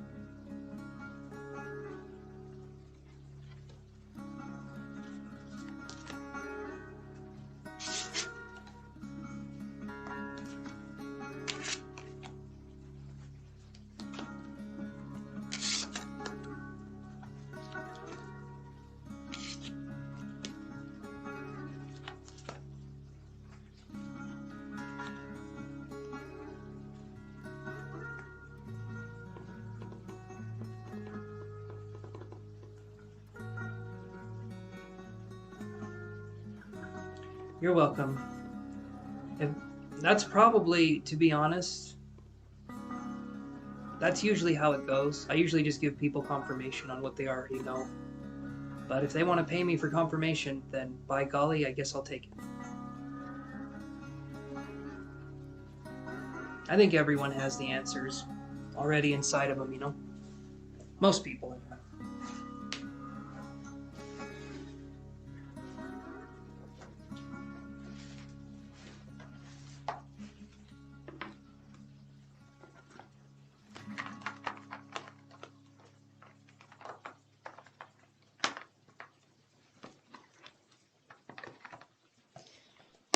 Yeah.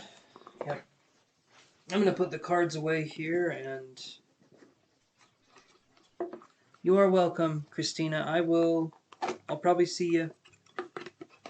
Well, I'll see you when I see you. You have a good night too, okay? I am going to check off for the night. Good night, everybody that is watching this. Take care, stay safe, everybody.